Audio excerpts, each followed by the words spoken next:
You don't have to be in the lineup to go, oh, that's a gnarly wave. You know, you can be on the headland and go, woohoo. Like, these guys are animals. They're psychos.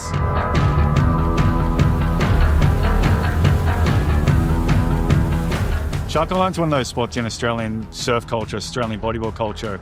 It's a legacy spot. It's one of the places where bodyboarding first showed the world what bodyboarding's about.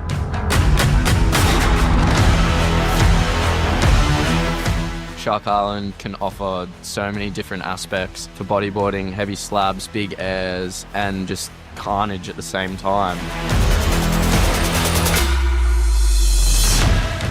Every time there was a person getting spat out, the whole point erupted. The crowd always blows up when someone gets a proper section.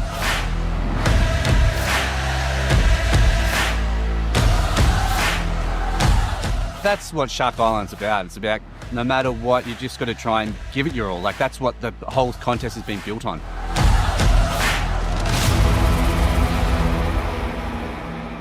I think it's the most prestigious event in bodyboarding. It's a really great vehicle for bodyboarding to get out there to the broader population, and it's a really important thing for our community as well to all get together. To have an opportunity to be a part of running such an iconic event, watching the Groms come up through it, now seeing them actually competing and seeing the new set of Groms coming through, amazing. Last year was sick. Really, really cool. The headland is crazy packed. The Shark Island Challenge is back. It really had that kind of early 2000s feel about it, where it's just like people were packed for it. Obviously the swell was huge.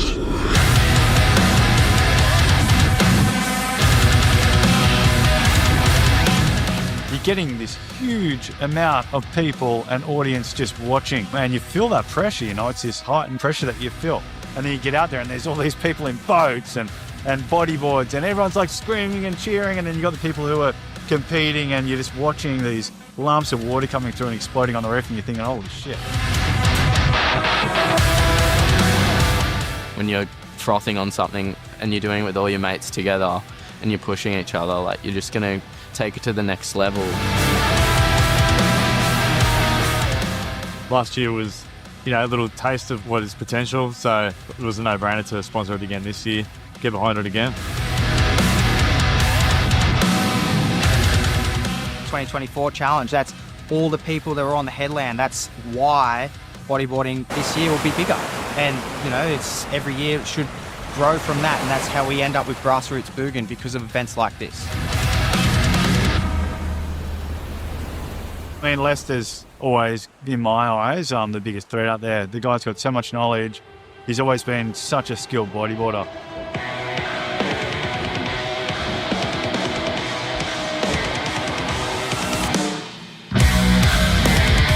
It's going to be really interesting seeing explosive guys out there as well. Guys like Anthony Miller and Liam. 2025, hey, it's going to be a sick event. Ready to boost hard and go big this year.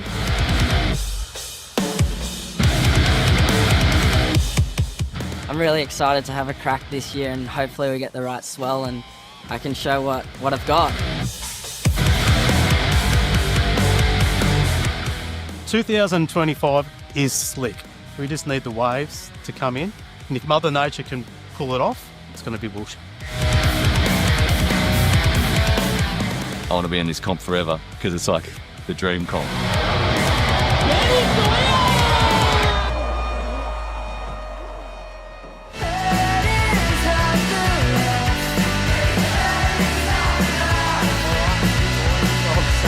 The 2025 Bodyboarding Shark Island Challenge, presented by NMD Boards and Bolter Beards. I'm Luke O'Connor, joined here by my absolute good friend and legend co-host, Brendan Newton. Brother, how you doing this morning? This is the pumping for hours, people screaming at these ledgy rights, slapping along the reef, and this is the swell we've been waiting for, Lukey. This is going to be a special day. Thanks, Ray. Yeah, dude, I'm feeling your vibes 100%. When we turned up this morning, we were thinking, a little bit undersized, what's going on, what's the swell really doing? But that ECL that formed out in the Tasman this week has really overperformed. It's pumped out swell for 5 days now, and it's looking like it's not going anywhere. We are having slightly abating conditions coming from the southeast, going from about 3 metres to 2.5 metres. There looks to be a sneaky little pulse late this afternoon just before the that final. swell period holds out. And, it does. As we get started for the day, let's just pay attention to the lands and the oceans we're on, the local people here, and wherever you're watching from. I think it's really important as we kind of settle ourselves into a big day of action to know where we're coming from and come in with that respect. So let's do that and watch what unfolds today at the 2025 Bodyboard King Shark Island Challenge. Oh, mate, we are absolutely in for it. We can see the riders out in the water now. You've got Sammy Strachan, the local lad in blue, Jackie Baker, another local lad, and arguably the mayor of Cronulla. Mate, like I was watching the locals out there yesterday. Arvo was probably about 8 foot, kind of messy, but some gnarly heavy ones, and they had some serious nous about them. So locals have got such an advantage with the waves they pick. Oh, I totally agree, Brendo. Moving on to our next competitor in white, Liam O'Toole, and he's been around the scene for a couple of decades now, has always been at the top tier, flares up on the Gold Coast there, an absolute stalwart behind the rocks there at Snapper. And one of the only bodyboarders really who can get an absolute throaty pit out there. He'll be a force to reckon with, and came through the trials, Brendo, which we knew. Came through the trials after attempting it a number of times in his life. Even in his teens. Wow. He got knocked out of the trials, and this has been a lifelong dream. So. Oh, epic. So good to hear that. And to round it out, Chris James, as we just kick off here with 30 minutes, round 1, heat 1 of the 2025 Shark Island Challenge. It is dead low tide at the moment, so Grizzler will have his work cut out for him. But as we know, rounding off the competitors, he is one of the greats. He's one of the greats. He honestly is. When it comes to waves of consequence, Brendo, he is one of the greats. Yeah, this is an all-star cast. This could be a final right here. So you've got like the absolute barrel fiend Chris James up versus a super tech wizard Liam O'Toole. I was just chatting to Luke there where he's had a crack at the trials for his whole life. He's wanted to go in this comp, and age 43 he makes it in. This is his first crack at the Shark Island Challenge, and he's about 45 seconds into it. Liam O'Toole in white. So good, so good. So I guess we can already see a bit of division there from the locals. Sammy Strachan sitting far out on that wider southeast peak, really looking for a couple of huggers. As we can see, Liam, just speaking about him, he looks to open up the account, but wisely pulls off that one. It almost seems like Tooley and Baker kind of have the same kind of system going here, Breno, where they're looking for those kind of more inside ones, ledging out in the reef, and I guess with a low tide, it's a pretty smart option. Yeah, mate, it's getting busy. Look, you can tell these guys are gone to get busy, and you've got the guys at the back, red and blue, Chris James and Strachan. They've actually decided, I'm going to wait for a set.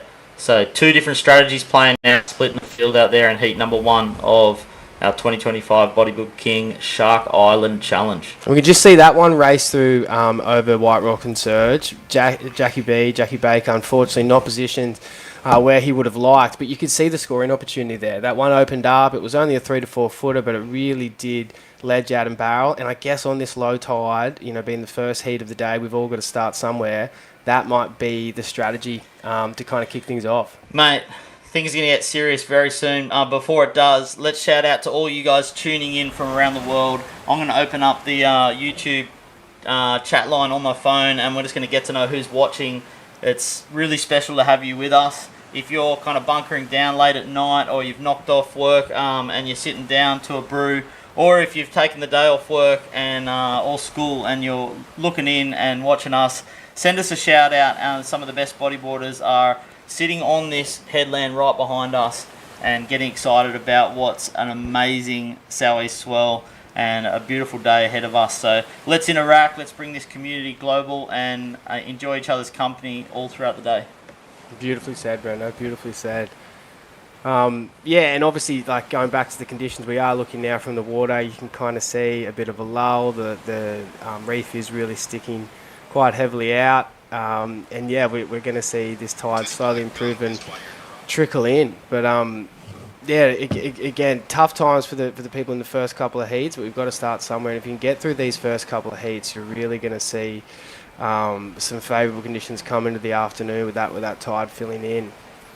Yeah, well, we've got some support coming through on the chat line. A couple of people are pumped that Shawnee Cooper's involved with the comp. A few little shout outs here. We're watching from the South Coast. Cheer squad. Hodjo, he's live over in New broadcast. Zealand, tuning in. Good to see ya. And we've got a whole heap of people tuning in. I wonder how many we're going to get. Maybe thousands, eh? Yeah, mate, I reckon we could tip over the thousands for sure. We see in the channel there, Jackie Baker's, I guess, father-in-law almost, Mr. Have I just forgotten their names? That's disgraceful. That's all right, mate. It's Jackie Baker's old man, and he's cheering on. Raw family, I'm so sorry. Yeah, sweet. That was Nicky's dad, yeah? Nicky's dad, 100%. Yeah. As we can see, rider up, Chris James. He's coming around the section. Cutting first blood. What he got for us, Grizzle? He's got more nicknames than anyone. The Grizzfish drops into it, and this fella, he's going to hold on. No, he's just bumped off, and he's come off 6 a.m. finish on the fiery program. He's a firefighter these days, Grizzler. So he turned up this morning with a fire hose wrapped around his shoulder, and turned up in the Shark Island car park in the big red truck, and he's going to take a few hours off and get some barrels. Well, man, he's definitely got the physique for a fireman, eh? Well cut, Here lad. we go, Liam O'Toole. Rider in white. What do we got on the end bowl? He's looking for an air. Boom! Quality cutty there. Displaces the face. Mate, we're talking about criteria here. Tell me that's as good as a backflip. I know. That cutty, that is pure style. If anyone knows what they're doing, they're scoring that high. A little bit of Vision-esque. You know what I mean? Yeah, mate. So beautiful. A little bit of Vision vibes. The old Vision tape, 2006 maybe. Visions, maybe 2005. Yeah. One of the best technical bodyboard vids ever. And just looking back on the chat line here. Here we go. Harley Ward, Heat 2. She's got Jess Murray on his team. Here we go. All sorts of people getting psyched up. Johnny Shoal's got some support. Here we go. All right, we're just waiting for scores to drop in for those last couple of rides from Grizz and Liam. Grizz's wave, he looked like he got over that staircase at the start, but then unfortunately came a miss on the back end of Surge there. It really shows even like some of the best riders in the world when they're met and faced with, the sort of challenges that Surge can throw up. Even the best come unstuck there. So they're going to have to be holding on to their rails tightly. You can see a replay of Grizz's coming up here. He's stalling around that section, whacks a two-hand cutty, classic Grizz, over the staircase, vanishes for a second, comes out. He held on well, eh? He did, and then unfortunately that last bit has just bucked him off. Yeah. He'll get a couple of points for coming over that gnarly bit. For sure. There we go, straight 3. Yeah, right.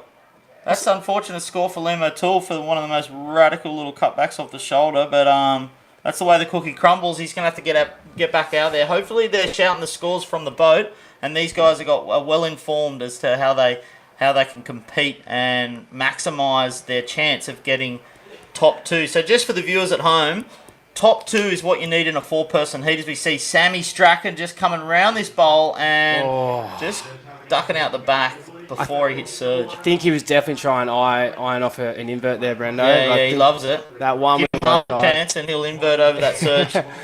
He will for sure. I think that one ledged out him a little bit quicker than he would have liked. Again, all that energy is probably breaking on the island a lot quicker than it normally would just because of the tide right now. As we see. And Liam O'Toole. All right. So just to inform everybody, top 2 in this heat. Top 2 in this heat will go through, and we'll go through a series of 4-person heats, except for the women's on high tide. In about 3 hours, we'll get 2 women out there going head to head. But yeah, 30-minute heats, top 2, best 2 waves out of 10, and they've got to really tidy up 2 scores to make it through the heat. That one that just went through underneath Liam O'Toole, he might not be in the best position, but that one rifled off.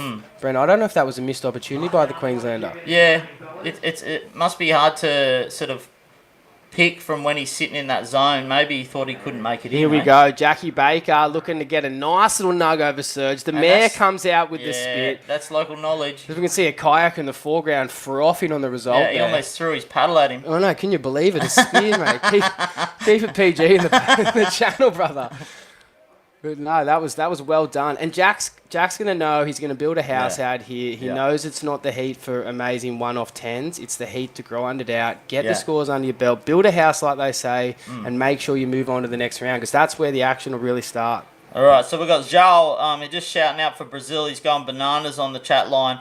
Spirit of Santos, as we see a huge pit just dropping over surge there. That was his second wave. Mate, he was paddling back out, Brendo. Way. And he's just hopped into one. It was let go at the peak, and then JB said, you know what, I'm going to whack you guys 2 scores in the space of 30 seconds. That's amazing. So, yeah, shout out to Spirit of Santos out there. You guys have got some of the best slabs in the world. We love you guys. We love all our bodyboard fans and community and family. We call it the bodyboard bloodline. And, yeah, you guys are special to us over in Spirit of Santos in Brazil. Love you guys. And Gouldy out of MV, one of the OG Rip Ball guys. Love you, buddy. Thanks for tuning in. Okay, Brendo, 20 minutes left in this one. 10 minutes pretty much gone. Scores are still dropping for the second wave, especially from JB. Be interesting to see how they do score that one, considering it was a shorter ride, but he did drop in a pretty critical position and was quite deep for a surge pit. Yeah, that was a sick one. He could have easily not come out of that. Definitely. Could have got too greedy, but JB knows when to let him go, and he's done it on many occasions the last decade out here. Okay, dropping in at the end. They've only given him a 2.10. Okay, that's going back to Craig's criteria. Let's think about this for a second. He was very adamant about time spent in the barrel. So JB's second one compared to his first, not as much time. Might have been a critical wave, but they're not scoring that on today's criteria. Interesting. So you got to kind of catch them from the back, right out off that sort of south wedge, all the way through. So the length of ride on the set waves, eh? Exactly. That's it. As you can see the angle from Sam Ben's jet ski. Got an iPhone out there today to give you an idea of the conditions in the actual channel. Beautiful winter's day here, mate. Not a cloud in the sky. Oh, it's gorgeous. Top of 19. Sun just baking the Shire. Can you believe it? Yeah, it's a gorgeous day. You can hear Tezza McKenna in the background, just keeping the local crew informed. And here we go, Grizzler. Up and under. Oh, beautifully done by Big Fish. Is he going to hold on? Oh, that was a beautiful one. And see behind him, Sammy Strachan's going to go for a roll here. Gets one out. That'll definitely increase his scoring potential. But it was a bit of a funny one. Grizzlies seemed to open up where we had where we just had Sam's unfortunately kind of not offer him up what he really would have liked on the end bowl there. Grizz unfortunately too is kind of just has just come unstuck on 2. Like you can tell his first wave, Brendo. Yeah. They've scored him a 3. Yeah, if he and he came didn't out even of that, come out of the second section. Yeah, like he would have been well ahead. And then that wave, then you just think to yourself, if that was a roll at the end, we could have snuck high. Like Grizz could be sitting well in first place at the moment. Yeah, definitely. I mean, that would have been looking at definitely 6+ if he was coming out of that one. One of those sets that the judges are looking for. As we look at the replay here, he's chipping in, gets the stall, throws the legs wide. Grizz knows how to spend time in the pit. He maximises, but it looks like it just has shandied him on the end, and he hasn't been able to blow the frop off, mate. Yeah, mate. It's almost like he needed to take a high line right at the end there and just make sure of it. Exactly. Yeah. I totally agree. And a lot of the times you'll see Pino and other crew, but Benny Williams is also a really good exponent of it. They'll roll out at the end of those closeouts. Yeah, right. Knowing that they're not going to make it otherwise. We'll see Sammy Strachan's wave. The replay there does get a roll at the end. The projection probably wasn't there because of the style of wave that it was.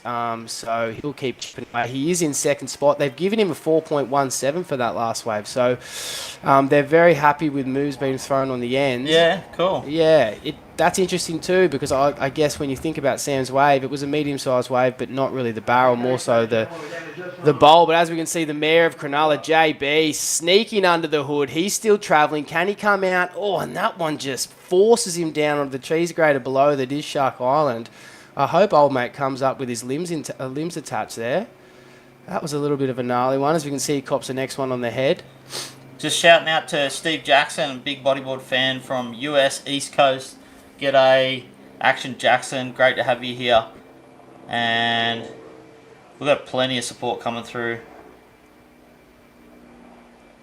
And lots of people tuning in. And we're getting down to, what do we got? We've got another 16 and a half minutes for this particular heat. 30-minute heats. As you can hear, Tez and McKenna already giving the orders from the beach. We've got some drone wars occurring. We've got a sanctioned off drone area, but we've got some rogue casual drone, almost like Star Wars out here. Drone wars are occurring. So shout out to these gang out in the water. This comp comes together with the generous sponsorship of 30 odd companies throwing in a significant amount of money. So Chris James in the red, our absolute barrel guru and madman, he's heading into the water today with the support of the Sparky coach. And that's Crowy, of course, who does remote electrical work, electrical coaching company, actually, that he helps people in the industry. As Liam O'Toole just makes them absolute most of that. That was a gorgeous wave, probably a big score for the bloke from the Gold Coast, originally from the Sunshine Coast, and absolute ultimate keen bodyboarder, Liam O'Toole, and he's been around for 3 decades. So yeah, the Sparky half of Chris James, look them up if you're looking to get skills up in the electrical industry all over New South Wales. And as we can see, the replay of Liam, he comes in nice, stalls the legs as he gets around White Rock and rolls out. And I think that's really going to sit well with the judges, because we just saw what they awarded Sammy Strachan for that last wave, as we see the rider in blue whack a beautiful technical reverse. Sam's technical skill and style is well beyond his years, and that's what put him apart in his younger Grom days. Totally. From that generation. But going back to the sponsors, Brendo, you were saying? Boog Wax is supporting our boy that just banged a reverse off the end. This is the replay of Sammy Strachan as he gets barreled and just comes out and just absolutely bangs that rev off the corner. On behalf of Boog Wax, your only wax for a bodyboard company that we know on planet Earth. So go buy some Boog Wax if you're a bodyboarder. Support those crew there. That's probably why he stayed in his board, Brendo. Probably. You know, he would have been coming up if he didn't sort of cream up his board there with the Boog Wax this morning. And then, of course, Jackie Baker. He's coming in on behalf of Space 44, creative management company and record label.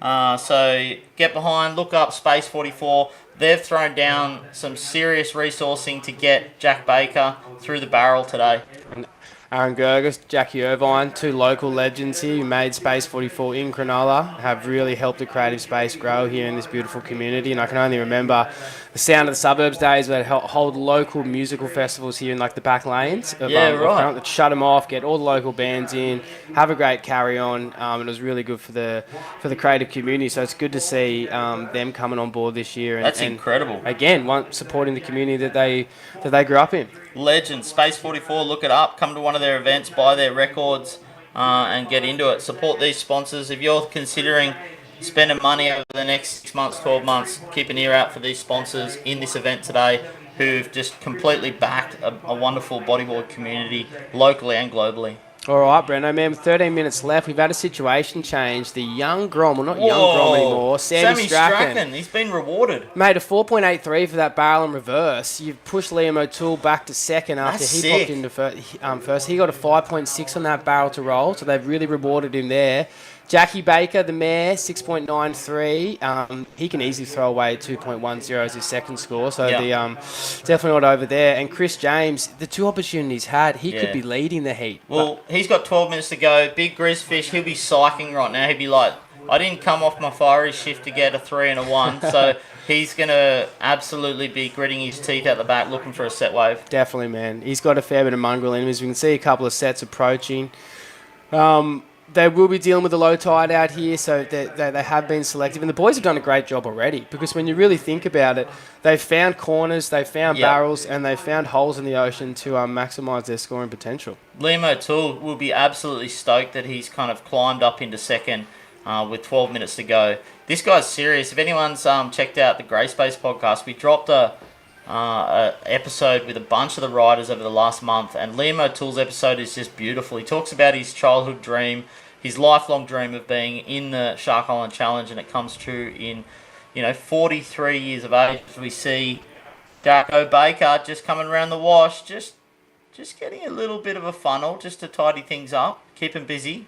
A little bit of a cover-up. I wonder if that is going to replace the 2.10 we were talking about before, because that's something that's really going to hinder him moving through this heat. And if he can get one more on the board with a 4.83, being the equal highest scoring of the heat, you know what I mean?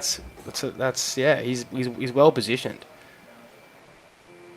11 minutes left here. You can see the big boat out in the channel. Huge shout out to the boys. Unbelievable to have that vessel out here.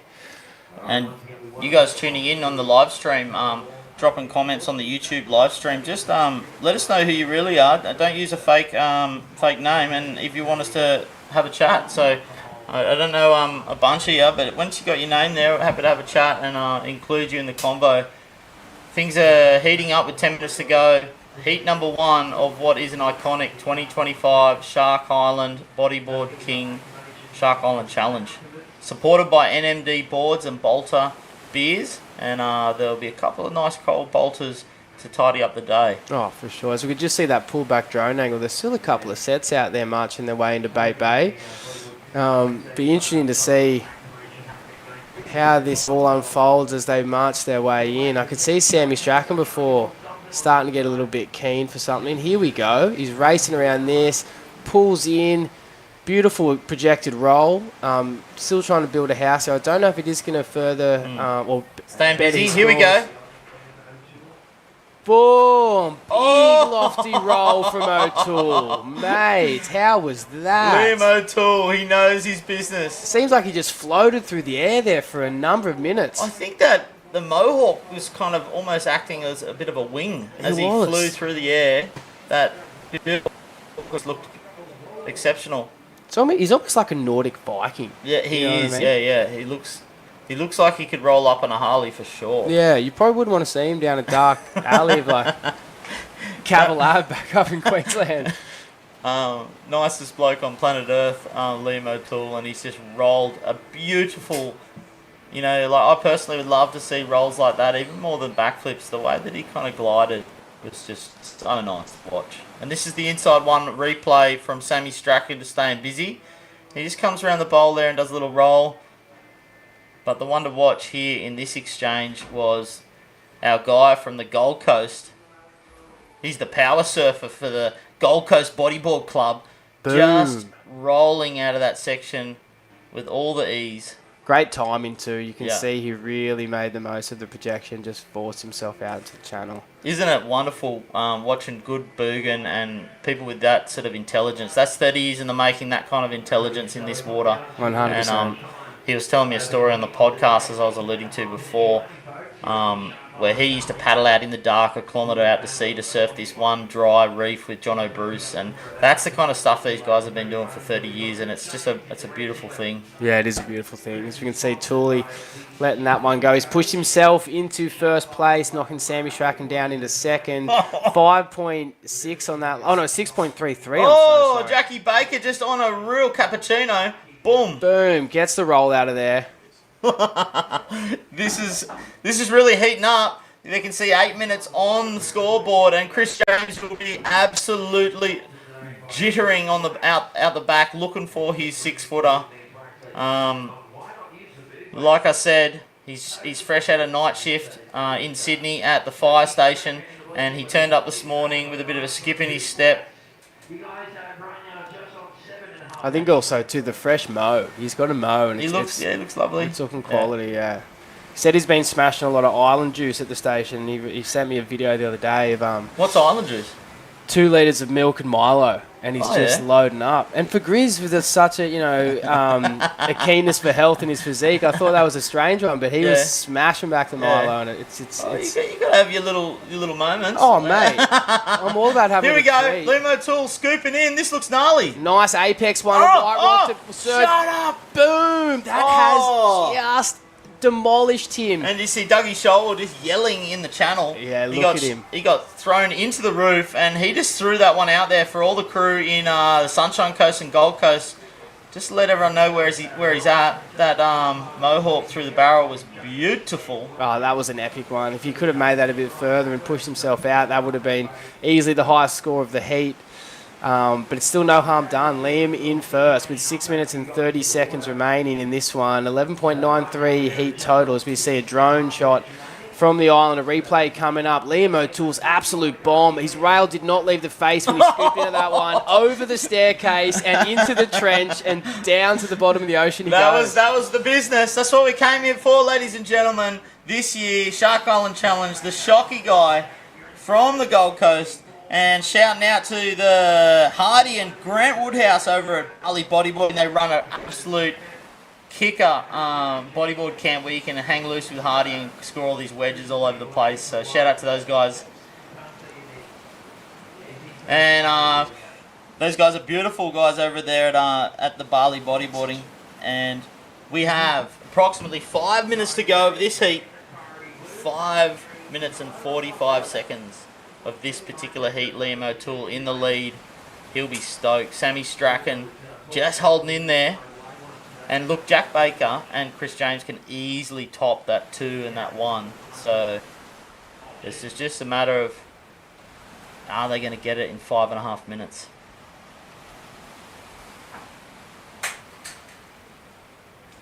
Now, as we can see, the drone shot there, Brendo, from Sean Peterson, Mark Brightwell, the crew on the drones doing an unbelievable job. The pullback version, you can see it's quite low still on that surge bit. It's kind of chundery, a little bit cut up. But as that tide fills in and that wind holds, we're going to see a lot more scoring opportunity in that area. But still, the boys have put on an absolute show already here. Yeah, mate, look, when I was sort of cruising around the point today, it's just become so aware of what all the infrastructure that's gone in on a shoestring budget and people pitching in and helping, and this is like one big family of bodyboarders over the last couple of decades that are lending their skills. Brightwell and Sean Peterson are exceptional bodyboarders in and of themselves, but they're the drone pilots. They're transmitting the drone footage today, and so goes across the whole board today. The crew, you and Sadler and Sam Ben, all absolutely killer bodyboarders and ocean people. So people are getting together and make sure they bring their skills to bring this to life. And I just wonder whether 4 minutes is enough for Jack Baker and Chris James. I also agree, Brendo. Time is starting to become an issue. Yeah. It definitely can be done as we see Sammy looking to take this one from the peak. He's stalling. Grizzler let that one go. He's not into the little ones. He just wants to... Parks himself there, Sammy. Gets inside a little nug. Forward spins out the top. That was tidy. Classical Sam Strachan flair there. Technical ability, as I said before, beyond his years. And if you're tuning in from home and you're watching this, that kind of spin after the barrel is just magical. It's like watching a ballerina at their best. Just timing, nous, precision, all the good stuff, and that comes with years of practice and beautiful water knowledge. So Sammy Strachan in the blue, just making things easy to look at this year's 2025 Bodyboard King Shark Island Challenge. And with about 3 minutes to go, things are heating up for Grizzler in the red in 4th position, just to knock away that 177, which is, he can do that in his sleep if a wave comes. I'd love to see him get one. I think he deserves another bite at the apple, you know what I mean? Yeah. Another little bite at the apple, eh? Yeah, another just little take the apple whole. Yeah, like the core and all. Yeah, let's go core and all. Yeah. Come on, Grizz. We want to see another wave. Here we go. Nick Bradbury's going, Carndorf, let's go. So Toole is still having first, Sammy Strachan in second, JB in third, Chris James in fourth. If you haven't listened to this Toole podcast on the Grey Space, go and listen to it, because this 11.93 total score means a lot when you hear his story. This is a dream come true for Toole, transitioning through to the next heat of the Shark Island Challenge 2025. Okay, and so for JB and Chris James, respectively, they need a 4.61 or a 6.43 to hop into second position. That's quite important here coming into the last 2 minutes of this round one, heat one of the 2025 Bodyboard King Shark Island Challenge, presented by NMD Boards and Bolter Beer. And with 2 minutes to go, we'll give it another little shout out to obviously Liam O'Toole come through the trials, but the other three have got some serious sponsorship support that helped them into the comp. The Sparky coach for Grizzler, Chris James. Look up the Sparky coach for some training in the electrical industry. Obviously, we've got Sammy Strachan with his sticky boog wax, just helping him throw those 360s in tight positions.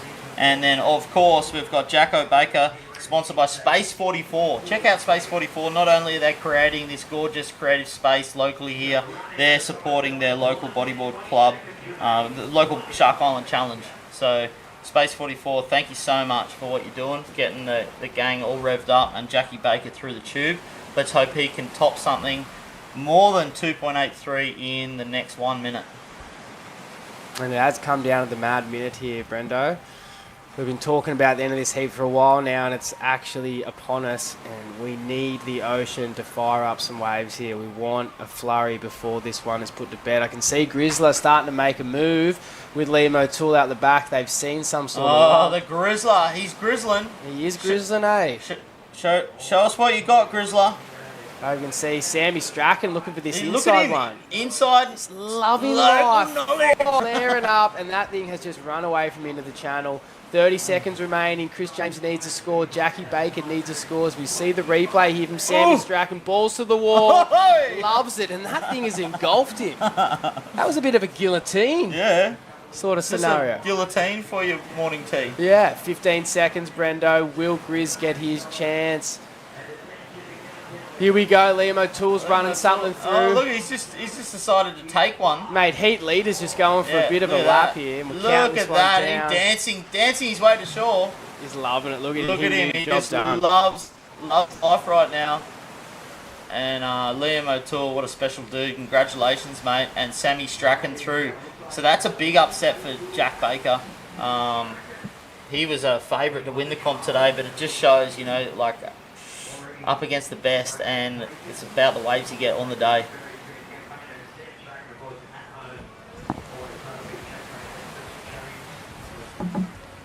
All right, unofficially, we've just had the scores registered in, mate, from round one, heat one, Brendo. Liam O'Toole taking that one out, 11.93. Sammy Strachan in second, 9.43. Unfortunately, JB and Chris James in third and fourth couldn't push through there. Their campaigns might possibly come into an end. JB will have to hold on and see how the rest of these first round heats play out, as we will be taking the top the top two third places from the first round place in the heats. All right, so we're just gonna run into a commercial break as we start this next heat. No drama. No, it's just everything keeps on going or it stops. But I mean, you know when when you're happy. You know, I think there's been so much talk about the mechanics of happiness, psychiatry and pills and positive thinking and ideology. But I really think that the mechanism is there. All you have to do is get quiet for a moment or two, and you know where you are.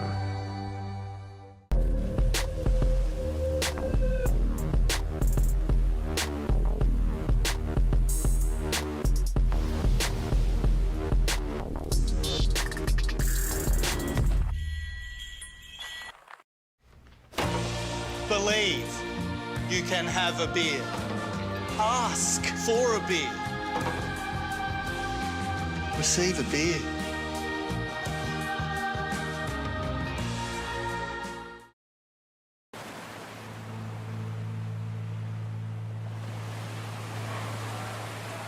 All right, and we're back from that ad break here. So we're going to be starting Heat 2 of the round 1 here in the 2025 Bodyboard King Shark Island Challenge, presented by NMD Boards and Bolter Beers. Coming up in Heat 2, the man sponsoring the comp in red, Toby Clay from the Northern Beaches, the local fella Johnny Showell in white, Harley Ward, the Taswegian in yellow, and rounding out the heat, the Wonder Grom of this generation coming up from Aruba, none other than Anthony Miller. Brendo, this is stacked once again, brother. This is a stacked heat, and the tide's coming up, so hold tight.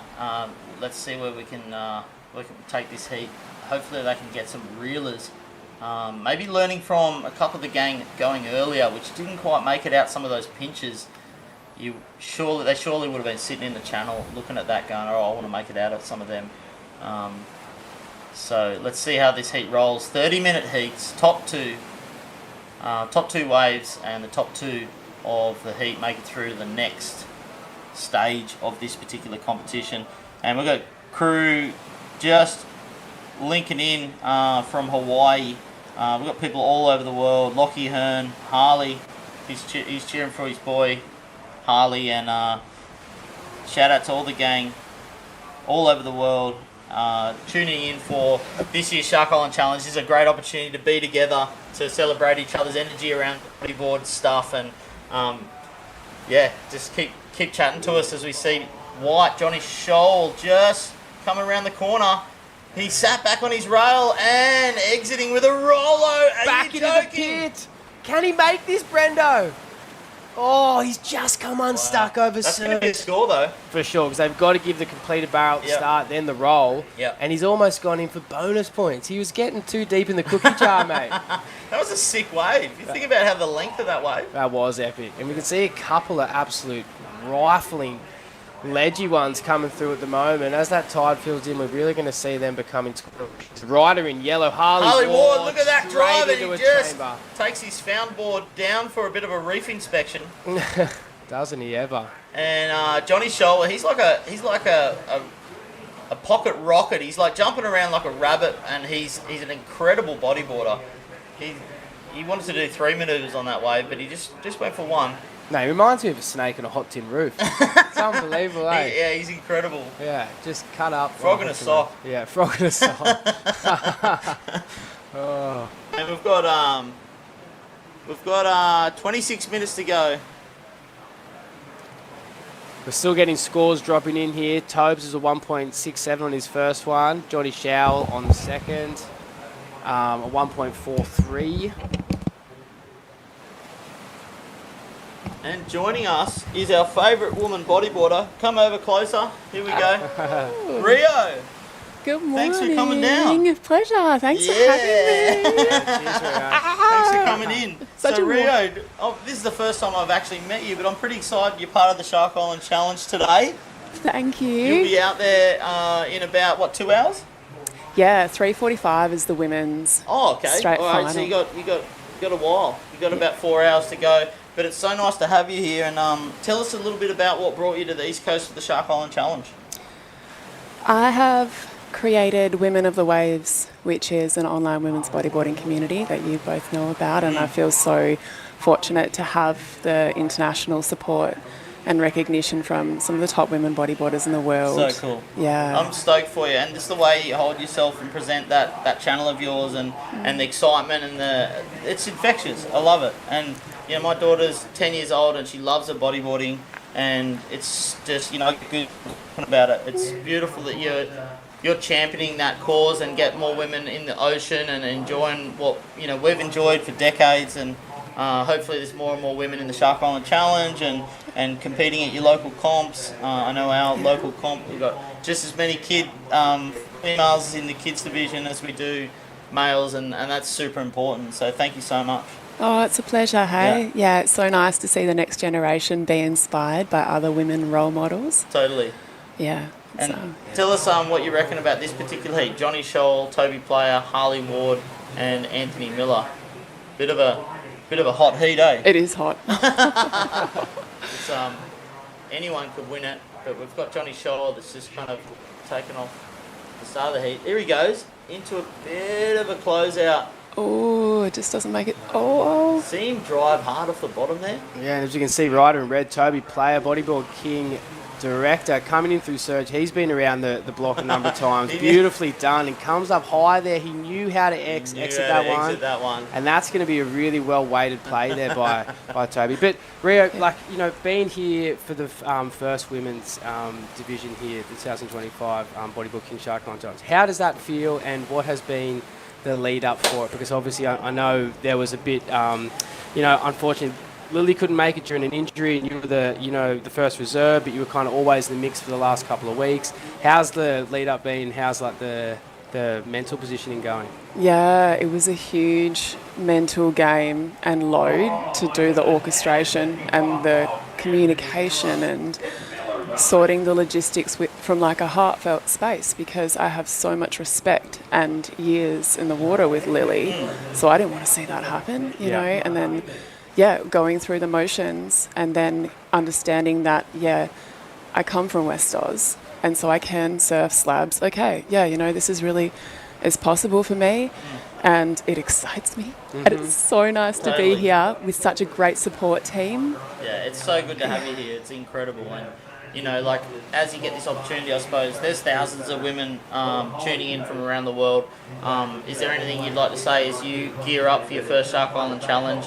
You'll put your weddy on in about 3 hours. Anything you want to sort of share and say to all the folks out there watching as you gear up for a pretty iconic stint in the water on behalf of the women and the bodyboarders all over the world? I would say women, we're way more powerful than we think we are. Yeah. Every time, and with the right support, we can do wonderful things. Amazing. Thank you so much. It's Pleasure. incredible. And I can't wait to cheer for you out there, and hopefully you get to slide into some clean ones with the big barrel. And slide out, huh? Well, yeah, that'd be the key thing. As we can see, Ryder in red there, Toby Player going ham again over Surge. Fortunately not coming out of that one after his last beautiful score that's yet to drop. Just thinking about your gear, Rio, and like what you brought over, like what's something that you were looking to bring over board-wise, like board spec, or you changed up with your normal equipment for this exact wave? It's very similar to what I have at home in hollow reef waves. So I didn't change my board per se. I've got what I'm familiar with, and I think that's really important. Is that familiarity. a Hardy Shapes? Hardy Shapes, yeah. I brought my backup board, so I've got my equipment ready to go.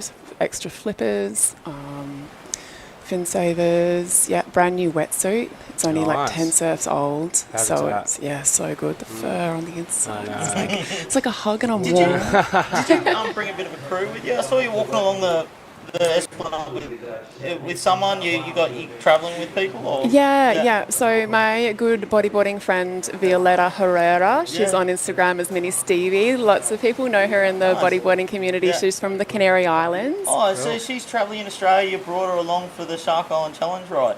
Almost. She Okay. lives in West Oz now, so we okay. surf slabs. I've shown her around a little bit at home, and we met when I was competing over in the Canary Islands at El Confital, like 15 years ago, and she wanted to come over. She was so excited to be a part of it.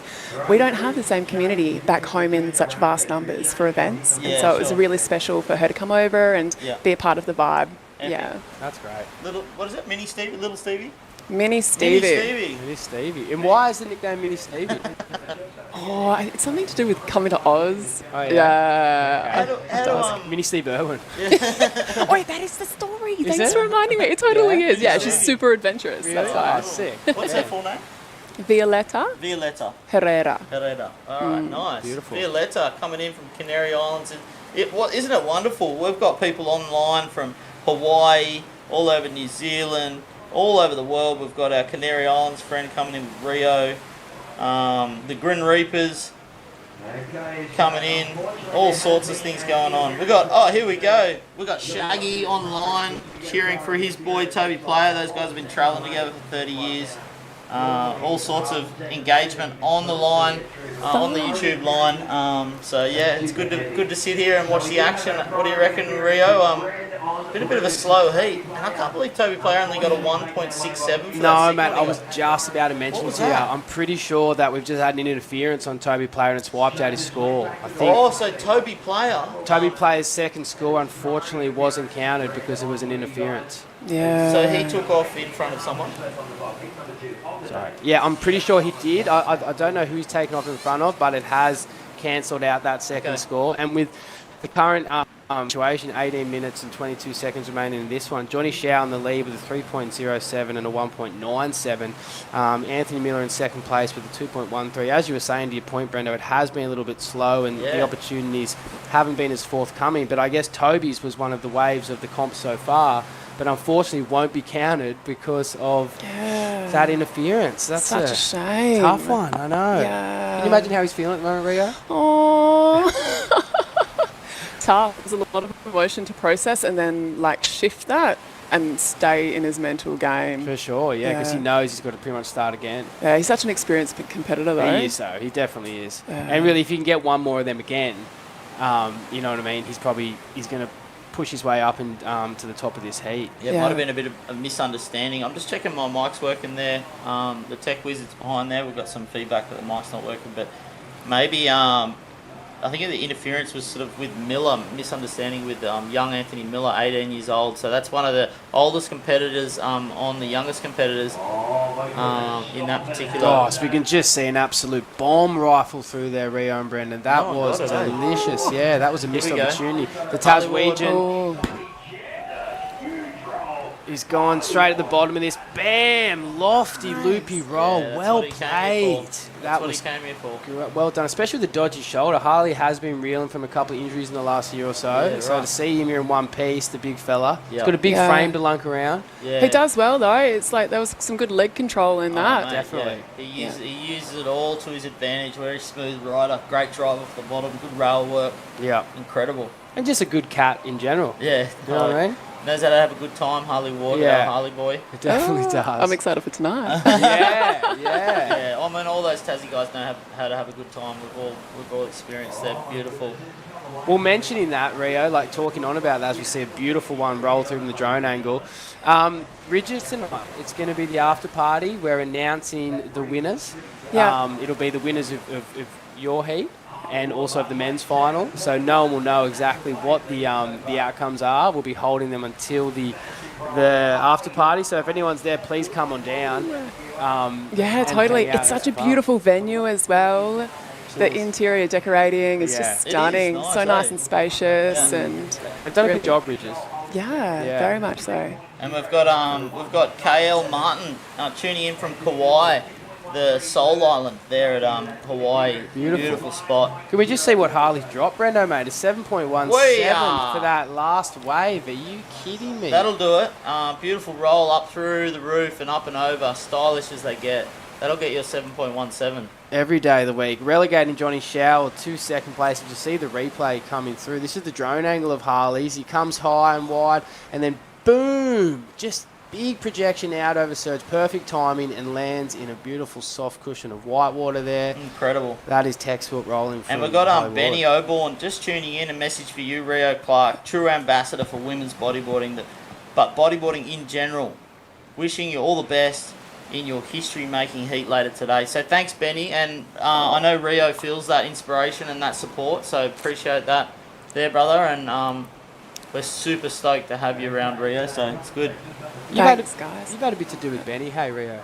Yeah, he helped me out to introduce me to commentating at the ABA tour really? back, years ago when it was, ABA. He's trying to do a re-band, so there's some works in the progress there. Just nice to see his passion. Yeah, For sure, he's a very passionate fella. As we can see, Ryder in... Oh, that was a big drop. Was that Harley just having a crack? Yeah, or was that maybe Johnny Shower even? He doesn't mind having a couple of gnarly goes over surge. He's been known to do that once or twice. He doesn't mind a little cup of tea on the surge driver. No, he doesn't. Oh, no, it's tea and scones this afternoon. yeah, exactly. Tea and surge. But no, it was Anthony Miller. Anthony My Miller. mistake. I mistake the yellow board for the yellow rashy, and Anthony Miller, he loves it, doesn't he? Oh, mate, lives for it. Lives for it. He was all worried yesterday. He's such a cute little man. He comes out yesterday and I said, how's that last one? And he's like, oh, it ripped my weddy. Really? And he got all rips in his weddy and he sat sulking in the channel for a little bit until I told him to... You forget he's a Grom, don't you? You forget he's a Grom. Yeah, he's a good guy. He's really good value. Sometimes the sensitive souls, we need that, come on, just tough, get in there, you got this. Yeah. Just a little bit extra sometimes you encouragement. actually just need to be sensitive and not For have sure. someone to tell you to go. Yeah. It goes both ways. Definitely. All right, here we go. Go the Tassie boys. Tim Upton. Harley Ward's looking at this one again. What do we got? Sneaks in under the hood, comes high. Oh. Unfortunately, can't get out of the washing machine. Thought we were going to see him just drop to the bottom there. That is Surge. Yeah, it pulled up in like a washing machine style. As we can see, Johnny Schowell in this one, backing up from Harley. Big roll. Johnny Lovely Schowell. projection. He- Good work. Salt of the earth lad, Johnny Schowell. He's just been on the tools all week and he pulls his bodyboard out and just rolls it through the roof. It must be limbered up from work. Definitely good warm-up being a builder, being a chippy. As we can see another wave, rider in red, Toby Player looking to get rid of that interference. We look at the replay here from so Johnny sick. Schowell. He was in the pit for a fair while of time. That was an ambitious roll too. Like he wasn't out of the woods. Well navigated. And we've got a flurry here. We can't keep up. Anthony Miller's just got one. I know Toby Player's also just logged a score, so we'll wait for these replays to come in. A real flurry with 12 minutes and 15 seconds remaining. Harley Ward still in first. Total combined score of 8.50. Johnny Schowell scores still to drop in second. As we look at the replay here, boom, rider in red, Toby Player making up for the interference, stalls straight into the pocket, knows how to ride the foam ball. Can he come out with this one? Doesn't seem like he has. That's incomplete. As we see Miller over Surge. Beautiful late drop. Comes down in the foam ball. Only a short ride, so it'll be interesting to see how the judges do score that. Remember the first heat, we did see a very lackluster score. Yeah, just for that inside one.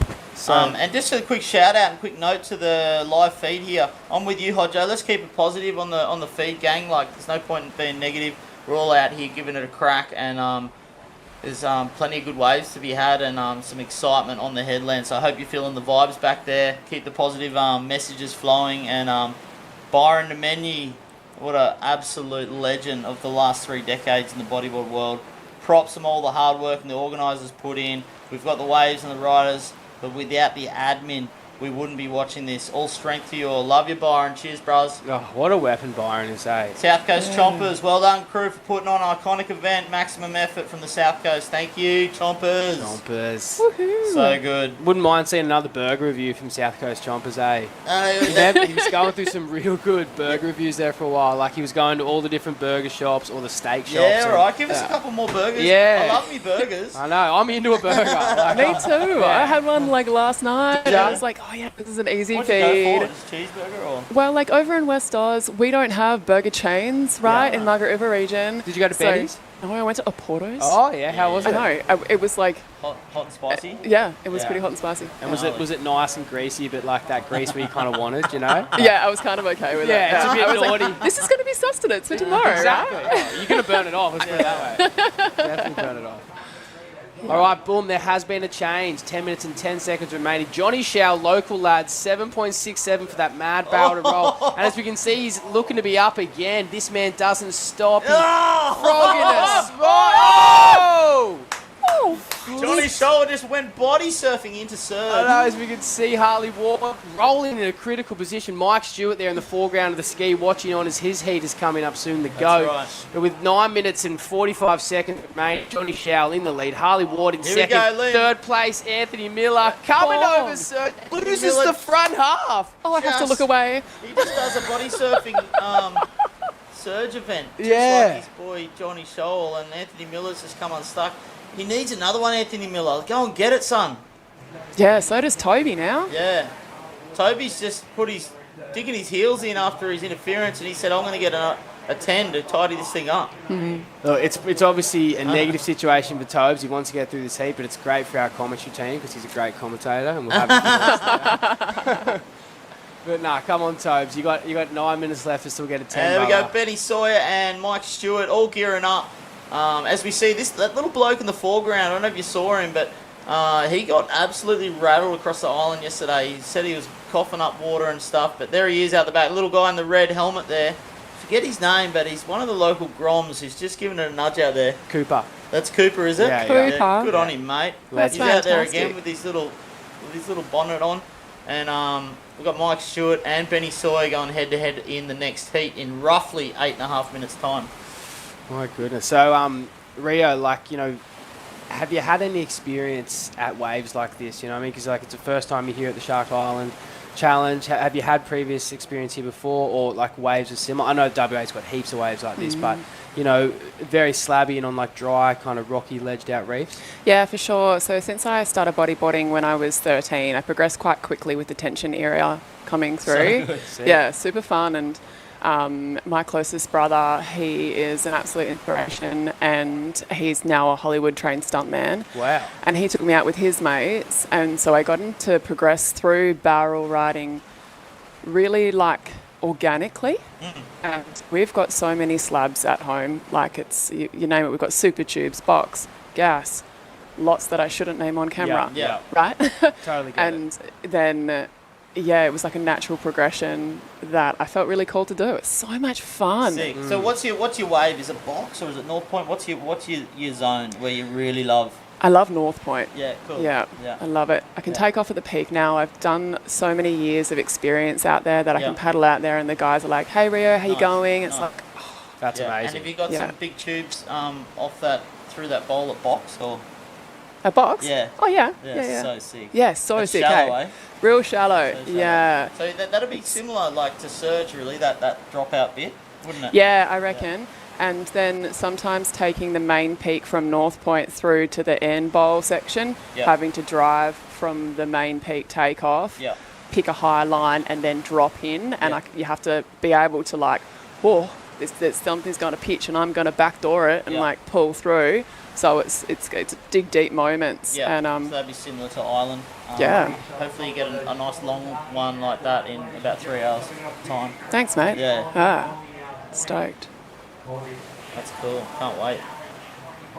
Yeah, I think West Oz is great training grounds for here. I rocked up, had a look at the ocean yesterday. I only went for a swim with Sophie. We did a cold dip together, and I was like, just settling in, like creating that nice positive experience with the players. And I don't want to get into the hustle and all of that. It's not my jam. I'm a chick. I want to just like keep it calm. Nice.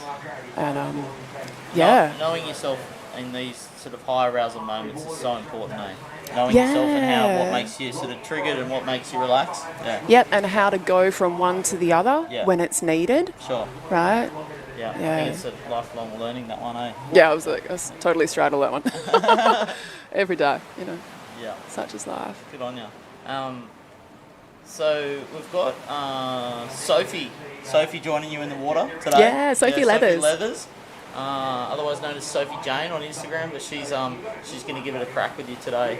And we've got 5.5 minutes to go, and Johnny Showell's definitely solidified himself a spot in the next heat, potentially. And Harley Ward, he's only got a 2.83 as his bottom score, so he's beatable at the moment, and a 7.17. It's just a matter of the waves come. And we'll go to a bit of a sponsor shout out for this gang. Obviously, we've got Toby Player. He's sponsored by My Thread Built, a local legend Dan Payne, custom high-end builder. So it's called My Thread Built, THRED. I can confirm, very good builds. Yeah, nice. Very good builds. Nice. I saw the video online. I was impressed with him. Lovely craftsmanship. And I appreciate your support there, Dan, for bringing Toby into the comp. And we'll just rifle through the other sponsors for this particular heat. We've got Anthony Miller, we've got Loaf, mate. Loaf Sandwiches providing all the catering. Loaf power, did he? Well, this is all the catering for the event. We've got all the athletes sorted out by the beautiful Loaf Sandwiches and their fruit and dessert platters. They're probably the best sandwiches in Cronulla, if not Sydney. Head down to the mall whenever you get a chance. Loaf Sandwiches are the place to eat. I'm there every bloody day. I'll join you. Yeah, we're supposed to cut down the carbs, but I'm like, bugger it, they're too good. What do we got for Harley Ward? Who's he coming in with? That's a good one. Yeah, here with Harley Ward, able higher. So, as we see, Toby Player just rifling through that one. That's the one he was waiting for. And does he hold on? He does hold on. Beauty. Yeah, that nice high line through the exit. Sick. All right, get back out there. 5 minutes, Tobes. That does get him back in the heat now. It does. It totally does. Just shouting out for Harley Ward, able hire, the leading trade and event hire company in the Shire. So thank you so much for your support for the Shark Island Challenge. Able Hire sponsoring Harley Ward. And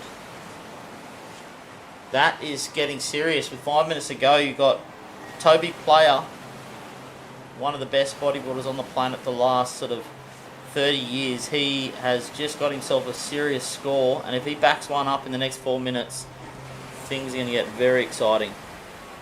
Be interesting to see how he will claw his way back though, Rio, because I guess thinking about this score that's come through, it's the only one that's going to be counted.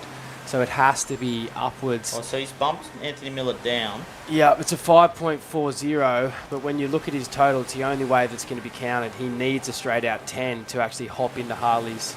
Yeah, it's a hard position. He's still working his way through. He's almost comboed, you know what I mean? Unless he gets a perfect 10, which is quite hard to...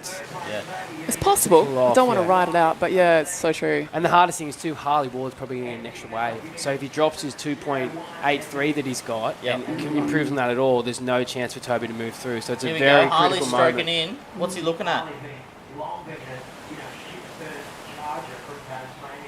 Oh, that's a lovely little one. It is. Just, that'll get him a score.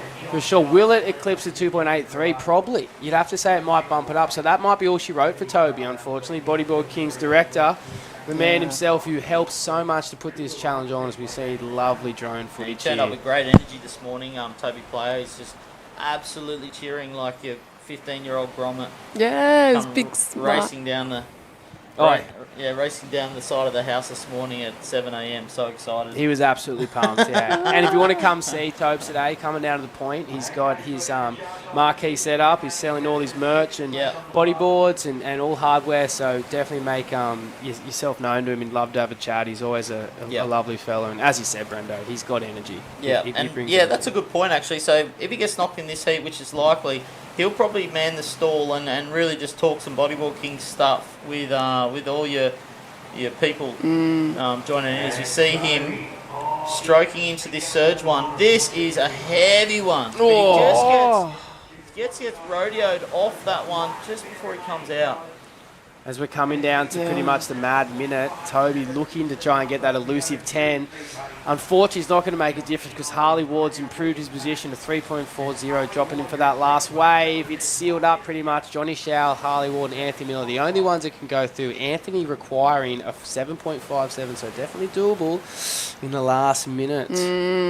So Toby Player will man that merch store. Go see him on behalf of Bodyboard King and see what you can talk about, what you can purchase and support his great business there, Bodyboard King.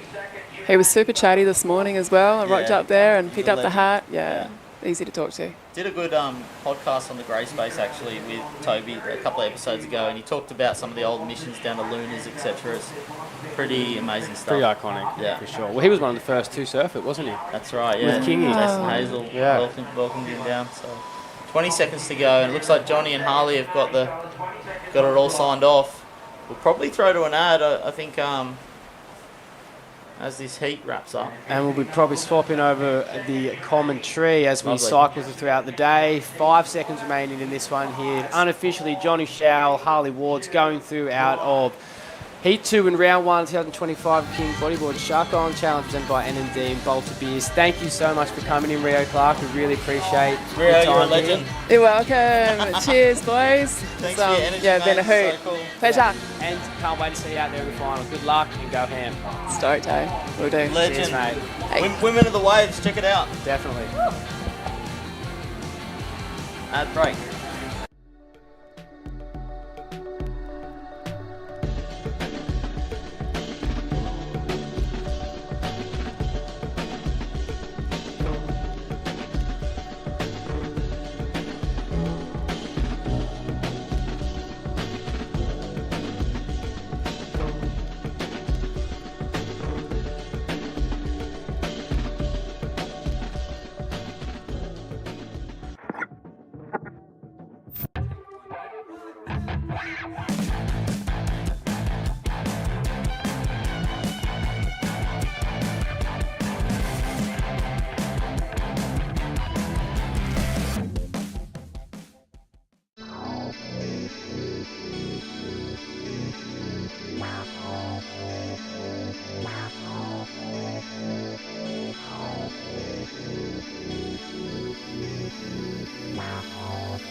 Okay, and we're back here for the 2025 King Bodyboard Shark Island Challenge presented by NMD Boards and Bolter Beers. Sitting next to me is 3 times world champion Benny P. Thanks for coming into the booth, mate. Appreciate you coming. Thanks for having me, Luke. No dramas, bro. No dramas at all.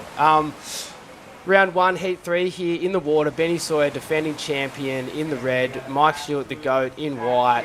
In yellow, we have Louis Finnegan, arguably one of the fittest and greatest bodyboarders in the world at the moment. And to round things out, the local lad from over east, we'll call him local and give him a pat on the back, Liam Lucas. It's good to have him in the water. This is an awesome heat, actually. It's stacked. We've got a lot of experienced talent, new talent, a good mix of everyone, and I'm amped to see it, especially seeing 62-year-old Mike Stewart having a crack. That's amazing, huh? Oh, mate, it is amazing. He's just got so... And here we go. Speaking straight of into himself, it. Look how smooth that thing was. Beautiful forward, comes down over surge, gets out of the back of there knowing that it was closing out, but once again, getting busy at the start. And I wonder if that's the strategy he's going to employ here today, you know, because Ben, you're one of the master strategists coming to bodyboarding in general. You're a competitive freak, and everyone knew you as that. Like, what would you be in the most respectful way, bro? You're Thanks, man. Honestly very good at what you did. But, like, you know, if you were approaching your heat today, especially in the early rounds with not much water on it, what would you be kind of having in the back of your head as like a go-to plan? Well, it's really tough to say, but just judging by some of those scores from those earlier heats, it kind of looks like you're going to find it difficult to get 2 perfect pits out there, right? And so I think Mike's strategy that we just saw, which is about to get replayed right now, taking off on a kind of smaller wave, and the term we used to call it is building a house. So you're building your foundations right now, you're getting a couple of scores under the belt and building off that, and then you can start taking more risk later on in the heat. That's a really smart strategy for these conditions, and it's probably likely the strategy that Mike's taking right now. Yeah, perfect. Good call. And I think that is the right call for today, Benny. Like, we can see Ryder in yellow, Louis Finnegan on a big bomb, trimming across, coming through White Rock. He's absolutely loving it. Yes. He's deep in that thing. Is he coming out? Yes, he is, Benny P. That's one of the better ones of the morning. As we see the tide filling in, these opportunities are coming more and more present, and that was a great one from the Western Australian. That was, yeah. Just pretty crazy, hey? I wonder how many times Louis has surfed out here, and look at this. This is perfect line into it, perfect section, backdooring it, and did well to push through that little white wash down there. He must have done a great job of just, you know, adjusting that high line just at the end there and really pushing out through the shandy.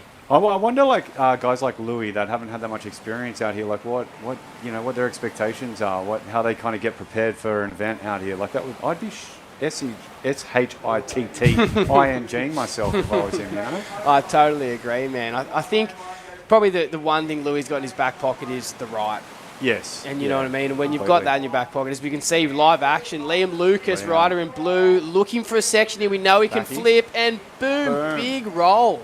Nice. I love how he didn't do a backflip. Yeah, I mean, yeah, everyone, like 99% of people, competitive bodyboarders can do backflips, and sometimes it's just nice if someone does a nice, smooth, well thought through roll like that, hey? For sure. It's classical, it's timeless, and I think this discussion's been thrown around a lot in the last decade, especially on the World Tour. The backflip has become the roll. Yeah. So if we are trying to get back to those, you know, beautiful ground basis of moves, there we go. Rider in blue, Liam Lucas trimmed across, not too much time in the barrel, but eyed off the section, and beautiful projected roll. Great timing. He rode that really well. I don't know if you guys saw, but he kind of held up at the middle section there and redrew his line from there to get that speed drive through the section to get that roll.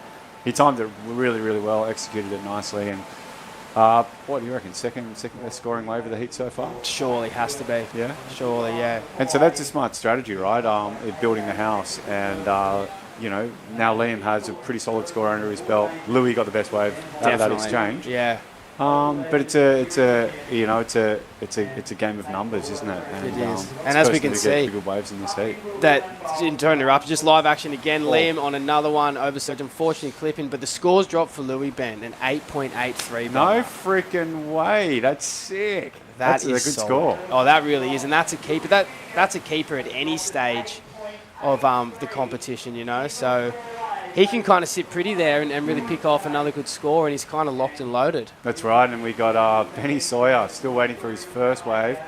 Definitely no rookie to Shark Island. I saw a couple of clips of him last night. Got some sick waves, hey, out there. And as we can see, the replay of Louis again. This is going to be in the highlights package. We'll be replaying this all year. That was beautifully done. Great line, great speed out of that, and maximise the scoring potential. He's been rewarded, an 8.83, highest score of the competition so far. And as we can see, Liam's scores dropping to 5.17 for that beautiful projected roll. So the judges loving that. A 1 point ride there as a throwaway backup at the current stage, and Mike's opening wave still holding a 2.67 there for the call. And as you were saying, Benny Sawyer yet to open up the equation. He's quite of a busybody. Like, he's not a fella that's waiting for sets usually. He's very active, finding ones on the peak and one on surge. So yeah, different sort of take from him. As again from the water here. Look at this man mountain. Louis Finnegan, sorry. He did do really well redrawing that line and getting higher and higher to get through that whitewash. He really did, eh? Yeah. Because we saw your brother earlier on in the previous heat, unfortunately come undone on a similar sort of wave, a little bit smaller, but couldn't draw that higher line, and he was in the trench, you know?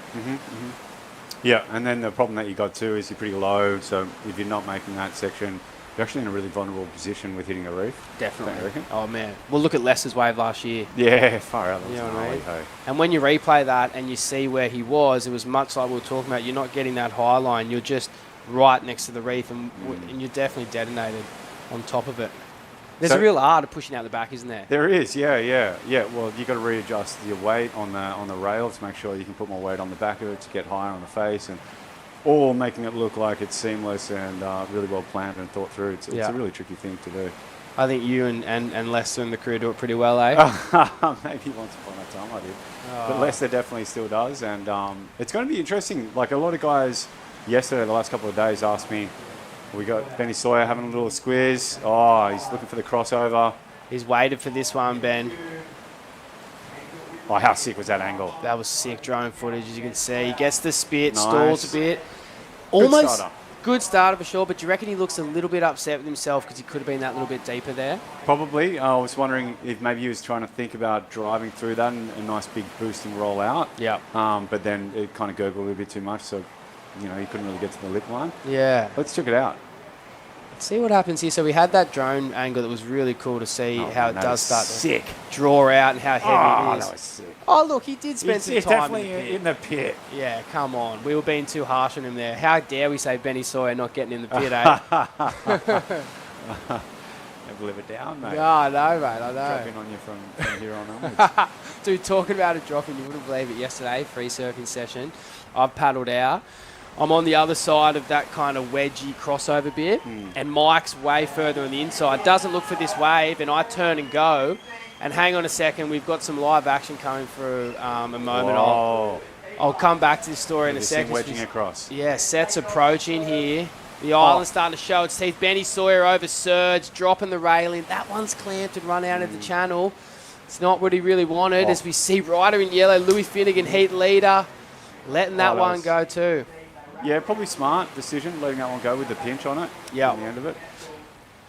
As we can see, he's going to go for a backup. He's keen, isn't he? He is. He's loving it out there, especially after his first score. So, do you want to talk about the pinch quickly? Like, why does that happen at Shark Island sometimes in these more southeast swells? I think there's two reasons. I think one, unfortunately, that like when you get a little bit of wind off and ruffle, especially after the wind we've had the last 4 or 5 days, it isn't a perfect ruler edge line and doesn't come across surge as cleanly as you'd like. And then secondly, because some have more south and more east in it, the south ones probably push off the reef more and just don't really come back on top of themselves. As we can see, Mike Stewart, the GOAT, he's been waiting for this one. He drops in behind a beautiful rail. Well ridden. Loving life. Oh, and that's why he is one of the world's best. Straight on rail, whacks it forward, and goes for the double too, just for good measure. That was cool, man. I like it how he held up a little bit as he's going in behind it and set himself up really nicely for that whole barrel. How good is it just having Mike back over here? Oh, man, he's such a good dude. I called him the other day because he's been in town now for, a couple of weeks? Yep. And, let's just watch his replay first. Oh, coming in from behind. Sick setup. Look how high that he was just there. Perfectly set up for the second section. It's a good scoring wave. 100%. I think he's weighted well. Got the heat underway quite quickly, but then knew he had to, especially after Louis' score dropping, get a real solid score there to push himself up. As we wait for that to drop, back to Mike and yesterday, he somehow swung on the inside and I was already kind of halfway across the wave. Didn't notice. I've crossed over as I'm coming over White Rock and Surge with him and just saw the goat fly by. Had to quickly pull off. As we see a replay of Liam Lucas, the blue, not seeing any scoring potential. He just pulls off there. Yep. As we're going back So to... what happened? Oh, Yeah, hang I on. can't believe it. Oh, Live action, Liam Lucas comes up, big roll through the lip, punch he has, and that's a larger wave there as we see a flurry roll through here, Benny P. good on you, Liam. That's a smart strategy. He's trying to build that house and build on his 5.17 score. I reckon that's smart, you know. It definitely is, man. And as we were saying before, like Louis got the best wave of the heat, but there's not going to be so many of them. As we see Mike's last wave, though, rewarded with a 7.50, so that's put him into second place, still with that first score lingering there that he could throw away at any stage. Louis in second with a lone score of an 8.83. He's got time just to get another one under the belt, and I think he's pretty happy. Yep. So you'd say looking at this heat right now, here we go. Liam taking off, nice bottom turn, gets up to the section, nice little roll. And it's a solid wave. It's not going to be the best scoring wave of the heat for him, but it's a really smart strategy in my opinion. It is, man. And then so you've got Liam still sitting in third position, waiting for that second score to drop. And Benny Sawyer yet to have his second wave come in. So it'll be interesting to see how that does. Oh, no, sorry, it has a 3.10. So we've got Louis in second place at the moment. He's got an 8.83 for that incredible barrel that he got. It's a really strong position for him. He's got 17 minutes left on the clock. He can afford to wait about another 10 minutes for another solar wave to come in, and then he can kind of start to play a bit more of a strategy of just trying to get anything and build on what he's got. So he's in a really strong position right now. It's always, when you're in a heat and you've got that advantage at the beginning, you can be really confident and start taking bigger risks. And it was always my favourite position to be in a heat versus building the house. But you know what, it takes someone with a lot of confidence to do that, a lot of confidence in their ability and their skill set, and that they can kind of hold it all together. Here we got Louis with his second wave of the heat. Oh, well done. Beautiful forward there, sets it up. Can he come out of the front with the roll? He did go over dry rock then. He did. And unfortunately, he's just popped up a gutser in there. Great angle from the drone as we see a sea of white water just engulfing him with 16 minutes and 5 seconds remaining in this one. Liam Lucas, situation change. That last wave's come in as a 6 and has put himself into first position. As you were saying, Ben, it's a smart strategy. He's now built his house. He's got those 2 scores that are sitting in pretty, and he can now go for those bigger ones. As we see Louis getting his second backup score. Beautiful forward here. Timing, very clean on the rail. Spends time in the pocket and then sees the section. Big roll. Unfortunately, that is a very hard area to ride out of. And sometimes even the best can't do it. So it'll be interesting to see what they do scoring for that. They've given him a 2.50. Situation change once again. Louis flings himself back into first. Liam in second. Mike in third. And Benny Sawyer in fourth with 15 minutes and 20 seconds remaining. Benny P. It's so epic, man. I'm loving being here today. I went for a stroll along the point just before, and there's so many familiar faces, old mates and stuff like that. I bumped into Jacob Romero and just that big, beautiful smile of his, gave him a big cuddle. And, it's so epic that we got competitions like this that bring everyone together. Here we go. Liam taking off on another wave. Oh, really well done. Beautiful. That's a sick little pit. Nice reverse. He's got some good style there going on. He does, He really does. He works so heavily on his Craigs, and I know he's very critical of his own riding when it comes to style. Even Anthony Miller, he's happy to give feedback to him a lot. Just let him know where he needs to improve. But no, that was beautifully done by Liam. As you can see the replay, Stalls comes down off the peak of kind of White Rock, whacks the legs in, gets some barrel time, and then whacks a beautiful reverse. No, that was really good riding there. As you see Mike, in the third wave of his campaign here, gets the barrel, gets the forward, and that's also another critical score that could possibly replace his 2.67. So yeah, be dropping it. But Benny, let's talk about NMD. You guys have come on to support the comp. It's amazing having such an internationally respected board company, as we see Louis Finnegan here just on a flip section. Nice. And he does it in his sleep, doesn't he? Really smart. That's a really, really smart strategy for Louis. Louis is very confident on a right-hander. Most of the time he surfs a little sick wedge called Mandurah wedge in WA. and he surfs that with his eyes closed, and he knows how to do a backy. So we're going to watch this replay of Mike backdooring a section right now, coming through it. Doesn't get that deep, but rides it really nicely, and it likely build on his score with that ride. What do you think, Luke? I reckon that definitely, as you were saying about Louis, is a smart move because he had to replace a 2.67. I think that does that and pushes him further up. It's a game of almost inches now because you can see the top half of the scoring sheet. Mike Stewart in third, 10.17. Liam in second, 11.17. And Louis in first, 11.33. As we can see, Ryder in red, Benny Sawyer, local lad, getting a bigger one. But unfortunately, that was probably more of the south nature there, Benny P, and that's not going to open up as he would have liked. Bugger. Yeah, that stinks. And the hardest thing when you're in a heat and you catch a wave like that for Ben, like I pity him, because what happens is, you just missed out on priority. You just used your priority to catch a wave, and you're hoping for a really strong score. The wave doesn't quite deliver according to what you wanted, and then you got to paddle back out, and you're going to be in fourth priority. So it makes it really tricky. But I do love the fact that we got priority these days. That makes it so much better. For sure. I remember back in the day, there was no priority out at Shark Island, and it was a really tough place to compete because, when you take off peak, you can sit in so many different positions, and it made it really tricky with trying to get 2 solid waves in every heat. Especially when you had Ballard and Rissole in your heat. No comment. Oh, dude, well... Nugget as Nugget. well. Yes. Yeah, Nugget would have been a quality dude to have in there, yeah, for sure. Yeah. He's very respectful of other people's surroundings. Dude, but lovely fella. Shout out to Nugget. He's an absolute legend and OG of the sport and was one of the original founders of this comp with Ford. Yeah. So, huge shout out to them. Incredible humans. What they started is still going, and you guys have picked up that torch, and you're taking it to all new levels, and... you guys should be really proud of yourselves. Thanks, Benny. I think you guys made a great decision to run today. I think the conditions look really fun.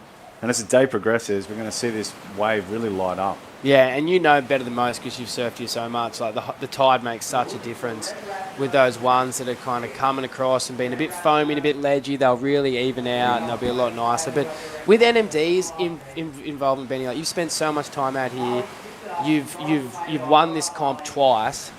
You know what I mean? That's a pretty big pat on the back, bro. It's only been going for 21 years. Like, what was the idea behind NMD getting involved, and what's your experience here out of the island with NMD and those boards? Oh, thanks, mate. So last year we came down to check out the Shark Island comp. I picked up Mez and we came together. And, geez, I have to tell you what, we were just like, what the... there was people just lined up the whole way down the point. The most spectators I've seen in any bodyboarding event. And I was in Australia, I was in Sydney, it's in my backyard. And I think the decision was made then. Sick. Like Mez and I and Winnie as well, we're all so buzzed about what we saw. And it was like this resurgence of popularity. And it was really, really incredible to see. And so we kind of, to be honest, we were like, we want to be the number one spot. We would love to be able to be the presenting partner of Shark Island for this event. Good on Toby for stitching it up. But, it's just it's a huge amount of, it's a legacy. It's a really good thing to do. You're supporting the industry is one thing. But on top of that, it's actually a good reward. You get your brand out there, you get a huge amount of awareness, and it's a great thing. So it's a two-way exchange. It's not a, sometimes Winnie, who's my business partner at the distribution company in Australia for NMD and Versus Bodyboards, we sometimes say, oh, that's a donation. We're giving that board or these prizes, all that money. Or here we got Liam Lucas taking off. Oh, sorry, guys. I jumped the gun there. So sometimes, there's a lot of donations. And you're kind of giving it away freely, no expectation of getting anything back. But this is a two-way exchange. I think you guys are delivering on something that's amazing and giving us back something too. So thanks, mate. Oh, man, we're stoked, Ben. It's so cool for you to hear it actually phrase it like that and coin it, because that's the biggest thing Sad Sam and myself have been about from the get-go. It's a two-way street. It's you improve bodyboarding, but you also aid and improve the companies that are helping out in that kind of cause. And I think if that can continually happen, you just make a little microclimate for yourself in regards to an economic status, and then you can continue to hold this event and hopefully Australian bodyboarding in higher stead financially and in a more resource-rich kind of way moving forward. But having you guys on board and, the special boards that were made for the comp, can we just touch on them? Oh, yeah, they're sick, eh? So I guess I was fortunate enough to win 2 events out here. And what I noticed, and I've surfed a lot of times out here, I was really fortunate actually when I was a kid. I made really good mates with Alex Mills, Murray Bell, Andrew Lester, Ringer. And we used to surf a lot together. And so there was a lot of sharing of space. And, those guys would sometimes come to the northern beaches or down to Wollongong when I was living down there. And it was really cool. So I really got to know those fellas. And Shark Island's always been the kind of hub of bodyboarding in Australia, I dare say. Yeah. It was actually the first time I ever really, really wanted to be a bodyboarder was seeing Ross Hawke backdooring a huge pit out here in a Riptide magazine, like back in the day. I was in grade 6 at school. I was like, man, that is so hardcore. Look at that. Look at the ledges and all that stuff. And it's gone back, 30 years, 35, maybe even longer. And it's like always been true to my heart, the kind of wave that I want to excel in. And so I kind of really wanted to get good results out here. I was lucky enough to win it twice. One of those wins, I don't know if you could really count because it was like 2 foot. But the other one... Yeah, but felt like won. I won, yeah. But the other one felt pretty legit. I fought a really good battle. I think I got like... it was maybe the highest scoring head I've ever been in. I think there was like a couple of 10s that got thrown out. Wow. It was a really good final. You obviously got a 10. Yeah, I think I got 2 10s maybe actually. Did you? Final, yeah. I'm not sure. Was that the year with the lofty air forward? No, it wasn't actually. It was a couple of pits. The standout wave that I got was like a pit to backflip out. They got a 10. And I remember Tobes, who is now the founder of Bodyboard King, who's the presenting partner of this event. He was in the channel. He was like hooting me on and stuff like that with Dean Fergus, who's from Secret Sumatra. So it's funny how community this all is. The connection, Secret Sumatra is now a sponsor of this event as well, and it's a really big part of Australian culture and Australian community is Shark Island, and it's a pleasure to be a part of it. Oh, thanks, Benny, man. It's so good to have you down here. It's so good to have everyone down here. I think that's why Sam, Mark, and myself really wanted to get this going again, was because of those exact kind of reasons. We would come down during the waiting period when we were growing up, and you see the world's best competing, and when you're getting back out there again, it doesn't just also make for a great spectacle. It kind of raises your standard of bodyboarding too, and makes sure that you're pushing the next level. Well, everyone lifts. Yeah. In competition, you're forced to lift. And here we go, guy taking off out the back, Benny Sawyer. Smart strategy, good little pit. He's trying to build on his scores. He's got a combined score of 5.87, so he's just trying to inch ahead a little bit. We've got 6 minutes and 18 seconds remaining. So we're getting down to the wire. Tricky position to be in for Benny right now. He's trying to build a house, which is really smart strategy because the sets are limited. So nice little backdoor section. I don't think it's going to get the score that he needs to be able to jump up, but he might better some of his previous scores of 3.10 and 2.77. Yeah, for sure. And I think that's going to definitely help a lot because he's requiring... now that score's just locked in, it's come in as a 3.93. He now requires an 8.74, where before he was requiring a 9.75. So he's knocked that down. It's definitely doable, yeah. We've just seen Louis Finnegan drop an 8 was it 8.83? Yep. Oh, yeah, it was something like that. So definitely doable. The waves are out there, and if someone can get him, Benny Sawyer's the dude. Yeah, he's a beast. Safety yellow, mate. Safety yellow. All the way, you know what I mean? Yeah. Imagine we saw him do another backflip off the boat this year into the channel after the final. That thing was psycho. It was, wasn't it? Yeah. Okay, heat leader Louis Finnegan, total of 15.06. What's this one going to do? Jesus. He's picking him today, isn't he, Benny? 6 speed line. Hang on, was this his first one? I don't know. I don't think it is. No, it's not, is it? It's not, is it? Oh, it actually might be, man. I think they've replayed that first one just to give us a bit of juice. But I was pretty keen. I was hoping it was a second. Do you know, just before I came into the commentary booth, I was speaking with Sads just outside, and we saw an empty one in that last heat. It was a big foamy monster, super heavy. And I was like, how come someone didn't get that? That looked fucked up, And then Louis, sure enough, got one like that in this heat, so it's really cool to see. And you can see too that the different mind frames too of certain riders, like as we were speaking before, they're all world class riders, but coming from different parts of the world. And Louis obviously, Benny Sawyer live action. Scoop trying to get a little cover up over Surge. He's probably starting to get a little bit frustrated with what's been presented to him, but you've still got 4 minutes and 20 seconds, Benny. Don't fret just yet, mate. But as we're going, Louis Finnegan still in the lead, Mike Stewart in second, Liam Lucas in third, and Benny Sawyer in fourth. I mean, looking at Liam's position now, not all is lost. Like, he only needs a 6.68, and if he doesn't progress through here in the top 2, there is a chance for the top 2 third place getters out of the opening heats to then move through to the quarterfinals. So, Yeah, pretty much. It's not all loss. It's just you're kind of in a cliffhanger moment, waiting to see where your fate lies. Yeah, for sure.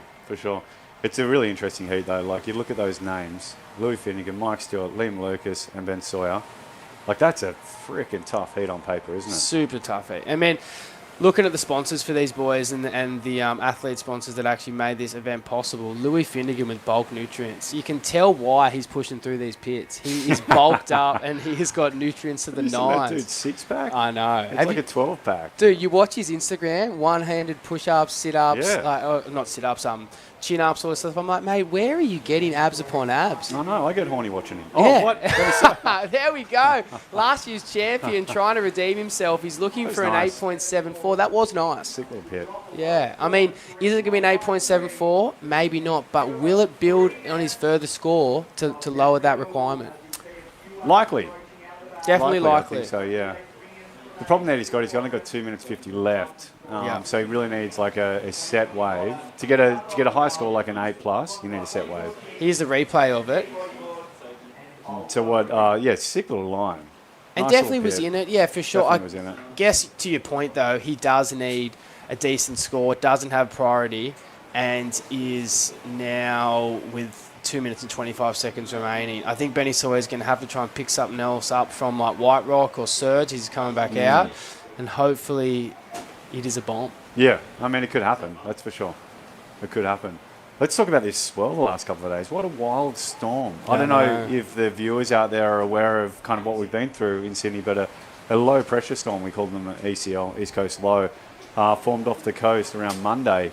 And it's really late in the season to be getting an east swell like this, and we're really fortunate to get it. So I think you guys, as soon as you saw it, you're like, we've got to do this. Because we're wrapping our hands together. Yeah. It might be the kind of last one from the season, but we got pounded by rain in Sydney, where the event is, and the swells has come around nicely to the east, but we all kind of knew it has to happen now, didn't we? Oh, for sure, and we did, and that's why we extended it. We could see it in the forecast, and we just said to ourselves, well, what's the harm in going again, you know what I mean? And we want to maximise position conditions. We didn't want to kind of go on, a 2 to 4 foot kind of south swell that a lot of them offered up in the end. We really wanted to wait for a bit of meat. And as you can see already with a couple of scores that have come in, there are some meaty waves. There's some meaty waves, for sure. And it's only going to get better. Exactly. It's really exciting. I think if you can get through this and get towards the semis and finals, you're going to see a whole different wave. I know, man. Yeah, and I love it when it's like that. It's really, really exciting because what you're going to see is guys opening up into moves a lot more because you can draw cleaner lines through the barrel. Definitely. Start jittering speed through the barrel instead of kind of being cautious of the ledges and steps. You can kind of use it as a way to create speed. Definitely. And then you're going to start to see guys like, Jacob Romero, who are really kind of famous at doing huge airs. I know. Really opening up. I know, man. I can't wait to see it. And Benny Sawyer's still got some work to do, but just a huge shout out to his sponsor, Thrash Leashes. Sponsored him last year and came back on again this year. Quality hardware for your boog. Equipment, as we see Liam Lucas in third position. Looking for a little number on Surge there, not getting it. You can tell the frustration with the leg flick there as we're down to the last 20 seconds. Huge shout out to Mike Stewart's sponsor, KK Technical Services. The local brothers Dave, Stu and Jeff, pinnacle of technical services for automation. And with Benny Hall and Benny Williams leading the charge there at that company, it's great to see them on board. As we come down to the last 5 seconds of this heat, we'll be counting this one out, and the situation stays the same. Louis Finnegan in first, Mike Stewart in second, Liam Lucas in third, and Benny Sawyer, unfortunately last year's champion, bowing out in fourth place. All right, we'll be right back in a second.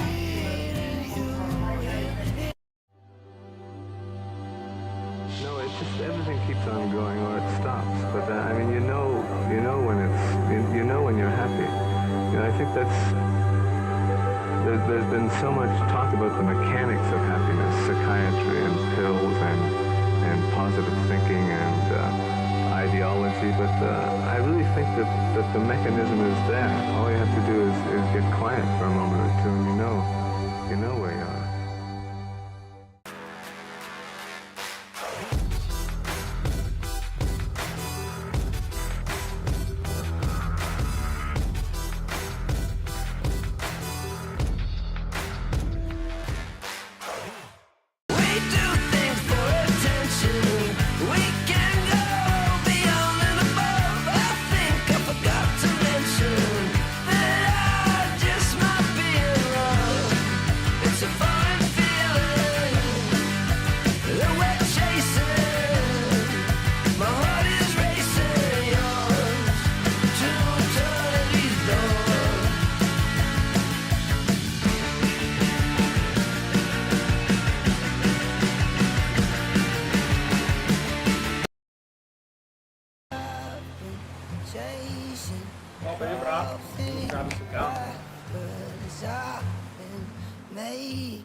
Sit on the pillow. Hey, welcome back. Here we just swapped the commentators, and you got young Rex Newton and me, Brendan Newton, just linking into the first 45 seconds of this particular heat. And Rexy, are you excited to be at the Shark Island Bodyboard King 2025 Shark Island Challenge? Yeah. Yeah, do you love your bodyboarding, mate? Yeah. Yeah, so you're 7 years old and you've been going in your local bodyboard club, Cold Coast Bodyboard Club, and you're one of the micro groms as part of the Cold Coast Bodyboard Club. And tell me a bit about what it's like to grow up on the beach bodyboarding.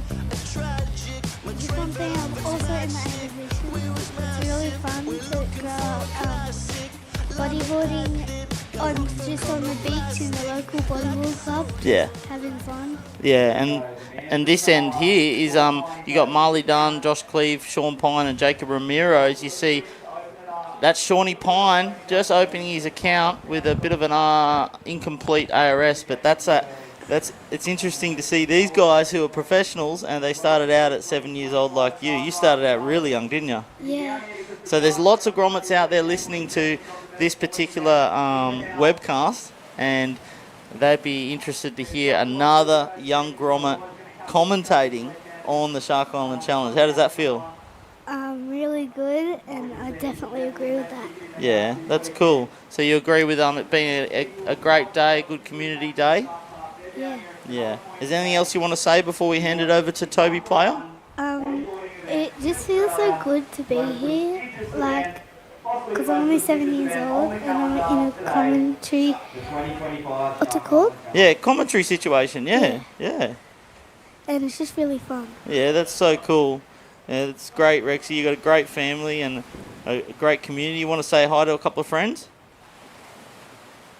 Yeah? Yeah, off you go. Okay, bye.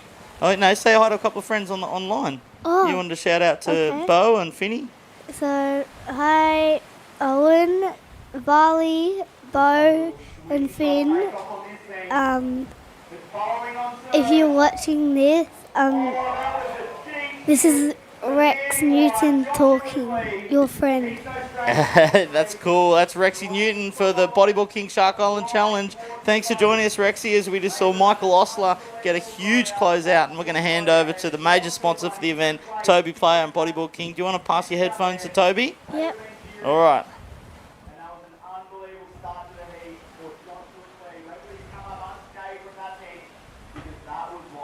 Thanks, Rexy Newton. So cool to have you, mate. You go find Mum out the front, and Toby and I will take it from here. So we've got Joshy Cleve, the first in the trials, Tobes. He made it through and got first with O'Toole got second from the trials, and those two made it through. And this is a replay of a crazy deep one. See how close that photographer was? I think that was Luca, the fisheye photographer out there under the lip. And we're just starting off this must be heat number 3 for the day with 25 minutes to go. Oh, heat 4 it is. Heat 4. There we go. Yep. Yeah, mate. Brendo, what do you think about it out there? How's it looking to you? Yeah, mate. You know, it looks challenging with that little breath of south wind coming on, but there's definitely going to be some crazy slabs, particularly as the tide comes up, as we see Ramiro just starting up his campaign. He's looking for that air bowl. We know he's looking for that. He just pulls out of that one, says, no thanks, I want to get something better than that. And Jacob Ramiro, obviously, he's brought his family over from Hawaii. He's a Maui boy. And you can see Osler's picked off a small inside one. If he can pull... No, that's not Osler. Sorry, that's Josh Cleve. He's riding the orange rail board, and that's what got it confused for me, that HP board. And, of course, he was the guy that got that big closeout before, not Osler. So that's Joshy Cleve as he comes through the trials and all the way through. He's the crowd's favourite. Yeah, mate, it's good to see the trialists coming through. I saw Clevey got a sick one the other afternoon. What day is today? Friday. On Wednesday Arvo, he got a cracker. So, yeah, check that out. I think it's on Surfline. There he is. Clevey, nice barrel, and then knocking it at the end. So that's a make. That's it. You just need to get a couple of good waves to start your campaign over there. Here we go. In red, Marley Dunn. What's he got? Oh, that's a heavy roll. If he makes this, that'll be crazy. It's a bit too heavy. Some big sets rolling in there. So Marley's, what do we got here? Waiting for Josh's cleaves to score a drop there from his barrel. So that should put him he's already in first, but should consolidate that position for him there. Yeah. So it's a pretty serious heat. You got Shawnee Pine. There's a spelling error in the Sean Pine score there in yellow, but that's a huge roll, but he just gets caught in the wash. Pretty heavy. It looks heavy from that angle. You can see the amount of water in the wave there. Yeah, so good on you, Tobes, representing obviously your business, your shop, Bodyboard King, and for putting on this show. And it's going to be a big show, especially as the hours climb towards high tide and you get down to the business end of the day. How did you find it out there? It was actually pretty good. Like, I saw the heat before me, heat number one, looked a bit weird. Like, the wind came up and the tide was pretty low. I didn't really see many sets, and I thought to myself, Jesus, it doesn't look that, like, I wasn't even that pumped to surf. But then a few more sets came in as I paddled out, and I ended up getting a couple of good ones, a couple of absolute beltings on surge. Yep. I think it was Mauricio was two makes for belting, so... Yeah, you basically got some sick waves. It was just that got a bit clamped on the end, though. Yeah, and just, like, a bit too low for surge, so I was getting down them and then just seeing, like, steps coming at me, rocks sticking up, all the rest of it, and hit the bottom, I think, 100% of the time. Really? Yeah, hit the bottom a lot? Any injuries? Everyone, yeah. Nah, actually, I came up pretty unscathed. All right. My Weddy took the majority of the force for me, so... Yeah, it was good, though. Like, and the boys got some sick waves. I think it's just getting better and better each heat, though, with the tide. And our wind's kind of like... It's a light southerly at the moment. It's, like, backed off a little bit, I think, from earlier. And as the tide comes in, it's going to take a bit of that chop out. Yeah. Shark Island doesn't mind the south wind too bad, especially as the east ones come through on surge. So should hold it up pretty well. There's a nice little inside one. Look at that. That's a nugget just going unridden there. And we've got a couple of fans on the hotline, on the webcast there, and thanks for tuning in. And we got some Fesh. He's going for Clevey, and they've got, of course, Kimmy Feast. I wonder if it's the real Kimmy Feast. He reckons that J-Rom's about to go to the moon, and I have to agree with you, Kimmy. Like, if J-Rom gets anything that will allow him to jump, he'll jump real high, and he'll do something super fancy. Growing up on Maui, flying over those end sections there is just incredible to watch. It's so good to have him here. And obviously shout out to his sponsor, Aloha Freight. His buddy runs Aloha Freight and just threw down the $1.5 to send him over here. Big man. So good. Good support all round. Yeah, totally.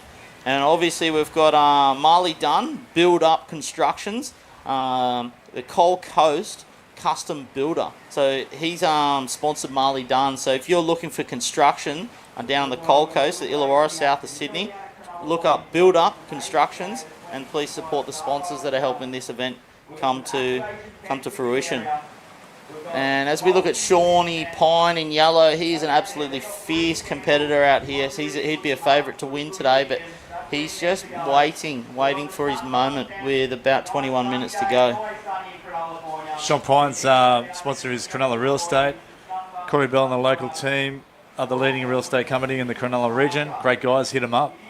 Yeah, that's awesome. So Cronulla Real Estate, thanks for throwing your money behind Shawnee Pine. It's a pretty safe bet at the Shark Island Challenge in yellow for today.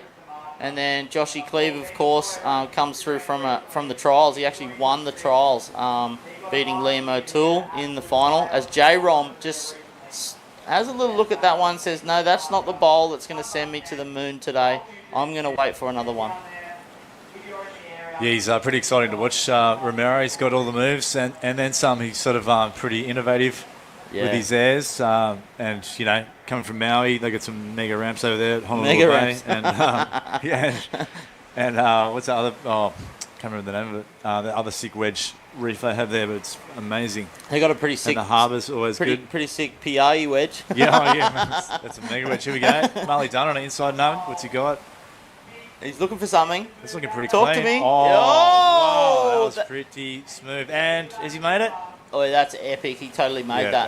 That was nice. Hey, ladies and gentlemen, what you're watching there is some of the most robust bodyboarding you'll see on planet Earth. Landing off a 4-foot end bowl and skipping through the wash with muscle strength. That is crazy. That was nice and clean. And how's he made that? That's a top effort. Actually, Marley's, I'm not sure if you saw his new clip Yeah, on YouTube. You're sponsoring him now, yeah? Yeah, he just picked him up as a rider. He's like one of the most, hardcore and dedicated bodyboarders in Australia. Like, he just is on every swell. Yeah. He's pretty good, Yeah. pretty amazing talent. He got through to the final last year in Shark Island, and obviously that's going to help him on his way today. 100%. So Build Up Constructions have totally backed Marley, and also Toby Players backed Marley. So go check out his clip as the new Bodyboard King rider. Go check out his clip online and make sure that you watch one of the most kind of high performance clips to drop on the internet in the last decade. Yeah, it's pretty amazing, psycho, yeah. Like double backies, that reverse into the pit. Yeah, Mate, that's psycho. just Where stuff is that you at? don't see. Where's that reverse into the pit? I think it's Trino's maybe. Wow. That's what I don't know. Could be somewhere else, but yeah, I was wondering myself. But crazy. Yeah. Shouldn't drop names on the broadcast, I guess. So thanks for tuning in, everyone. Just looking out for Hodjo's been a pretty regular guy chiming in some good energy on the chat line on the YouTube channel. Sporting News YouTube we're using for the live stream today. Thank you so much, Sporting News and all the gang who's got behind this. We've really kind of pulled this thing on a shoestring. We've got infrastructure, we've got live stream, we've got commentary, we've got all sorts of things going on. You got an activation down on the beach, is that true? Yeah, we've got a pop-up shop down here. Got selling heaps of merch for the comp. We've got Sharpies, so you can get a signature for your favourite rider. Sick. NMD's backing us too. They back this comp, so we got some merch of theirs, like T-shirts, hoodies, spray jackets. Be selling some Boulder stuff, but that's not legal. But yeah. That's cool, mate. I mean, it's to go get involved. If you're in the local region, come down, get involved. Marley. Here we go, Marley. He's just dropping into a thick there we pit. go. Does he come out? Are you joking? Oh, and that was, everyone turned their nose up at that. He was just a Marley bit wider. done. That was sick. He's on a roll now. He's on a roll. Look at him go. Look at him. You know, people are excited when they're paddling like that. Eh? He's got the afterburners on.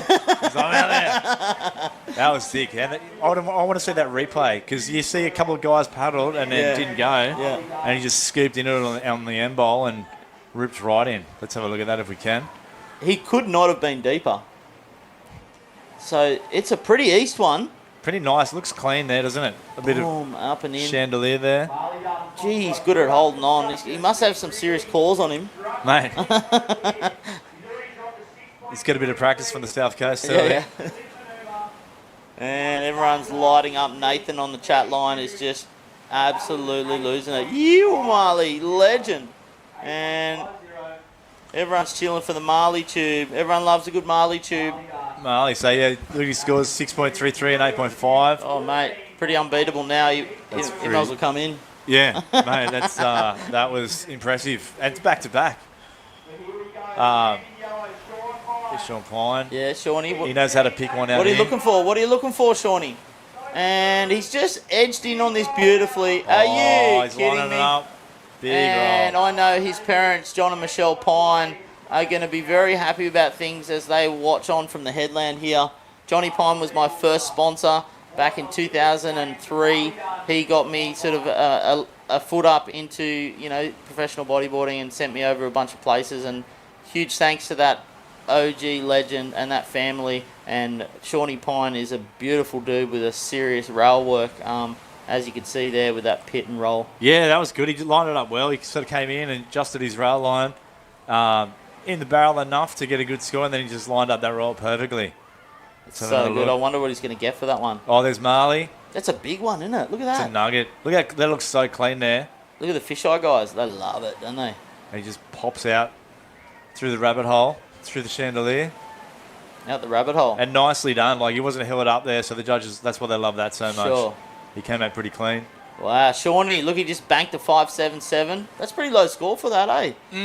I mean, it wasn't super deep, it wasn't a big wave, but he did ride it very well. Sure.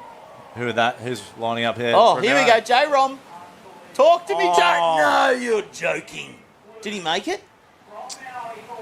Did he make that? Don't think so. Unless That was huge. Yeah, that was epic. That's what he came here for. He does love an air. Big flip there. Mate. Here it is. There he is. he's just thinking, this is what I came here for. Boom. Times it well, Bang. perfectly. Oh. And then just kind of like landed on his rail a bit too hard, I think, and he's lost a bit of speed. Yeah. Lost momentum to finish it off. Yeah. I wonder whether you're going to go out there and try something similar. Maybe just try to get a bit further out in the flats and spin it around. Mate, look at this. What a day. I hope everyone tuning in is loving it as much as we are. I mean, it could be a little bit better, but not too much. The wind is a little affecting it a little bit. But luckily, Shark Island takes the chops out, sucks them out of the wave face. Oh, and Nate makes it nice Florence and is smooth. tuning in. Sorry to interrupt. We've got a bunch of people just tuning right in, stoked on everything. I think Nate's going to come down and have a commentate later, which is cool. Sick. And we've got Kimmy Feast. Yes, I do love it, Kimmy Feast. And we've got a bunch of gang just psyching on the hotline. And these scores are dropping. Marley and Sean in first and second place.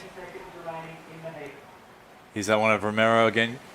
Just lining up the ramp. He wants it. He wants it. Hits it. And that's very well timed. So cool, man. Just didn't quite get his rotation in. Yeah. And couldn't slide out of that. But well done. And what have we got? 30 minutes left in the heat. So still plenty of time for both Josh and Jacob to make a comeback and get it into first and second. Totally.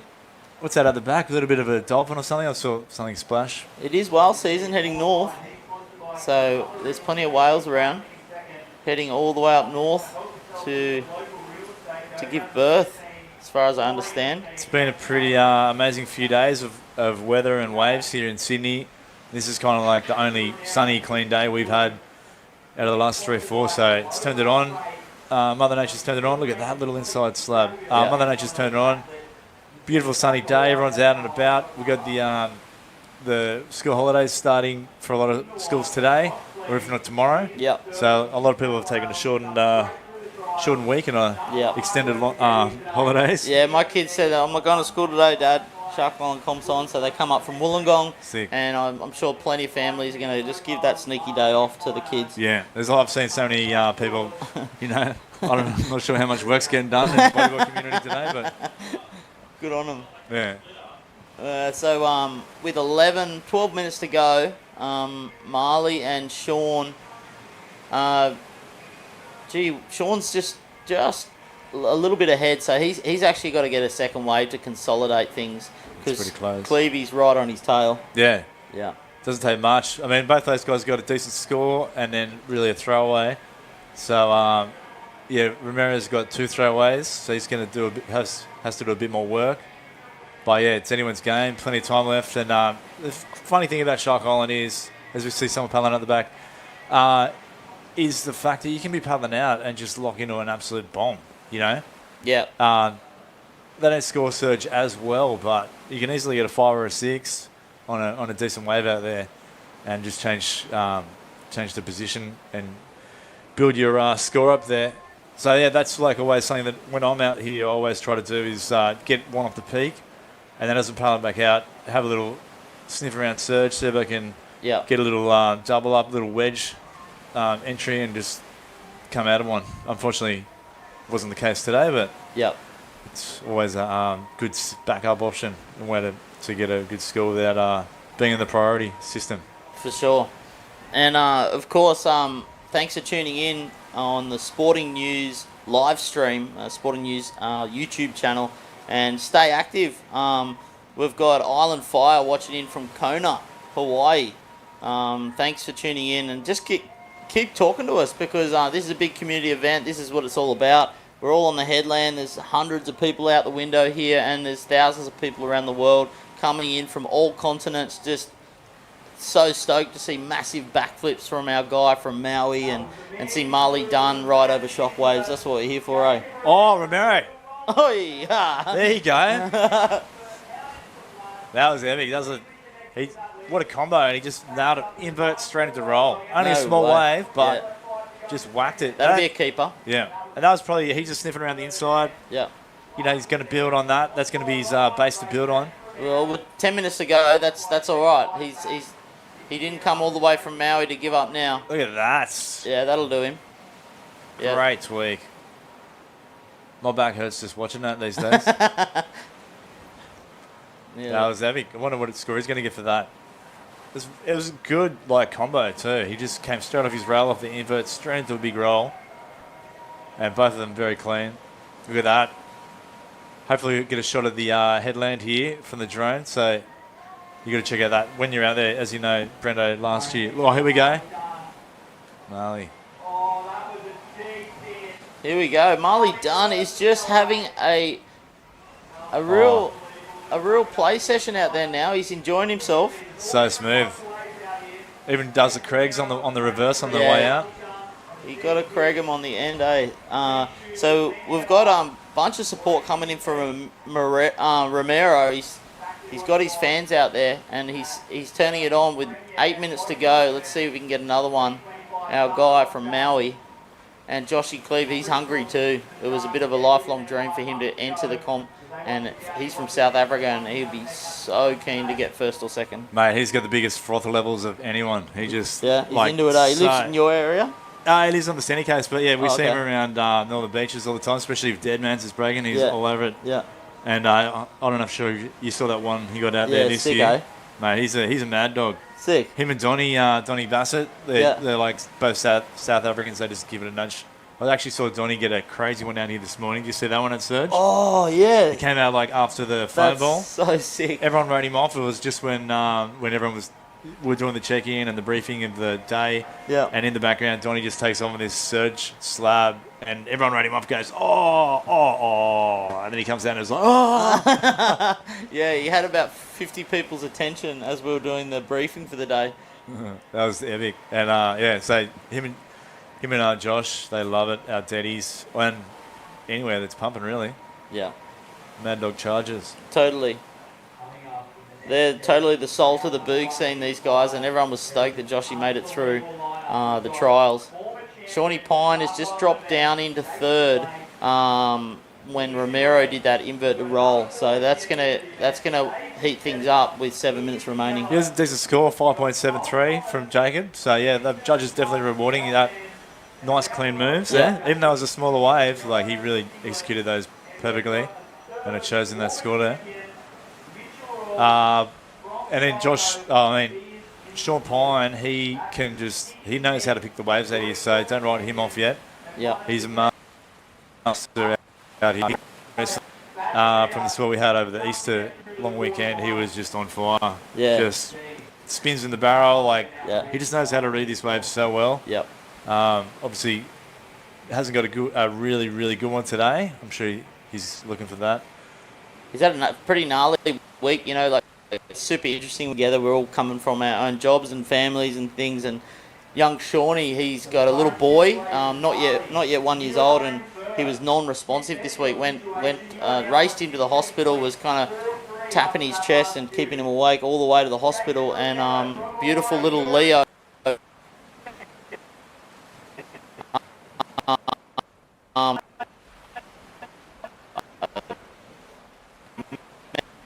Meningitis it was. Yeah, so he's all healthy and well now, but that's the stuff.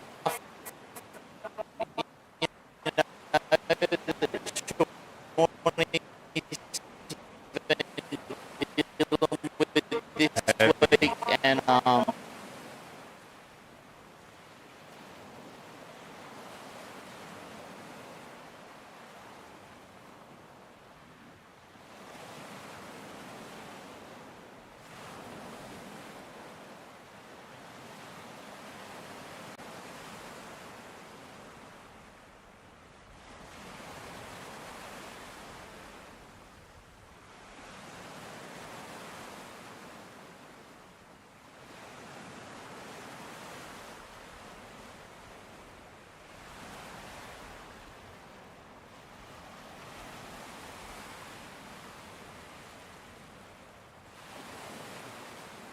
do wonders for him. That'll get rid of the 1.9. I think so, yeah, totally. Obviously, bombs out the back too. Piney's in the spot. That should consolidate his second position. So Piney's got to work for it now because Ramiro's actually going to get a better score.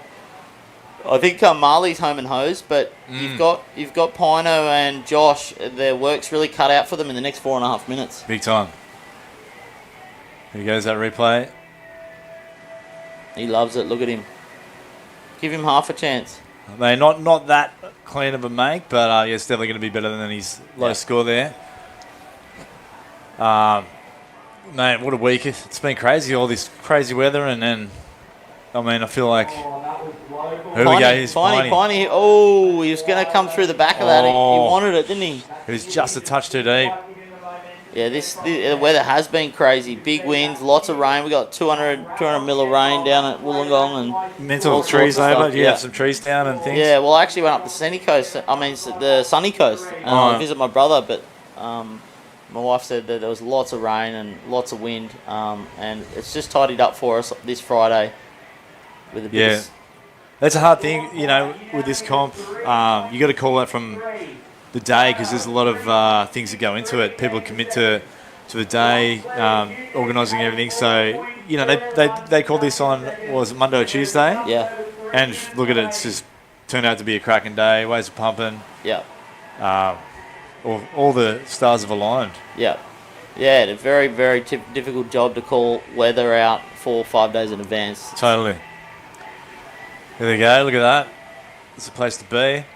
That's the boat. There's Idris Wace and Sean Cooper, and I'm pretty sure they're supporting the comp from the boat, and hopefully we'll get some interviews and some shots coming in from the boat soon. You were on the boat last year, weren't you? Yeah, that was fun. We were sort of wrenching riders out of the water and getting a couple of words from them and then throwing them back in. Yeah. It was a bit big last year. Looked pretty rocky. Look at that. I love that view. Look at that. There we are. Fly over. So me and Tobes are sitting in that white building there.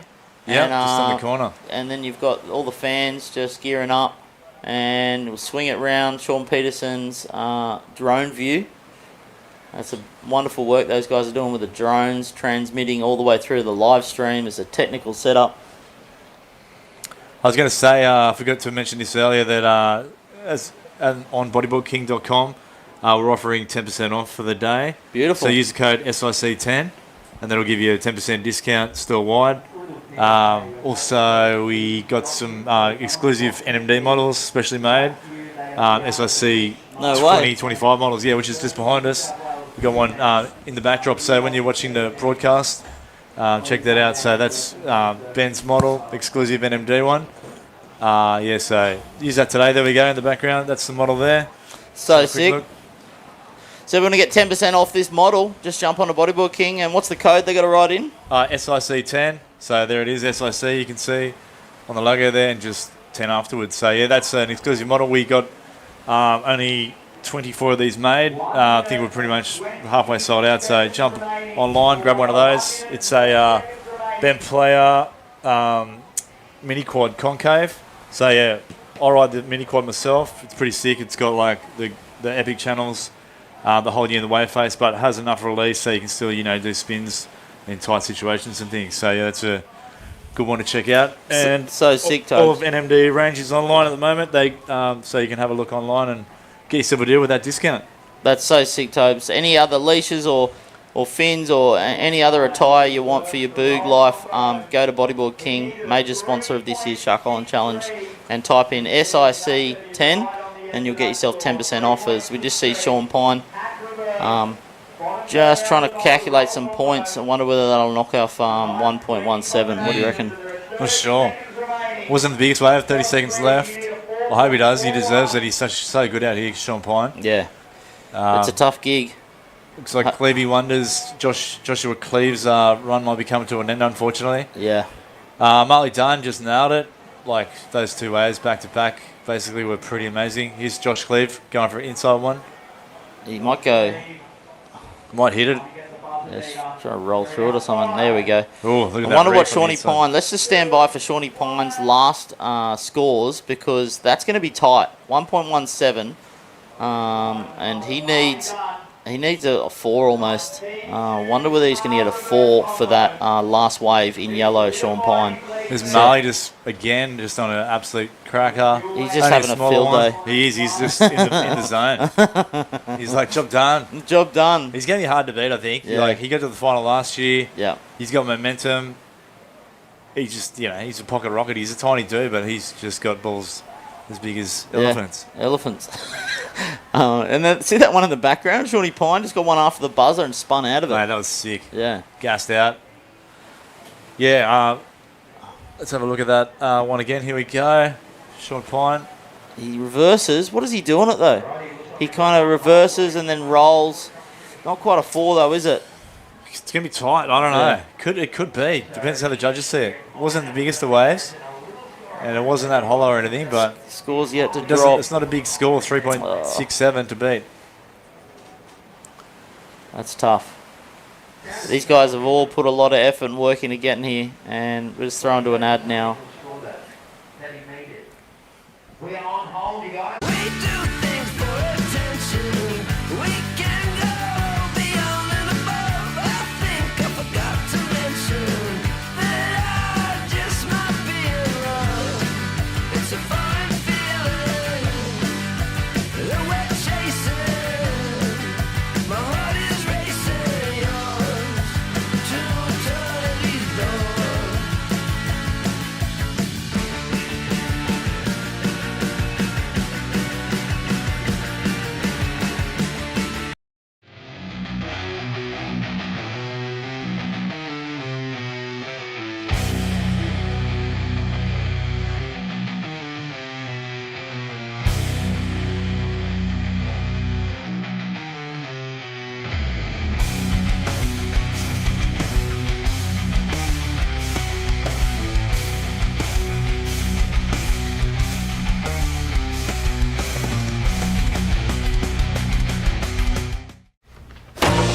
Believe you can have a beer. Ask for a beer. Receive a beer. We do things for attention. We can go beyond and above. I think I forgot to mention that I just might be in love. It's a fine feeling that we're chasing. My heart is racing, yours to eternity's door.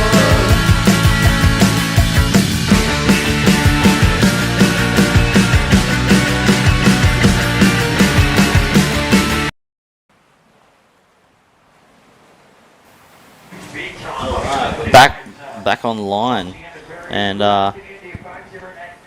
we're just gearing up for another heat. If you want to pull up the heats on, you got the heats on the stacked app? No, I don't even have it stacked up. No worries. All right, we'll just run solo. We got Jace Finlay, Dave Winchester, Cohen Thomas, and Mitch Rawlins. What a heat! As I'm joined by Jack Baker at the commentary booth. Good to see you, bras. Right on, Brendo. How are you, mate? How'd you go out there? You didn't quite make it, or? No, I didn't quite get what I was looking for, but, everyone had a good run of waves, so, the horses were out the gate, so to speak. Yeah. Which was good. So. Good on you, mate. Oh, well, mate, you're one of my picks to come through the final, and sorry to hear you didn't make it through. It's the game, though, isn't it? It's competition surfing, isn't it? Yeah. You certainly got it slotted yesterday afternoon. You got a couple of nice... Yeah, the last few days have been really fun out there, so... How is that replay? Crikey. Honking. So that replay is just coming through from Winnie. Winnie just... Look at him. The hand flick. That's nobody's business. That was incredible. I must have missed that one while the ad break was on. And we got Finlay just backing up behind him. Oh. No, that was Winnie's replay again. So love that. Jacko Baker, welcome back to the booth, and tell us a story about what it was like out there. Well, when we first got out there, the winds kind of really picked up a bit more stronger from the south. And hold on 1 second, if you can hear this. Oh, that's God. That's his bolted brew. That's milk.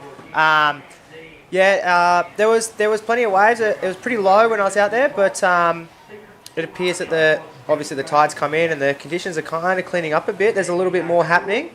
We had quite a lull in my heat, which was the first heat. But, the goods provided for a few other people, which was Liam O'Toole and Sam Strachan. They really they ended up getting fruitful, and Yeah. They're worthy guys to transition.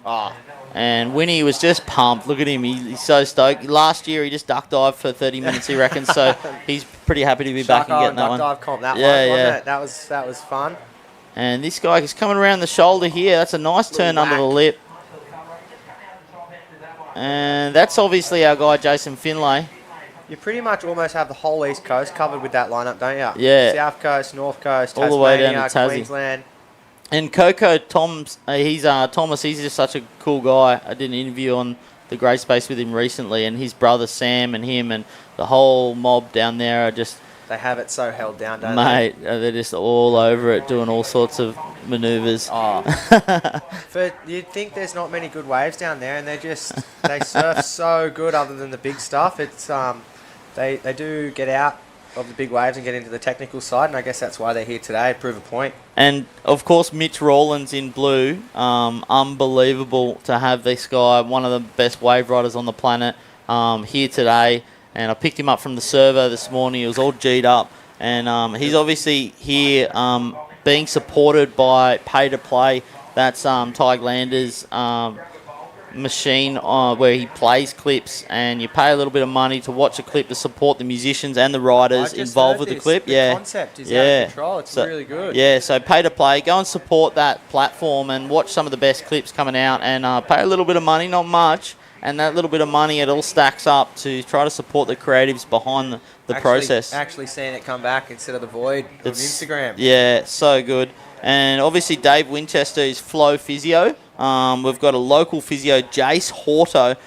He's the premier physio for sporting injuries and has a bunch of pre- and postnatal physio sorted too. So please go see Flow Physio. Dave Winnie's sponsor to be in this comp. And if you want some physio in the Sydney or the Shire region, Jace Horto at Flow Physio is one to go see. Please support the sponsors that put this on, because without that we don't get to kind of put these things on. So that would be good if you could back these guys. Looking out for the sponsors of the other gang. Coco, who's he backed by? Ooh, can't see him. Here he is. Taran Point Bolo. Taran Point Bolo. That's right up his alley. Yeah, so he's got the bolo to send him through the barrel today. Thank you, Taran Point Bolo. Go and have a nice steak and a beer there on behalf of the sponsorship they provide. Shark Island Challenge. Big shout out to all the sponsors in this whole comp. So Everyone's sick. had to put up some money, and that's what's really funding this whole event. So. And as we see, Mitch just stroking into this. Talk to us, Mitch. What do you got, bruz? And he's just little head dip. Little shampoo, I'd say. Yeah, he won't be frothing on that. He knows what he needs. He knows what he needs.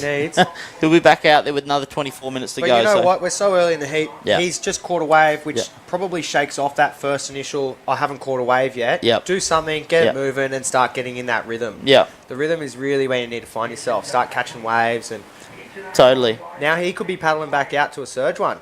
So for those watching, just the way that guy holds his rail and talks to the wave, talks to it, it's unbelievable. He's a whisperer. He's just unbelievable. It's almost like he tells the wave what he's doing sometimes. I actually don't think I've seen usually when I was a kid, I saw a lot of fast motion stuff of Mitch, but now it's all slow mo. And you're right, he whispers. All of his footage that he puts up is slow mo. Yeah. And it's It's seriously meditative, majestic, almost what do you call it?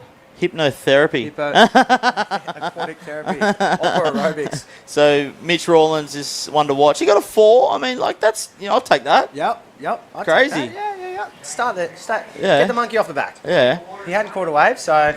And I want to just quickly chat about our boy Jace Finlay. He's an absolute athlete and an oyster farmer, but we've got a beautiful boot community globally, and all you guys on the chat line, I'm seeing you shout out. You're all part of it. And so what this community does, it's kind of gets around these events and gets around each other and puts on cool events. And the way it's happened for Finlay is that we've got a particular sponsor. It is actually Woodall, Kieran Woodall, which is a local legend. His wife has coughed up on behalf of Kiss the Sky Creative, graphic designer, web designer. Kiss the Sky, graphic designer. She has coughed up the $1.5 grand to get Finlay through the comp. So they're backing their money. So pretty cool. If you It's a pretty safe bet too, to be honest. Yeah, and then we see, what do we got? Coco coming up and he's through. Driving. Oh, mate, they're gnarly ones, when they wrap round. Yeah. He is looking for a bit of wall on it to try and get some meat. Yeah, but not too much, eh? Not too much. Yeah, that lamb shank was a bit overcooked. So. Yeah.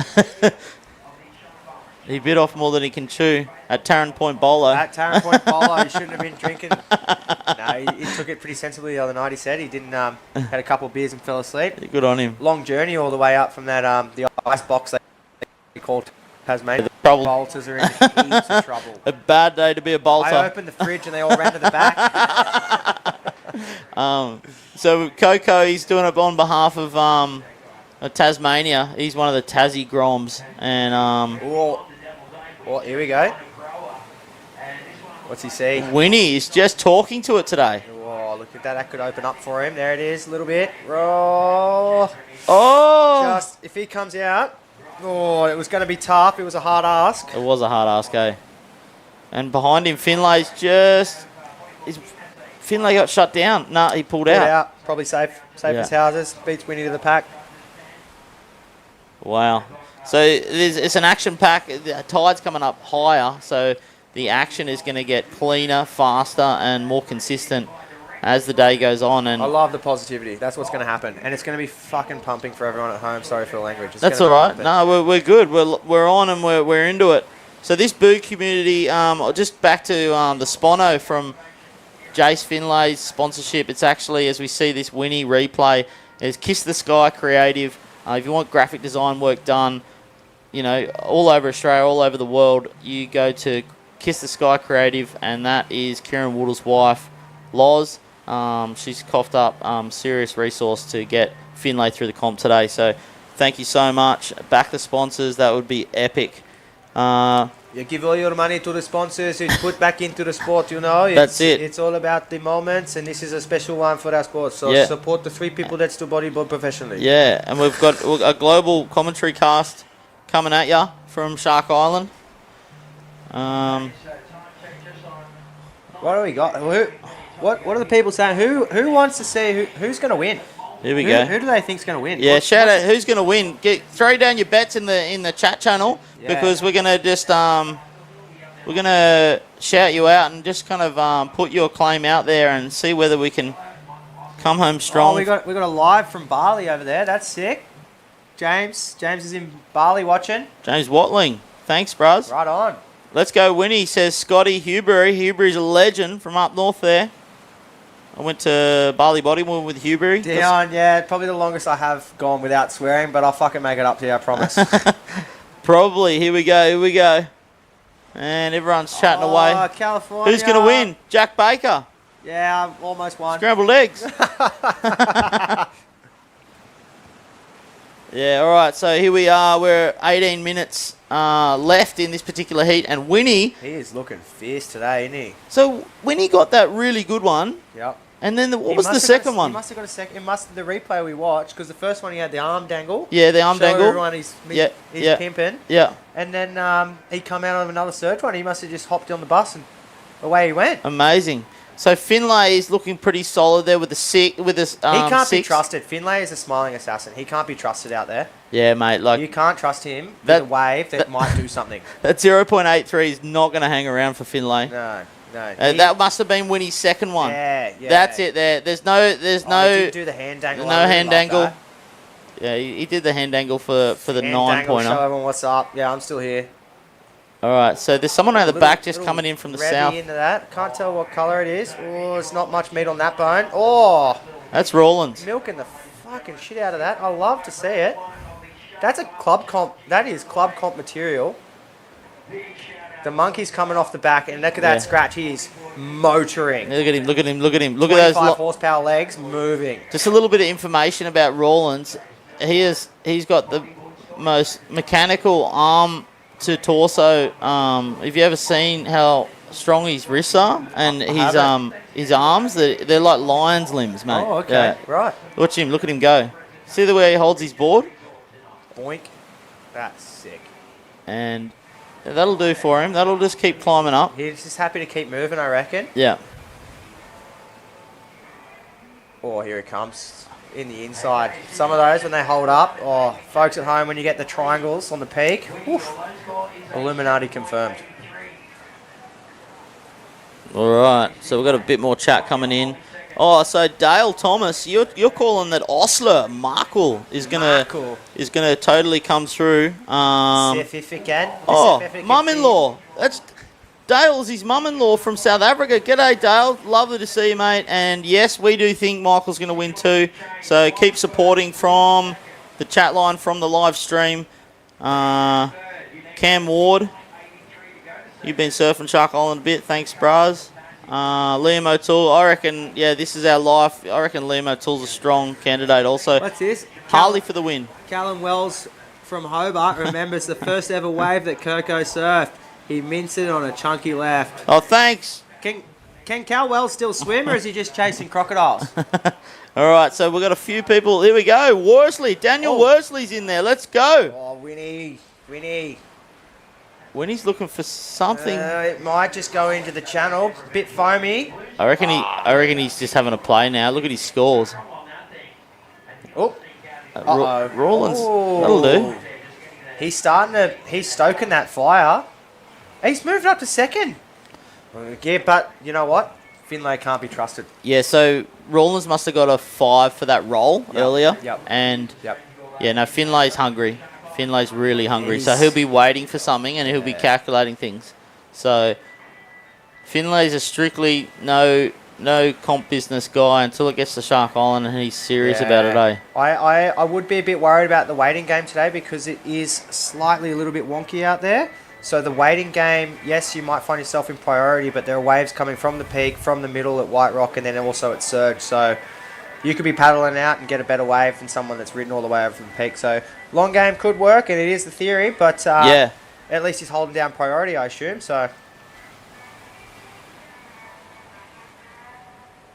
All right, so there's a bunch of people tuning in, and what's the furthest away someone is at the moment? Things are heating up in all over the place. In Brazil, in Hawaii. I thought I saw a Peru flag in there. That's a little far away. That'd be a dream if people are coming in from all over the world. What's this flag here, bros? That's Chile. Chilean. Yeah.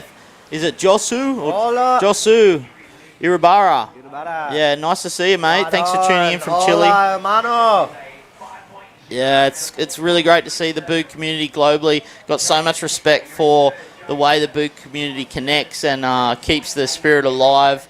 It's all about that connection and the water and wrangling into the slabs that we love. So super appreciate all the people tuning in from around the world on behalf of the Bodyboard King Shark Island Challenge for 2025.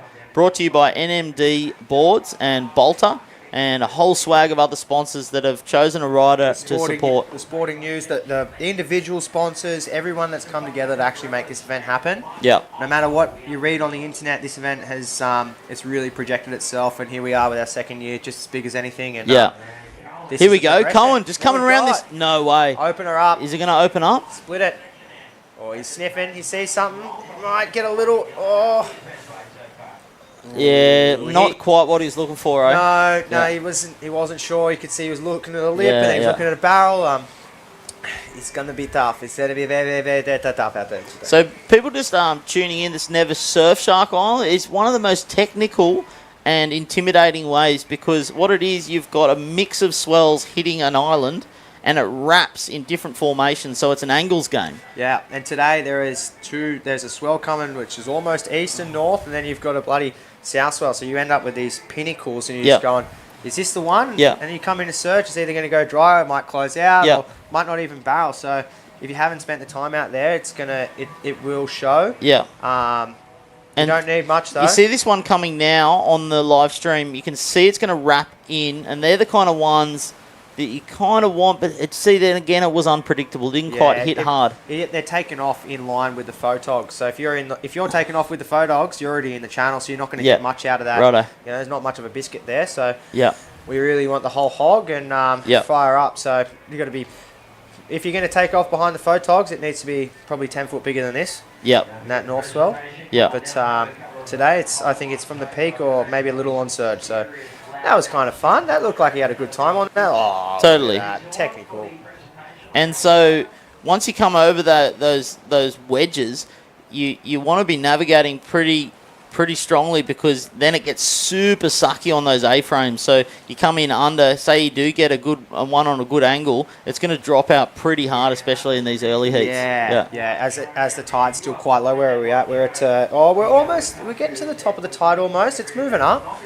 I like to call it the dance floor, Brendo. When you come into surge, it's the dance floor. Yeah, that's where you make your moves. That's where you make your moves, eh? Yeah. And you know all about that. I was watching you out there yesterday. It's so incredible. Yes, it was a lot of fun. Here we go. What do we got, Jace? He did play the long game, and he's Talk to me. Open it.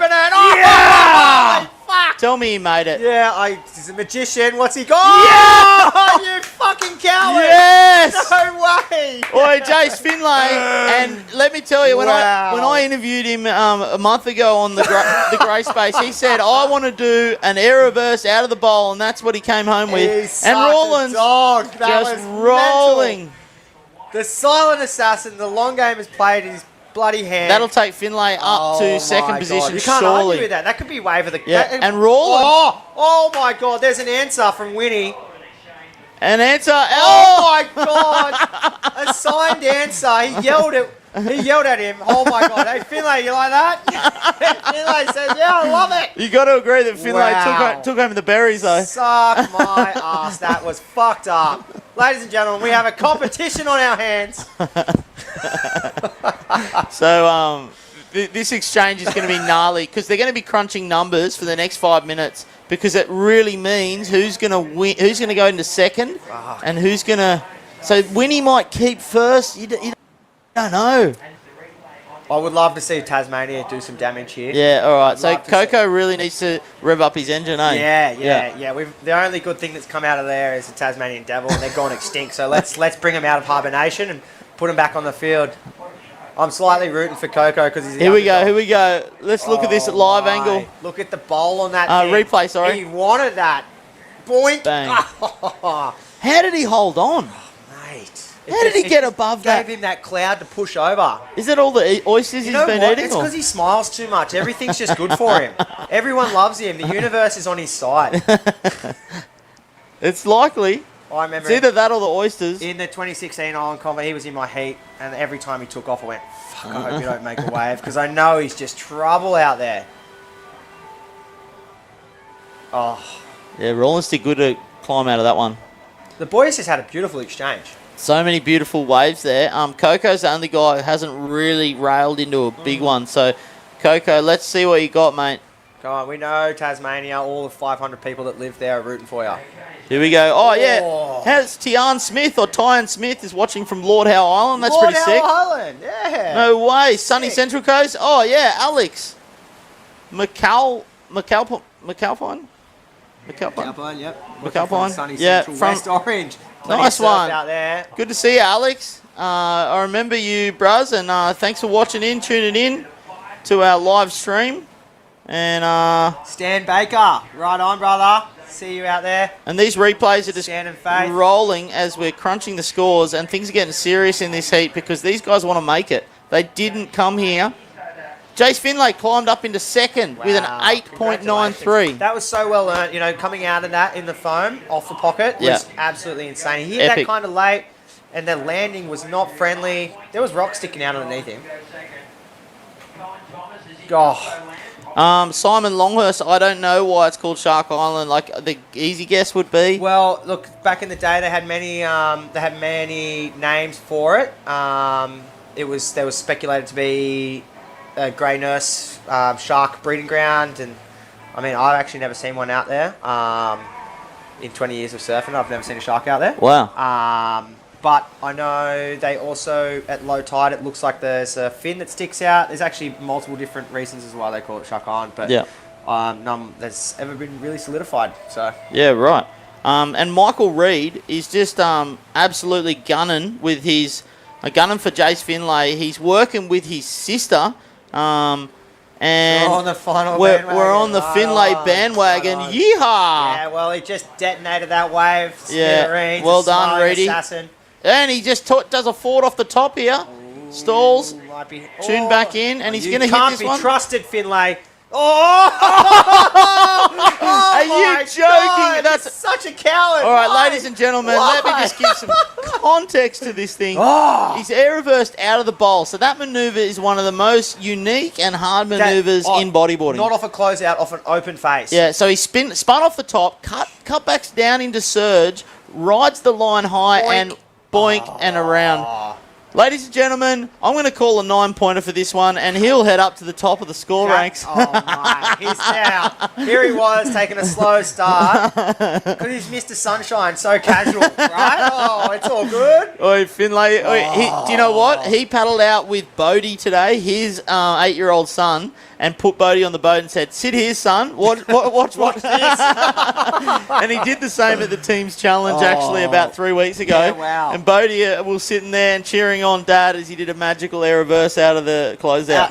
Up the coast. Yeah. So that is also another really well done event up there. I love It's sick, the eh? team's challenge and Peter. yeah, we'll come up next year. Let's do it. Cronulla should definitely get a team. They do a really good job. Oh, Dwayne's watching from Thailand. That's pretty. Taiwan. Taiwan? Yeah, What, good on you, Surabaya? Dwayne. Is he making bodyboards? Here we go. Coco, what do you got for us, mate? Dig, scratch, anything. Live, laugh, love. Look at that. Yeah, Tasmania live, just laugh, blew love. a Who, what, lid. where, and when. So we've got Dwayne. Are you making bodyboards? Jack wants to know. Are you making bodyboards out of Taiwan, or are you just hanging loose? You working? What are you doing? Taiwan, no. And Coco's just clocking some points, so we're happy for the lad from Tassie. Yep. He's still got some time. Anything can happen. It's going to be hard to beat Finlay. That's Oh, why it's Camilo's coming in from Argentina. We love you, mate. Right on. Thank you so much Look for at the tuning flags. I'm stoked to see everyone in. out So there. sick. Here we go. And That's a nice little one, little spit there for him. And yes, then Jack out. is sinking some beers, and he's got a bolter in his hand, the event sponsor. As soon as I got knocked And out, from I had a Peru, Miguel. Yep, Dave Winchester is the GOAT. We agree with you. I grew up with him on the Northern Beaches, and when he was wearing the yellow hydros, he was an absolute magician then, and he's still a magician now. From Canada, Sam Strachan for the win from Canada, Kyle Lewitt. That's right. Right on. Well, we've got some serious engagement I'm here. loving this. I'm We're loving talking this. to it. And we've got Italy on the map. Mexico Oh, Mexico on the map. Rodolfo from Mexico. Thanks for tuning in. Good to see you, Rodolfo. We appreciate you, mate. And we're just rattling through the fans here. All their input is appreciated. The crowd will be absolutely frothing on this heat. This is so. This is what you almost see. You get the underdog with some real legends. What do you got? Corey Rayner says Lord Finlay. Lord Finlay. All praise Lord Finlay. No way Finlay made that. my Coming in God. from Canada, Oh, Kyle. There's a little one tucked in again. He's trying to make some moves. Are there. you joking? This is crazy. I can't believe you did an air reverse out of the bowl. Twice, Ladies and gentlemen. Twice. Yeah, Lord, everyone pray. Pray. Ladies and gentlemen, let's show some honour to the Finlay. Wow. He's the chosen prophet. He's really talking to it out there, eh? Oh. I knew he was dangerous. And I've called him a coward a few times just because I know how good he bloody is. And Here we go. And Scott Dennis is stoked. The Bally Blood's on fire here with the Finlay going full rotation off the end bowl. He's never not been on fire, though. The only time he's not on fire. How he is this sleep. chat line? We're going to break the internet here, Sporting News. You're going to have to get an extra gigabyte, an extra... Yeah, it's going to go mouldy in a second. All right. There's too much sweat in this room. Crikey. So this heat has been an absolute barnstormer. Portugal. Cohen has moved up a slot here. Andre, you're waiting for the Heat 6, are you? Portugal, you might have your guy Steph in that heat. So Watching from Vic, Josh Harry Hall. How are you, brother? Hope you're holding down that Luna Park. Oh, yeah, look, Jughead. I don't wonder if it's the Juggy we know, but there's Juggy and his daughter, Sav, watching him from Western Downs. Appreciate ya. Aussie Jughead. Must be Aussie's Jughead's son or Do something. you reckon people can hear this? Hang on. Oh. G'day. If you're Jughead's son and daughter, we love ya. Jughead's a hero. You love this heat. Yeah, we do love it too, Grant Burden. And tuned in from Townsville. Cheers, Lee. So good to see you, mate. Shout out to the No Time Tassie, Sam Thomas, one of the boys that he didn't quite get in, but his brother Coco's in the comp. Check out, support bodyboarding. Bodyboard King. No Sporting Time. News. Is that a clothing brand? Yeah, it's No Time. Sam Thomas. It's Sick, man. good stuff. It's a cool little thread. Yeah, they got some creative Quality, yep. now, say. I love their gear. Yeah, yeah. People from Tasmania are weird. That's why they're good at shit. Yeah. Yeah. Well, art is the essence of life, Jack Baker. So that's why the trees talk to them down there and they make good art. Yeah. And what are we looking at here? We've got 1 minute to go of one of the best heats we've seen. It's been an absolute delight. So this has been fucked up, honestly. Sorry for the language again. Oh, everyone at home, hope there's no children, but far out. Yeah. That was such a good exchange. I'm fired up. Yeah, I'm These fired guys up on too. fire. Here we go. This isn't even. We're not even in the final yet. Dear Yeah. God. This is the first round. This is the first round. And you're 2 beers down, and we're throwing two 4 beers. and we're yelling at the mics. We're gonna have to turn the mics down if things go up like this exponentially. Yeah, sorry, I probably blew the microphones out. No, you're right, mate. We love it. All right, here we go. Yeah. Good ups, everyone. This was a good exchange from everyone. What I've noticed is it's like a horse race. They come out of the gates and they're all just one after the other. They're off and they're off. And we got Norfolk Island tuning in. Jordan, cheers, bruz. Nice to see ya. Such good vibes. Yeah, wow. How good is this? Oh, look at this. South Coast Chompers. What's this flag here? It's the Chompers. All right. On. So we just want to make sure that we're that heat just comes to an end there, and it looks like we're jumping into next heat, and we'll swap out. Who else is up for the commentary booth? I don't know if they'll cut the mustard on this, but it'll be some bloody legend, I'm sure. Brendo, It's been an honour. It's been awesome having your energy. No,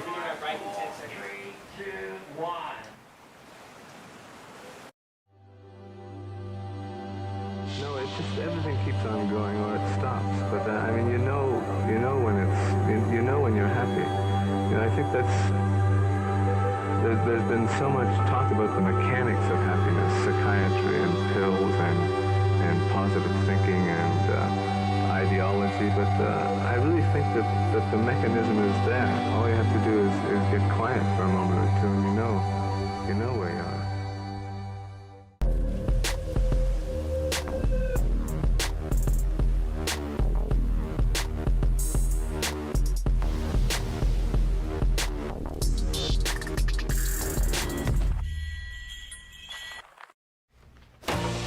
Believe you can have a beer.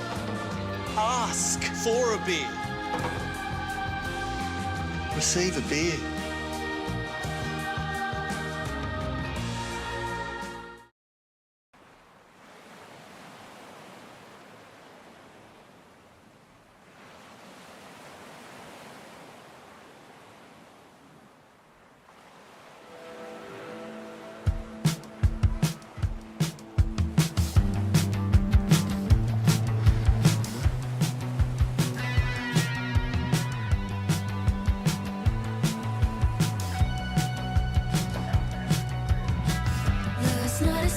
All right, and we're back here for the 2025 Bodyboard King Shark Island Challenge presented by NMD and Bolter Beers. I'm Luke O'Connor, one of your co-commentators for today.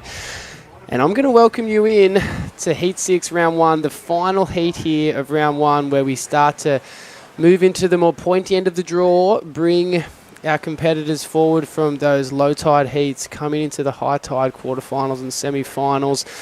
To do battle in this last one, in the red, the king of the island, the undisputed champion, Andrew Lester, mate. Unbelievable. And as we can see, we're going to the boat cam there. You've got Winnie after that heat, ripping out ridiculous barrels and airs. He is a special competitor, and he's a man who's won this comp before. He knows what it takes to go all the way. In white, Jesse Langrigan from Newcastle. He'll be taking on Steph Kokorialis and Michael also. As we see, the South African opening up his account on Surge, getting the account underway And also Steph looking at that one fresh off a plane off Bali. Steph getting at 6 a.m. this morning after a Java trip. Cutting it quite fine, the Portuguese tart, but the man knows what he's doing in waves of consequence. And here's another one. Steph, I think, has gone for the second serving of a beautiful, delicious meal. No, sorry, let me correct that one. Jesse Langrigan from Newcastle has come in hot there, opened up the account with a nice barrel over surge. The boys look to be kind of putting the heat strategy in place of opening up the account quite early, not waiting for those larger sets, but getting busy on the inside and making sure that they're getting the scores under the belt and building the house, because we do know that tide's still coming up, and we've got a bit more to go until we hit that 3:30 p.m. high tide.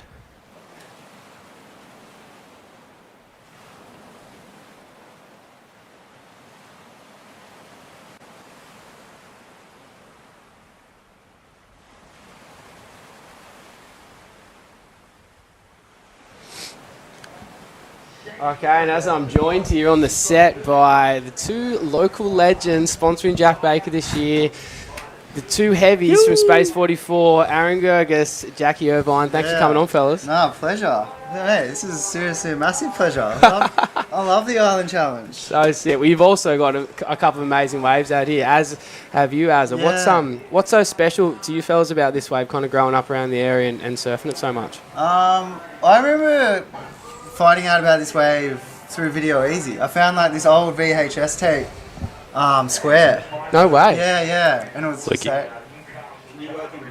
for real cheap. Oh, yeah. All right, Jacko. Sorry to really cut you short there, mate. We've just got a boat interview coming up. We've just got the last heat winner, David Winchester. I'm sure you guys all went and saw him go ham on the boat. And we're just going to cross to him live now with Sean Cooper. Coops, take it away.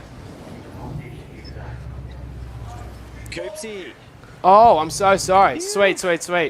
Yeah, Winnie. I thought Coops was taking that one, mate. Dude, how was that performance, brother? You were very excited at the start of the day. As you could see, those southeast lines coming in, and you made it count, man. Could you give us a rundown on the heat? Oh, it's funny because Jesse asked me if I still had golden balls, and I said, I don't know, we'll go see. And just turned it on for me, just straight away. A couple of east ones. I was just frothing. It was just like high intensity in those pits. You'd see the shelf and just frothing. The vibe out, just like so sick. It's just the best comp, hey. Frothing. Dude, you can tell the adrenaline's running through you, and rightly so, man. You went to town. Like, what was the strategy going into it, Winnie? Because you've competed in so many even before, man. Like, what was the thing that you were thinking to yourself, okay, today I need to put this in place to win? I just wanted to catch heaps of waves, so those guys kind of paddled a bit deeper. I'm just like, I'm going to get busy, and it just kind of worked out well for me. Just got one and then another one straight away, and don't wait too long, I think that was the tactic. Definitely, man. I think that's so key. And you've seen a lot of people get busy in the heat straight from the get-go, and it's really favoured them. Dude, just before we let you go and get ready for your next quarter, what are you riding out there today? Because that thing looked off tap. Yeah, Mezza whipped this one up the other day, got it sent down. He's like, I want you to try this thing. Rode it like 3 times. It just felt really good. Felt comfortable on it, so I just thought I'd give it a run. I'm frothing. Epic, man. Well, dude, we wish you the best moving on to the comp. We want to see some more big airs and barrels, and we know we're going to get it from your golden ball. So enjoy, brother. Yeah, thanks. Just want to say hi to my wife and kids watching. Love you. You. Yeah, Winnie. Well played, brother. You. As you can see, he's in the background frothing and loving it. Well, dude, Jack, back to our conversation. Boys, what is it about the island that has made you guys, really stick around and hunt it out for so many years? Yeah, it's just so unique. Like, every swell is different. Even on the same day, you're getting different waves every single time. It's never the same. And and it is hard to read them and figure that out. You have to spend some time out there to really know what's going on. No, you really do, eh? There's a lot of time spent out. And Gerges, speaking about time out there, mate, we've got someone very close to you in the surfing community that spent a lot of time out there. Has almost been a mentor for you. I'm talking about Greg McKinley, the big ox. Yeah. What's it like sharing a lineup with him out there? Well, I actually met Ox through Jack and all that, but obviously Jack moved to Melbourne and then I stayed really close friends with Ox. But I think the island, look, I started surfing really late, like year 12, I probably picked up a surfboard, or year 11.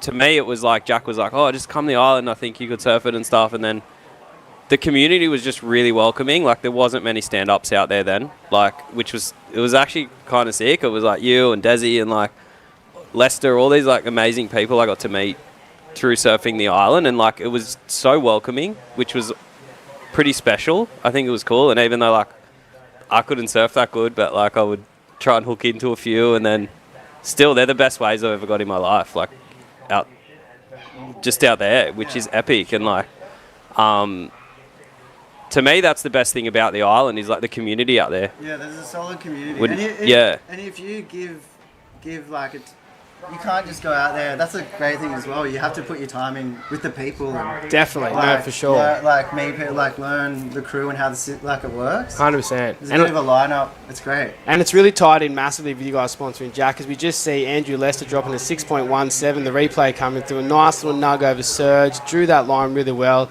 It can kind of do that in his sleep. He's done this, probably close to 1 million times, but he's starting to build his house. Michael Ostler got out of the blocks with an absolute flyer, 2 4s with an 8.70. He's a competitive freak. He probably won't like me saying this, but he's one of those individuals that is very, very good when it comes to locking in a competitive strategy, and I'm sure he's got one in the back of his head already. Jesse's first wave coming in as a straight 3. He's in 3rd position, and Steph having a look at a couple over White Rock and Surge, but yet to pull the trigger with 20 minutes and 30 seconds remaining in this round 1, heat 6 of the 2025 Bodyboard King Shark Island Challenge, presented by NMD and these delicious Bolter beers. But back to the boys, with the sponsorship of Jack Baker this year through Space 44, talking about the community that you just mentioned in and how the island really does harbour that. What was the kind of vibe this year, speaking with Jack and thinking to yourself, hey, let's make this this thing teamwork. Or as we hold the line, that thing's just unloaded over White Rock. Oh, that's a really good call. Yeah. It's hard to do this, hard to talk on the camera when you just want to watch that. You just like, there's some proper ones out there. I know, here we go. Steph coming off the bottom, tries to go for the roll, but probably opts out there, knowing that it wasn't really the bowl he wanted. But yeah, what was the reason behind getting behind Jack Baker this year? I guess it made total sense. Like a lot of people probably don't know, we had a little art gallery and music festival down the road, just a few blocks back from the island. Oh, I know. I mean, you definitely know. And it was a real creative hub where like Jack did the first ever gallery there, and then the months that followed after that, a lot of local artists, photographers came through, and then a young Sam Venn at like 14, walked through the doors and hung his photos up there. And then, fast forward now, I don't know how many years, but he's now running the Shark Island Challenge with you and Sads, and Jack Baker used to hang out there a lot. And to us, it just made sense. It was like, well, this is, it was something really cool to do. Yeah. So there's a real connection. And it ties in, and it's just like, it's pretty cool. It's cool to see it 360, like full circle, for you guys to now be running an event. Yeah, I know, it's amazing. But it's without the support of you guys with that happening. I think that's why I bring it up. It's very pivotal, and like even what you guys were doing back down in the El Sol days, having like Space 44 gallery there, doing so much stuff with El Sol, which was a really good after hours Mexican restaurant we all had heaps of fun at. Linking that in with the Brass Monkey, and Jad and Jeff Trio and all the boys, like there's that network, and that's how so many cool things have gone down in Cronulla. 100%. Yeah, it's so good. And like it was because go. Who's that? It's Jesse Langdon. Sick. Nice little in and out. Yeah. Building a house. He's got a 3, and he's added a 4.43 there. As we can see, just a situation change. Lester's last wave of 4.67's pushed him into the lead. Yeah. Michael Ostler's still waiting to get that higher scores. We see some replays coming through.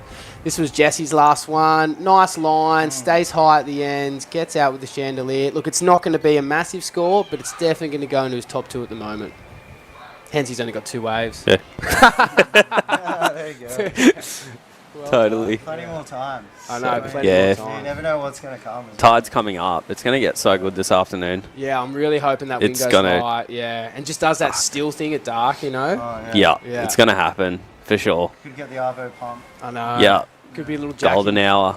Jackie Moon Few special. inside- yeah, a few inside runners. You'll see Jack out there with his stand-up, waiting for the lineup to finish. In camouflage. Yeah, gonna. Just locked in, Yeah. hiding behind the P. Yeah. It's where you and Fletch sit, and another amazing surfer, Fletch Haler, a yes. local fella. Learn it off Fletch. I yeah, know. yeah, The way yeah. you guys sit on that but- real corner. Yeah, but I learned that from the bodyboarders. Like you know, all the bodyboarders out there know how to surf the wave the best. It's not.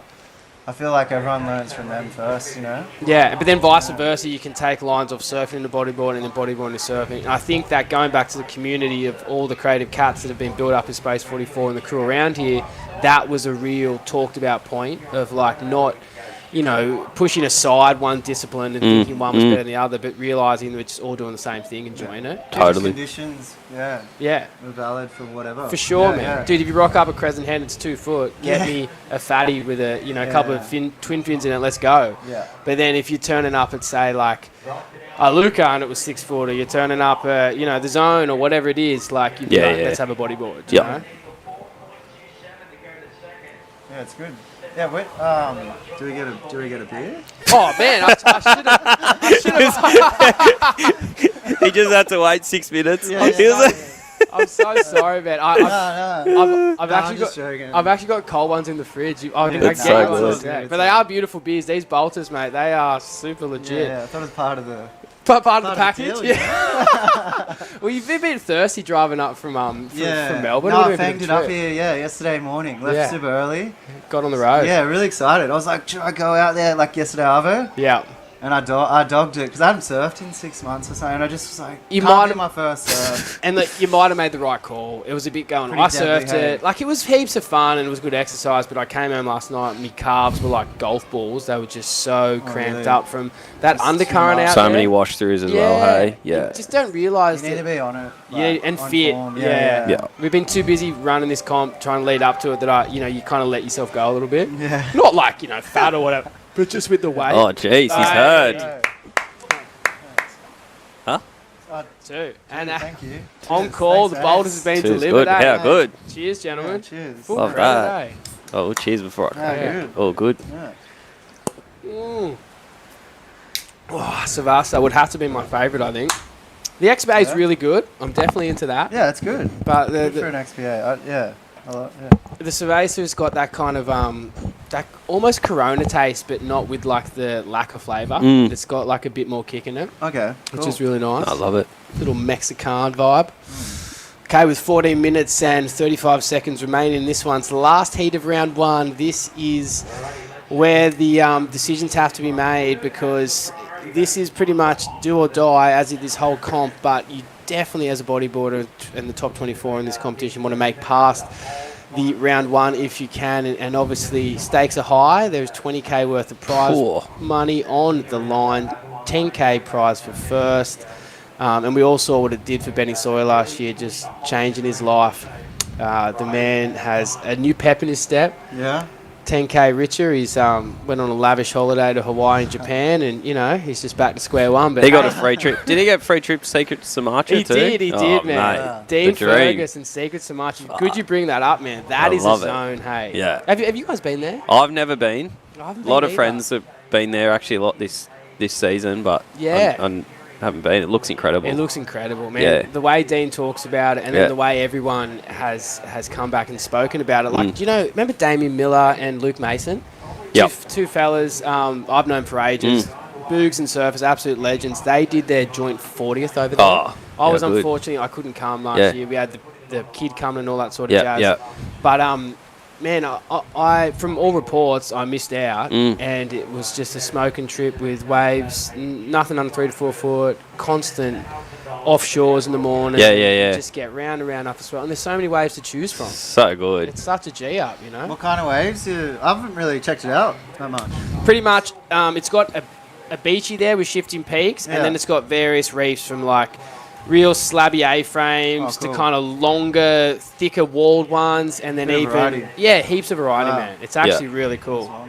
Okay, as you see live action, Jesse Langdon coming in here, nice loopy roll. He heads into the trenches there of Surge. I don't know how that's going to go. Sorry, yeah.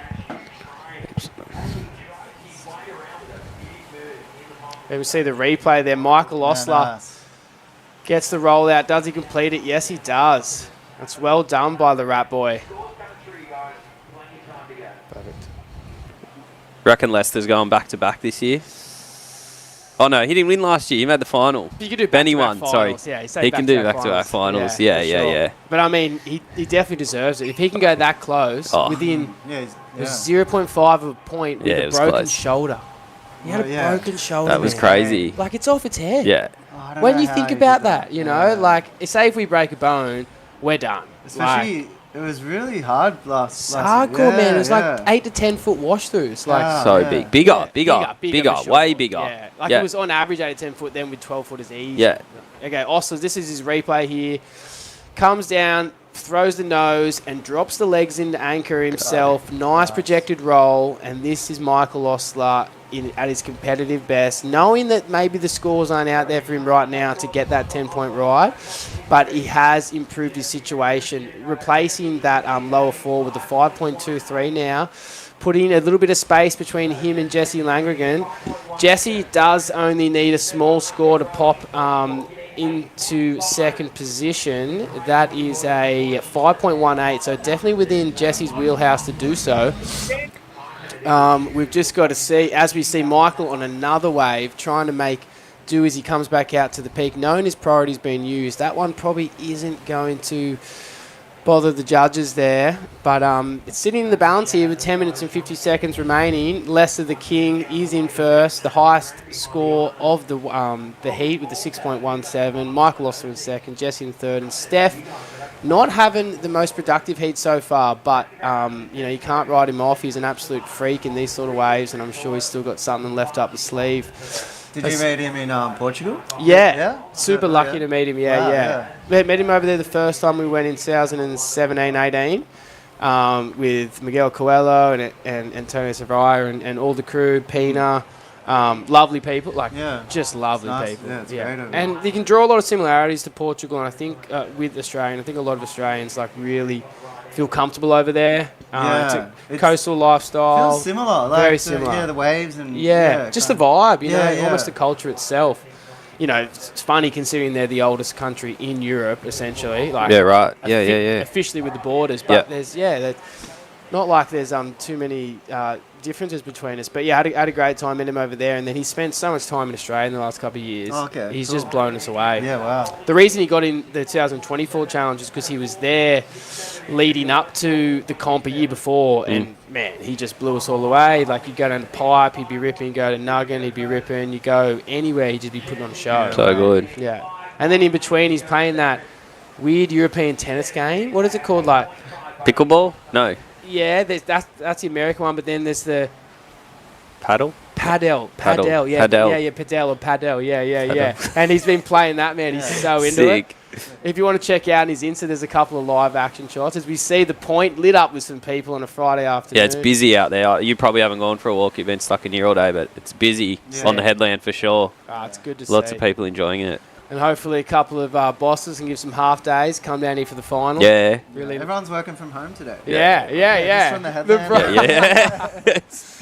Just like wiggling their mouths, doing a couple of staying alive. Yeah, staying alive. Staying alive. A couple of emails. Yep, getting to it. Yeah. On it, yeah. Oh, for sure. All over it, Just whizzing things off, Yeah. like on the what's it when you tether off your phone for your internet? Hotspot. Yeah, hotspot. Hotspot. Man. Lots of hotspotting. All day long Love out here. it. Eh? You know who does that really well? Phil. You know. Really? Yeah. What's he Phil doing? Briol? Yeah. Dude. What's he doing? Oh, man. For anyone listening at home, Phil's just an absolute core lord here in Cronulla and surfs some of the biggest waves that we've had in Yeah, decades. I love his style out the island. Sick. He's getting to the sneaky, heaviest waves though. For sure. But they're just going under the radar. And he puffs his chest out, and he's got a clean rail, and he's just Yeah, good. He's just great. onto it. He knows good bodyboarding, but he's been a classic for logging into. I'll turn up at Suckrock, and he'll be out on that table just getting enough reception to hotspot, and he'll be doing the wiggle with his mouth. Oh, you're calling him out. The poor guy had the last day. You've dropped the... If anyone's interested from Phil's work, I really do apologise. The Ander boys, I'm so sorry. That's one more guy out of the lineup. You've got it, You got any more? Anyway, if Luke O'Connor's boss is watching, Yeah. he's just... Well, that's me missus. She, Yeah, she you're the does all mis- the admin. yeah, you yeah, know what I yeah. mean? So yeah, she definitely knows what I'm up to. Yeah, eh? yeah. She's got me on Find Me Friends, man. It's an absolute joke. Have you stitch guys got that? What is it? So it's essentially just tracking. And Right. my missus has locked me in without me knowing with my phone one night. And now she knows where I am at all times. So if I go for sneaky surf, she's like, how's Yeah. work going? I'm like, yeah, work's been tough. And she's like, yeah, bullshit. Oh, this thing. Oh, as we can see, Go. Jesse lagging. I'm so sorry. I'm carrying on my own story. Do it. Boom! Oh. Big roll out of the top, and that's a quality score for Hectic. Jesse. He stares into the camera, he's frothing, he puts on the afterburners to get back out there with 6 minutes and 55 seconds remaining in this one. This is going to shake it up, fellas. All he needs is a 5.18, and I dare say this thing in the Easy. replay is way more than a 5.18. Parks himself in the pit, goes super deep, spends time in there, gets spat out, and finishes it off with a loopy roll. Very clean. That was He knows it. legit. Big flip at the end, big roll. Yeah, that was really nice. I think the roll was the roll. the sign off, you know what I mean? Yeah. Because you're in the pit, you got it done, but if you can come out with that roll, the judges are going to love it. Yeah, So that was- good. And he came out with speed. And like, Yep. and then with the nod, like a humble claim. 100%. Just a nice, like, Newey claim, you know what I mean? Like a Nova Cashrin. Yeah. Not It's heavy. Look at it. Mate, and Sick one. it adjusts the line so nicely Yeah. there. How's he just tilted the body 45 and then came back into the face of the wave and said, look, I'm going to let this one suck me up and I'm going to do a huge projected roll out. He loves it. He's dropped a straight 8, gentlemen, and he's in the Perfect. lead. Let's go. Happy days. So Jesse Langergan in the last 6 minutes has really turned this heat on its head. We had the King Andrew Lester sitting in first. He's relegated to second, requiring a 6.27 to push him into first. Michael Osler, the man who's been building a house, has been pushed down to third.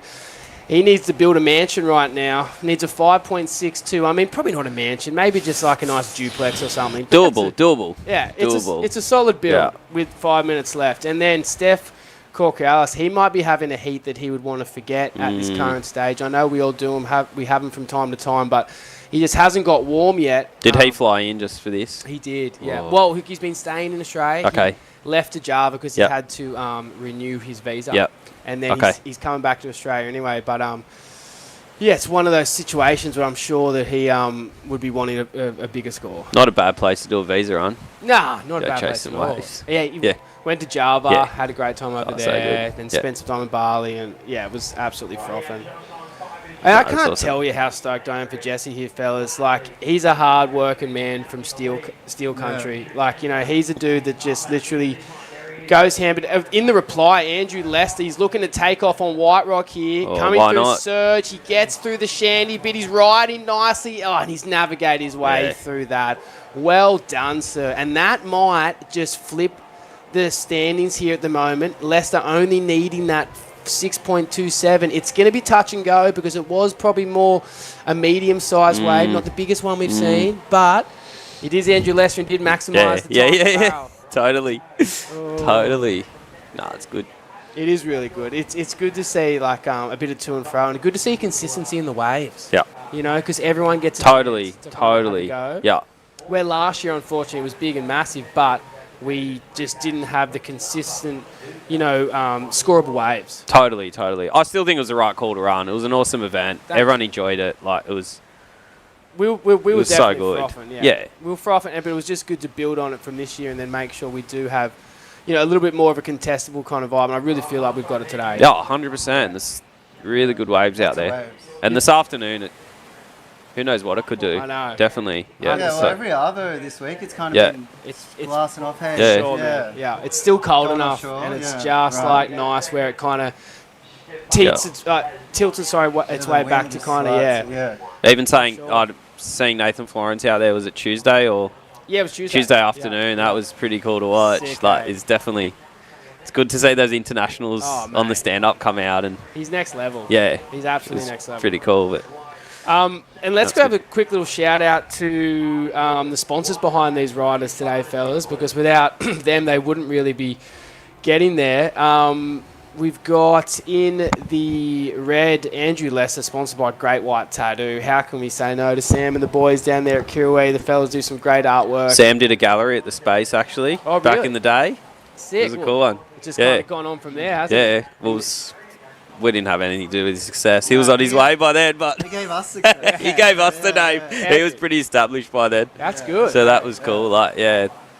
Well, that's great to see because he's kind of gone above and beyond now and put his they're art killing on it. the people's bodies. Totally. And he's all over Andrew's body too. Totally. It's such a good, it's such a good sponsorship. Good to have. crew down there. So cool.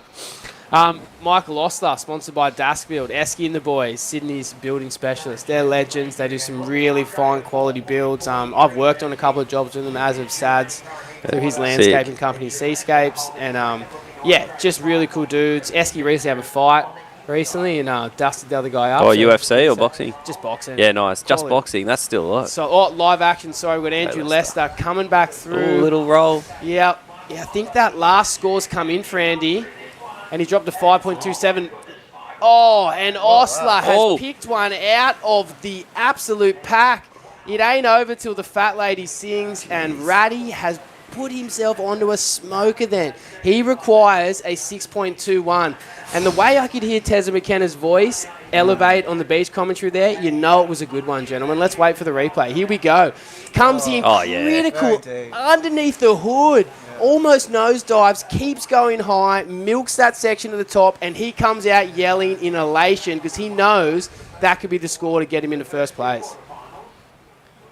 Still going to wait for this to drop. The judges do have a bit of work here, gentlemen. 1 minute remaining. There is a compressed kind of score totals here between the top three. As we can see, Ryder in yellow, Steph, he's coming through for a nice pit, backdoor in that thing, but unfortunately that wave reflects his whole heat pretty much. It's not his day-to-day, ladies and gentlemen. And I'm sure he'll be back next year for another tilt at the title. So, as it stands, Jesse still in first, Andrew Lester in second, Michael Ostler in third, and Steph Corcalis in fourth. There we go. There's the score dropping. Michael Ostler, they loved it. An 8.33. The South African. Hectic. Wow, straight up there. Straight up. Andy's dropped now. Is an absolute weapon. That was sick. And he's that competitive freak that never says die. It's such a pleasure to see him go far into this draw and with this heat. The replay's up again. It was a good one. That was right on the reef from the takeoff. And the best thing about it was he maximised the time inside the pit, and that was huge for Craig and the boys and the judges. As we round this one out, the hoot is gone. Unofficially, Michael Ostler has dropped himself an 8.33 into the lead. Jesse comes in a second. Those two will be advancing through. Unfortunately, Andrew Lesser in the dying seconds knocked down to third, and Steffi K in fourth, rounding that one out. We'll be moving through to the quarterfinals, and we'll be cut into an ad break, and we'll see you guys on the second side very shortly.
All right, and we're back here for the 2025 Bodyboard King Shark Island Challenge presented by NMD and Bolter Beers. The quarterfinals are on, ladies and gentlemen. Don't go anywhere. Put the kids to sleep. Get a bevy in your hand. Sit down for the afternoon of this long weekend of waves here in the sunny Sutherland Shire. Coming to you live from Shark Island, we have in the red, Liam O'Toole. In the white, Johnny Shao. Sam Strachan in the yellow, and Harley Ward, the Taswegian, in blue. We've already got Johnny Shao opening up his account here with a 0.60. I think that'll be a throwaway for the local legend, but it's great to get the flippers in the water, so to speak, and get one under the belt early. Huge shock loss in the Heat 6, round 1 there. The last heat to go through, Andrew Lester unfortunately bowing out. Last year's second place champion. And we referred to him as a champion because he achieved that second place with a broken shoulder in 8 to 10 foot waves, possibly 8 to 12 foot waves when you really do think about it.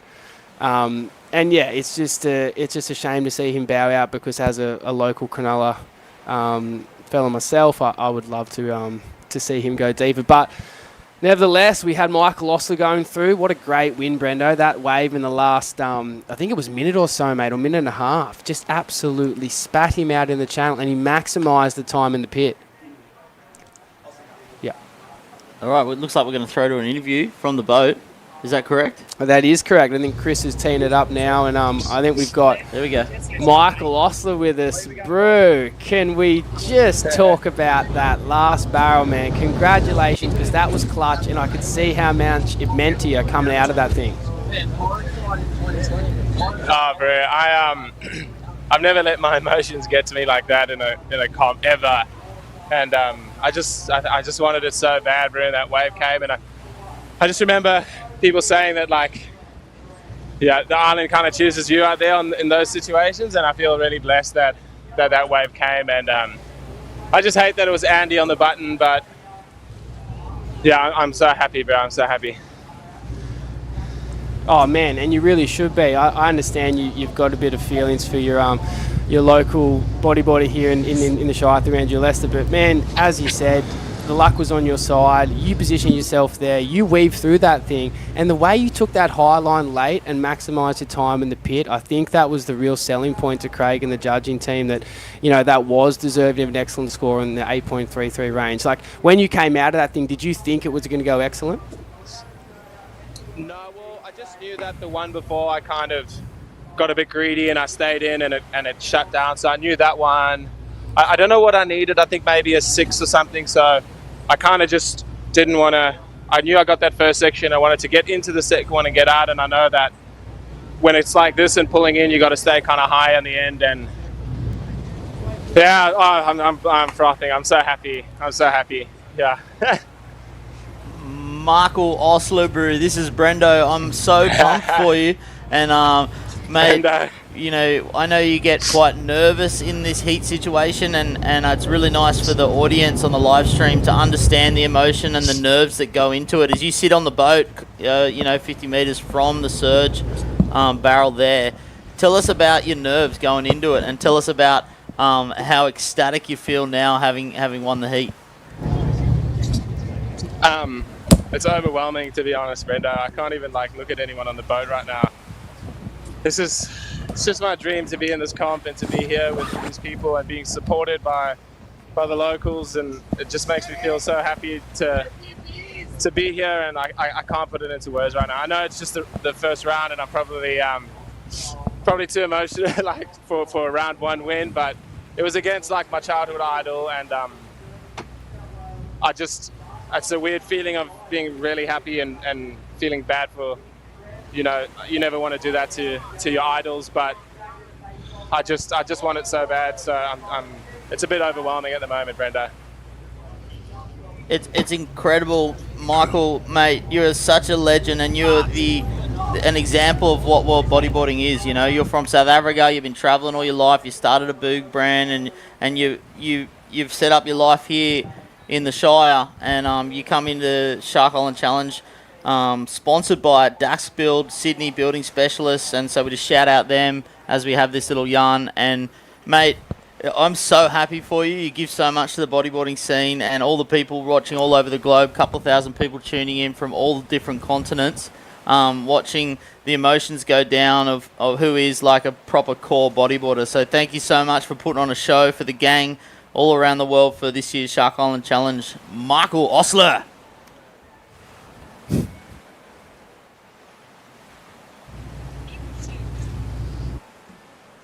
Sweet. Thanks, awesome, man. Really appreciate that. That was such a good interview, Brendo. I was stoked. And moving into the commentary here to join us for this first quarterfinal is none other than our female competitor for this year. One of them, Sophie Leathers. Yeah, come on down, Sophie. I'm going to hand this mic set up to you, and so cool to have you around, mate. Your energy's incredible, and repping the girls. You can chuck my mic on, and you'll be gearing up for your heat soon. But I'll hand over to have a bit of a yarn to the live streamers.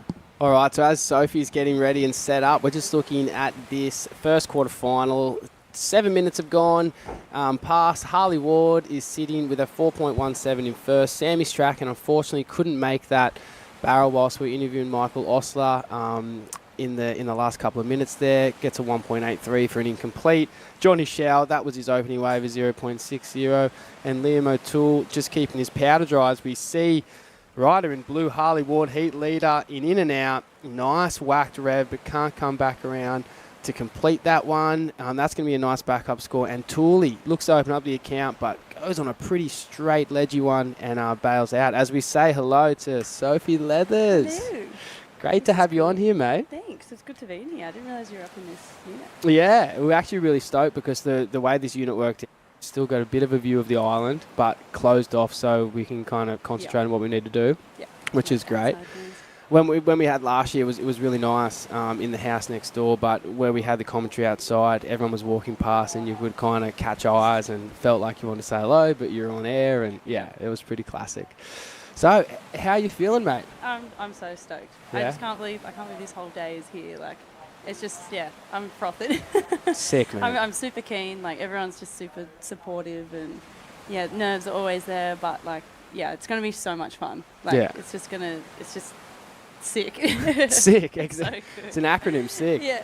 No, it's so cool you're looking at it that way because it is really just a cool opportunity. Like the best thing about it is that like there's no crazy pressure when it comes to a world title or this standings or whatever. Obviously, you want to do your best you can, but it's out there and just having a go and having fun and pretty much challenging yourself. That's it, exactly. Like, that's a funny thing. I feel like a lot of comps I don't really do. Like, I don't usually like the pressure. Yeah, But I'm the same. This whole thing, I've just kind of just seen it more as support, other than Baker threatening to kill me. No, I'm joking. No, Sounds like something Jack would say. Yeah. So, but no, it's awesome. Like, it's really cool. Like, I never thought this would even happen. Like, I came and watched last year, and I was like, oh, one day I hope I can go in that. And then when you gave me the call, I was like, I wonder if he's going to ask me to commentate. And then you're like, hey, like, do you want to come in the comp? And I was like, yes. Like, what? Yeah, okay. But yeah, it's just awesome. Sick, man. It's so cool you're lapping up the experience. Is Alex here today? Yes, he's actually out there right now. Oh, in the water? He's filming or taking photos, and he jumped off. He's got his board with no leash and his housing with no leash. Wow. I don't know. He was duck diving. He jumped off way down there, and he was duck diving. I don't know how he does it. He's but pretty he's out there keen. somewhere. Yeah, wow, good on him. He's obviously confident himself. As we see, right in red, Liam O'Toole, the trial second place getter. Nice loopy roll, and that's good to get something under the belt. Obviously incomplete on the first one, so knowing that he needs to get some score on the board there to further himself into this competition. Harley Ward's second wave there's dropped, coming in as a 4.03, so that's a nice little score set up there for Harley at the moment. As we see Liam's replay, boom, nice and loopy. Yeah. He's a legend. I only just spoke to him at the wave pool, and you can just tell he's just frothing. Oh, yeah. He's just taking in like just a big grom. I so know. it's sick to see him now in the quarters. It is really cool, and he's a very accomplished bodyboarder. Like, it's great to have him in the lineup because he brings a point of difference. He's from a different generation, and he's rubbed shoulders like with the best of the best. He's really up there. So it's great to have him here, and just his unique look. He looks like a techno Viking almost. Yeah, I feel like I'd be pretty threatened to be up against him. Big beard, crazy long hair. He's such a nice guy. He is, Is that a 5? I don't have my glasses on, so don't trust my judgment. No. You're definitely right. Straight 5. So Liam O'Toole's rolls just come in a straight 5 as we see some sets approaching from Sean Peterson and Mark Brickwell's drone angle here. Any takers, it might be a bit burgish. No, we've got Johnny Schau. He's feeling the love. He's come down in a nugget over surge, and that thing is unfortunately just clamped on him. I kind of think most of the competitors knew that, but I think John is just such a frother He's when it just comes. going. Yeah, he's Yeah. going. Oh, here we go. Harley. Back up. Harley trying to get something on this wider, bigger one. That one's just eating him up. And no go there. So, yeah, Harley Ward sitting in first place. Liam O'Toole in second. Sammy Strachan, which had he was in the first heat. Yeah. And he had a really good first heat because obviously it was a lot lower, had to make a lot of different decisions. And just great to see him from previous comps go that one step further. Liam again. Yep, getting little busy ones on the ends. Probably not going to be too much of a score there, but at the same time it will wipe away 0.47. With 17 minutes and 45 seconds remaining in this one, I really hope this wind is going to back off this afternoon, Sophie, and we get a light, Absolutely. nice southerly or something. It's not strong, it's just, meant to, isn't it it? is, yeah. It definitely feels like one of those days. It has the last 3-4 days here in the Shire. Who's on that one? All right, here we Sammy. go. Just the man we were talking about. Nice round keg. He's in that one. Is he going to roll? Boom. That was a nice It's roll. sick how you can see him drive. Like, he's leaning so hard. He's Yeah. But his rail's still so clean. I know, and Sam's a really good exponent of that. You're watching him at Suckrock. He's very good at getting quickly on his rail and getting straight to an air. Yeah. So I think you can That's see that with the roll. Here's the replay. Gets in the Hey, pit. look at that. That's Hardy spec. Yeah. Shoulder almost Boom. there. Nice. And that's lovely. Sam's going to be frothing on that, and I think that's going to really push him up into the top part of this heat. Sorry, because I mean, really, when you think about back on the scores, Harley's had a couple of nice fours, but they're not anything of kind of consequence. Where Sam's wave, then he was definitely deep. He definitely had a big projected roll. Oh, there we go. And there we go, 6.5. So it's staying true to the judging scale there. You had Harley with some nice waves, but not the real move at the end. And then Sam getting a bigger. Oh, how was that one going through, Serge? A bigger, solider one, and then making that roll out at the end. There was a difference with the judging scale. Really rewarded with a 6.50. Pushing Harley Ward into second, Liam O'Toole in third, and Johnny Shell in fourth. Johnny's just loading, hey. He's just loading. Yeah, it's in like just that little Buffering. buffering He's bar. waiting. Yeah. Waiting for the bomb. Or like, the circle of death on a map. Yeah. You're like, no. Yeah, no, he definitely is. And I think too, like, you'll see flurries, you know what I mean? Where flurries of waves come in and it's like a really good settle period, and then it'll kind of go dead for a little bit. But you and Rio in the water, man, like you guys are going to have, so much space. Yeah, that's it. Like, yeah, it's awesome. It's going to be us two, and it's just going to be such a good vibe. Like, Rio, I've talked to Rio for years. Like, I met her a few years ago in West Oz through Hardy, and then, yeah, just her, like, calmness and her, like, ability and everything and her experience. She's really good at breaking down waves. Yeah. So, like, I'll often send her a video or something, and she's like, it gets really, like, down to every little bit. Wow. So she's, yeah. Gives you real technical advice. Yeah. And Yeah. it's, like, more so in bigger stuff, like, if I'm like, hey, like, I'm trying this one, and, yeah. So she's, is someone going to paddle? Oh, we could see blue here. Harley's keen on this one. It's a smaller wave, but no, unfortunately, that's not going to give him what he wanted there. Rider in red, Liam O'Toole. They're getting busy now. Scooting across, coming down to the last half of this heat here. What's he got? Big innie. Oh, whacks it straight back into the pit. And the Queenslander comes out with a nice claim. He's so stoked with He's that. frothing on that. The Techno Viking of the bodyboarding world. We have Blake Johnson here in Cronulla, the Techno Viking of the surfing world. And shout out to the Swellians. They constantly refer to him as that. Jed and Vaughan, legends over that side. But, Liam O'Toole on the bodyboarding side, mate. But I'm keen to see how they score that. That'll be sick. Yeah, it'd be interesting to see, won't it? Because, he definitely got a bit of projection. He got some lift. He's come down nicely from that wedge. As you were saying before, brings the rail straight into it. Clean invert, heavy landing, and gets a little bit more shade after that. That was sick. So it'd be He's interesting gonna to be stoked with that. boom, 7.33. This is getting good. Craig and the crew were frothing. All right, cool. So this is shaking it up. 13 minutes and 45 seconds remaining. Liam O'Toole drops to 7.33 on that last invert to push himself into first place. Sammy Strachan still with a 6.5 in his pocket, and you can really further himself off that score if he just gets another one under the belt, and surely he's going to have time. Yeah, surely. he will. He's got time. And then Harley Ward also sitting in a position where he only needs a 4.17 to push him into second place. So, again, there's really not too much between, obviously, Sam and Harley, where Liam's just put a little bit more space in between them. But then Johnny Shao still loading. That's it. Still He buffering. is buffering. Yeah. He'd be like the screen of death. But when John goes, and Exactly. he's an absolute firework. He's done some of the most explosive things out here in the island. And I still remember to this day watching him do a double spin at the peak, maybe like 15 years ago now. But back, or even 10 when Maybe he was... he'll do it again. He could, yeah, for sure. He's so much talent, John Chow, and someone who came out of Cronulla with, just so many raps on him. I don't know if you remember that invert air reverse sequence that Paul Gleason shot of him out at Suckrock. Oh, right. Yeah, I'm pretty sure. It's like a Yeah, 16-shot sequence, and, man, it is That's just crazy. off the charts. Yeah, I was talking to Anthony Millett, and he was not keen to be against him in his first heat. Oh, He was yeah. like, oh, man. 'Cause he knows. Liam off again. Liam's just, In he's and onto out, it. He's but just he is. staying busy. He is. I think he's in real rhythm.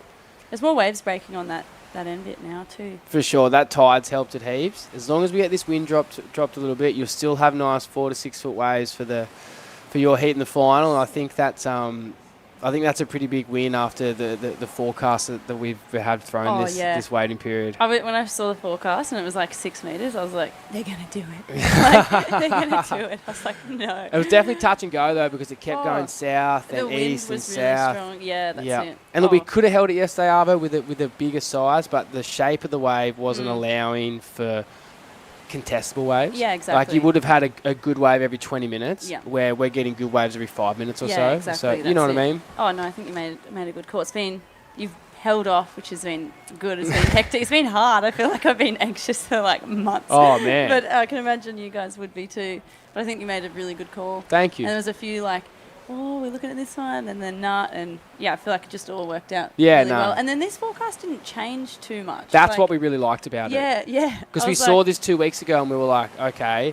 And it was then always 2 weeks away. Yeah. The perfect conditions. Yeah. And then this one actually just stayed, Yeah. and it stayed. And then by 10 days, I was like, oh, okay, we can consider this, fellas. And Mark and Sam were keen on it too. And then by 7, it was like, it hasn't changed one bit. Then it slightly changed from 7 to 5 days, and then it's kind of recorrected from 5 to 3, and it's pretty much what we thought it was going to be. Yeah. You know what I mean? That's so good. Yeah. I mean, like, it would have been nice to have... The hard thing with ECLs is when the prevailing high pressure system comes in behind it, it essentially pushes the ECL out into the Tasman, so you're losing your energy. True, because it moves away. So you got to quickly. find that sweet spot of Yep. offshore winds still with energy in the Yeah, water. yeah. And so I think we're really lucky with the tide this afternoon to give it some high push, you know. Absolutely. When I saw the high tide in the afternoon, I was like, if they have the finals in the Arvo, which you would, but Yeah. I wasn't sure about the women's, and I was like, yes. Oh, we were High always tide, putting you on high more tide. More water. Yeah, of course. That's sick. Especially with the first ever women's straight out final. Like, how could you... There's been I remember doing like state comps in the past, and you're always on it like the shit time, or they move you up the beach, and you're like, No, we can't. We This can't is be sick. having that. no. But that's the thing. I feel like when you get, like when you invited me, you just have to be so open to any conditions. Yeah. Like it could be 8 foot death. Like Yep. you still just this whole time just have to be so like mentally prepared and strong. So it's been good. And the funny thing is, like, I've talked to Rio like about it like for so long. So it's like it's crazy how it worked out. Like, unfortunately, Lily with her injury, I know. but for Rio to come over, it was like she's already in the loop. She backed us. Oh, Liam up again. No. Almost having a look. She backed us the whole way, and with Women of the Waves and stuff. So it's like it's perfect. Just all came together, and she's here. So It's really sick, cool. yeah. Like, as I said in the Instagram post, here we go, live Here he action. is. Johnny Shao, the pocket rocket, the frog in a sock, and he comes through that chandeliering section. He comes out. That's there a it local at his finest. Even does a nice little board flare at the end there with the slick to let us know he's stoked on it. But that's really going to change his situation in the heat. He was in that one for quite a period of time there. I think he knew. He's like, yep, I'll make note of this. I got time. I'll just hang here. Let's have a look Here at he this goes. replay. Right on the wedge. Comes in with the wash. Stalls, looking nice. Oh, that's a very deep section to come out of. Obviously not a huge wave. But at the same time, I'm sure the judging panel is really going to lap up the time he spent in the Yeah. pit. Plus, just reading that, like you could see it wrapping in again at the very end. Yeah. Like, I haven't surfed Ireland enough to know when it's going to do that. So it's cool to see he's like kept that high line to punch out and not tried to stay low and For just sure. got mowed down. By Because it. if he probably stayed low, I don't think he's making that. No, he's You know going what I to mean? Davy Jones. Yeah, David Jones for sure. Here we go, right in red. Heat leader Liam O'Toole pulls the trigger on this one. Are we going to see another big invert? He's coming down off the bottom. He stalls the legs. He's loving his time in there. He's maximising it. Sophie's coming out. Hi-oh, look at the Techno Viking. Backing up. Ooh, had to pull out of that one. That one's gone a little bit too fast and rifled off there. But Liam O'Toole's, can we get there? Oh, there's Alex. Pickering. Shout out to Al. Here we go. Replay of Liam's. We thought we were going to the air. I'm glad he stalled. That was sick. But he saw a lot more than we did, Yeah, eh? that's it, And look at the vision he had. He's Look at frothing. That beard What a is just legend. saturated from chin to tip. Unbelievable. Oh, here we go. Johnny Shao again, giving it a nudge, leaving nothing on the table. He's chasing those visions. for Oh, sure. mate. I think it's all about the vision for him right now, eh? Oh, he popped up in an alright spot there. Look at him. An absolute legend, Johnny Shao. God, he's a good bloke. That was Okay. sick. That was a good set. That was a great set, eh? We've just had Liam O'Toole's last wave drop in. They've given him a 5.77 for that time spent in the pit. Well played, Liam. You're in first position, 13.10 heat total there. Sammy Strachan, he's got back 2 seconds. His last wave is 6.50. We've only had 2 waves, sorry. He's still yet to... He's waiting as well. He's he's hanging out looking... there. He's Yeah. Try and back that up. He is, because he knows he's got one decent one on the score, on the board, sorry. He knows if he just pushes hard for another one, that he's kind of got second place sold up. Sewn up, sorry. He's got time. And if you look at the scores there, Sammy's got a 6.50, where Liam's smallest score is a 5.77. So Sam only needs to get close to a 6.5 again, you know what I mean? Or maybe a high 6, and he's going to take over. Yeah. Definitely doable there. Oh, look at that one just coming in on surge. I know, just wrapping. As you can see, like a big horseshoe-like reef. Yeah. And Johnny Shao's wave, last one, 5.83. The judges liked it. Sick. Yeah, it was a smaller one, but length of time in the barrel was beautiful there. I'm sure we'll be happy with the Vij. We've got 5 minutes and 55 seconds remaining in this one. As you said, Sophie, Sammy's still perched out the back there in the yellow rashy, letting that one go through, but I'm sure he's keen. As Liam O'Toole throws the go. dice on this one. What's he got? What's Liam's wave count? Oh, again. He's just Sick. having fun Yeah, out there, just so. his wave count, he's just sending it. Oh, mate, look at him.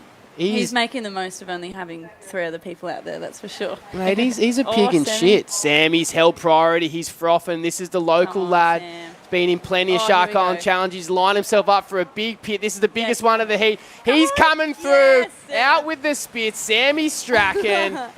He's frothing. He's got his mop all wrapped over his forehead and his eyebrows, but the man is loving it. The lead singer of Hanson has just come out with the spit, and that's it. legitimate. Yeah, that was sick. But You know, when I saw on his story, he's like, yeah, new song out, and I listened to it. I was like, of course he sings. Like, when you hear him talk, oh, here we go, who's up now? Okay, Harley. rider in blue Harley Ward, the Taswegian, parks himself in an absolute nugget. Is he going to make this shandy? Is he trying to hold on? Whoa, that thing just ate him alive. Oh, he came up in an alright spot. That's Yeah. Kept some of the That's skin a good attached. set. That was, sick. Yeah. How was It's been a pretty consistent heat. how was Sammy's push to get inside for that one? Here we go, here the we replay. He lines it up nice. He's done this a million times on the inside rail. He's frothing, comes out with the spit, a celebratory calf. frothing. Yeah, and he knows that could be Legend. Yeah, look, that could be the I can semi-final see berth. There we go. There's There the it change. 7.90 for the local 4 lad. minutes left. Samantha Strachan. He's pushed himself into told him- first place. When he had his hair braided this morning, I was like, are you coming in our final, man? Yeah, He's yeah. like, maybe I should. I was like, no, No, you can't. please No. stay this side. Oh, I'm stoked to see That was the young sick. lad. I've known Sam for a long time. We've grown up surfing together. He's been a very good friend of mine for a very long time, as I said. And just to see him go further in this comp, we all know local fellas here in the world, really, that he's got so much talent. Yeah. And he's got so much ability. But comp surfing can be a different thing. But in his later 20s, it seems like he's starting to really key into what's required. And plus, he's been surfing the island for a long time now. He does a lot of the Emerald comps and also pushes himself out here. So it's great to see from a locals perspective him going far into the draw. And he's going to be one of our first semi-finalists from Cronulla. Oh, that's going to be sick. He's such a legend, such a nice guy. Surfs so good. You can see, like, all the different lines people draw. Like, experience out here is just a really good advantage. Like, you can see even sometimes they just make it look so easy. Like that one pine I got the other day, I was watching it.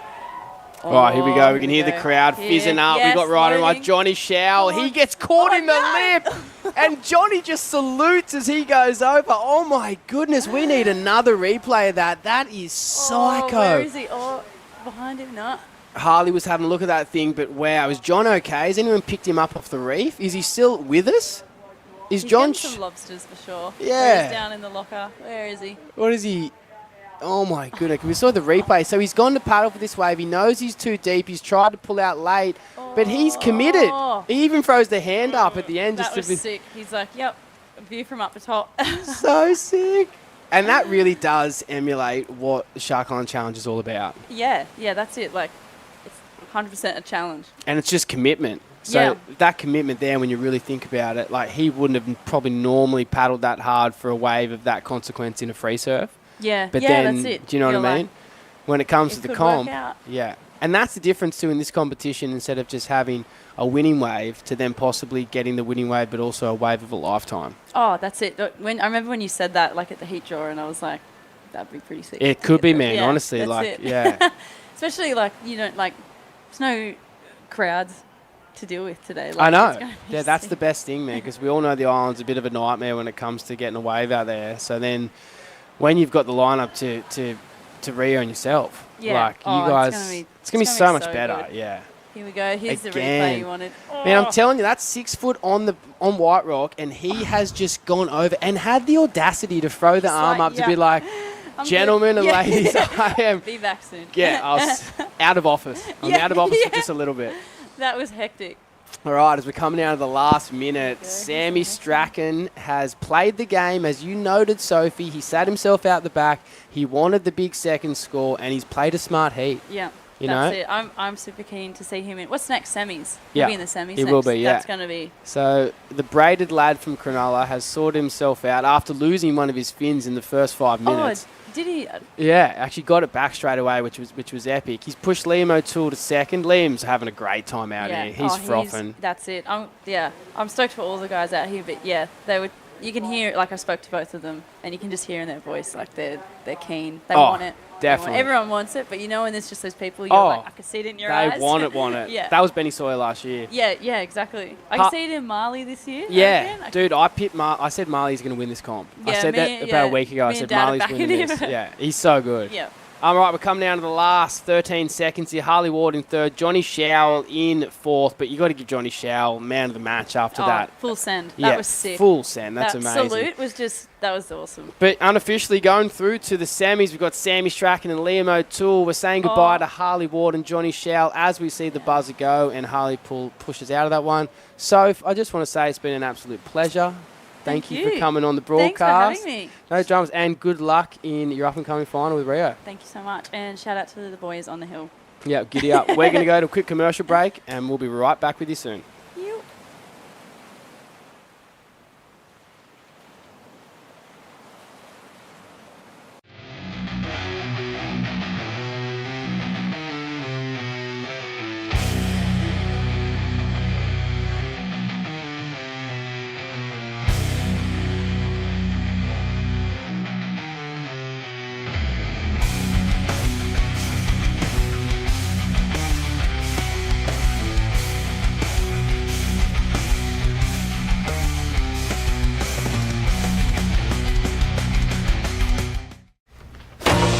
Believe you can have a beer. Ask for a beer. Receive a beer. We do things for attention. We can go beyond and above. I think I forgot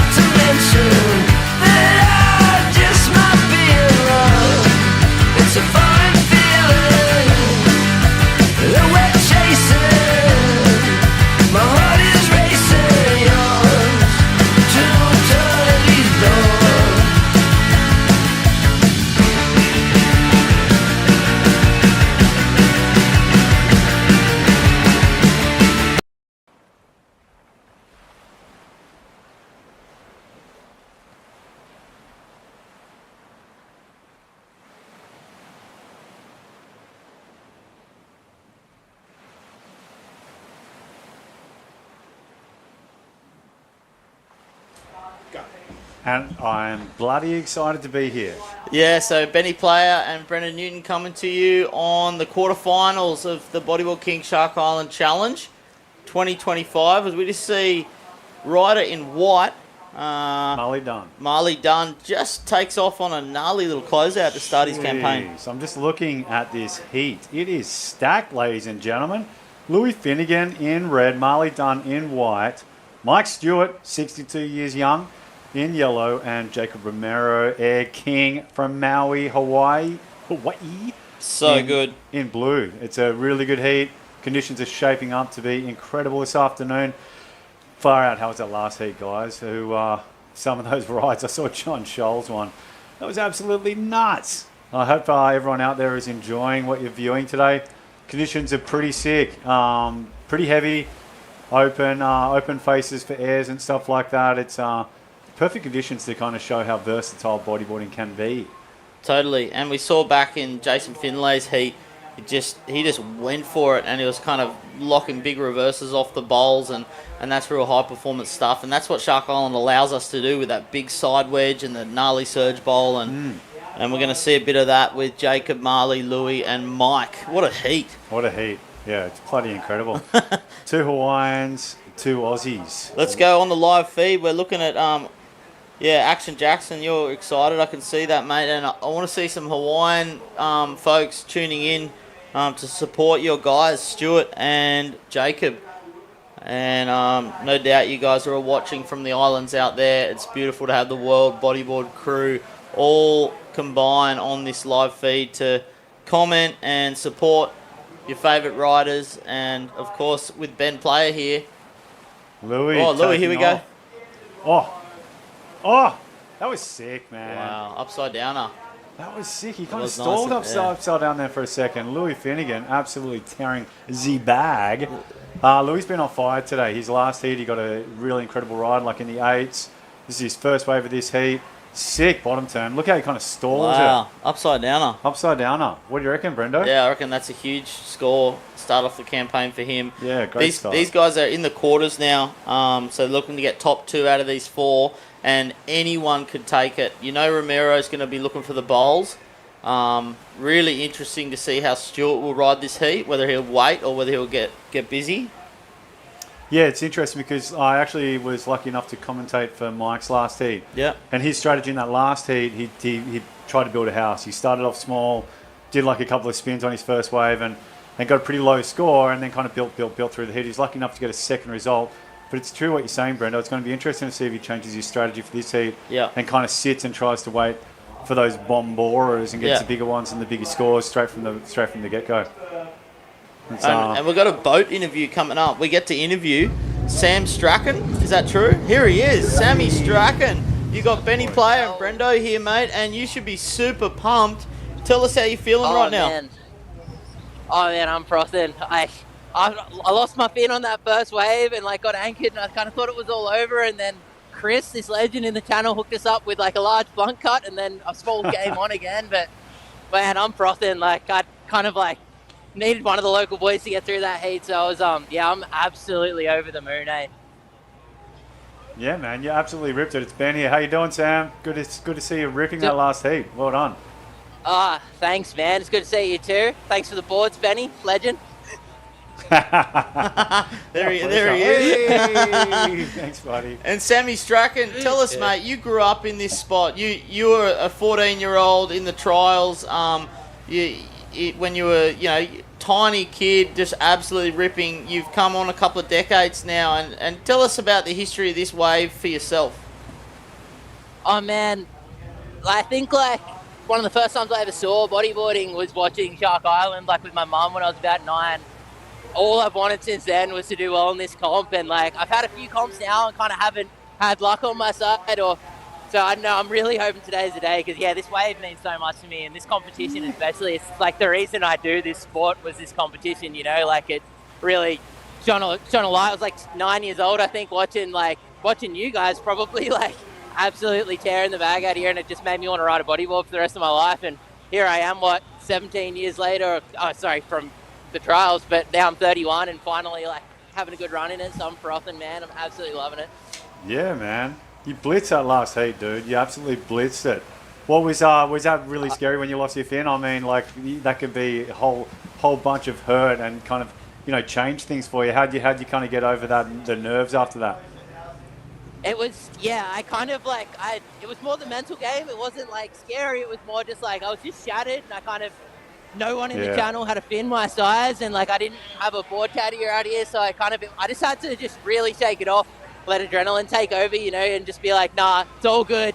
Only 5 minutes have passed. I just need to completely wipe that from my memory and just lock back in because, yeah, I'm really bad at getting like really down when one bad thing happens. So I was stoked that I was able to kind of push over that hurdle and keep going.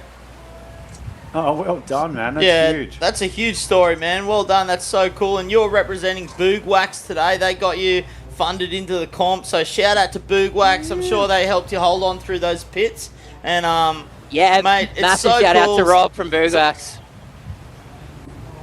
It's so cool seeing you come from that kid who's 9 years old. I remember you back then, man, and you're such a good bloke, a great artist, and you do your sound engineer work, and I'm cheering for you today, mate, and we're super stoked for you, so congratulations.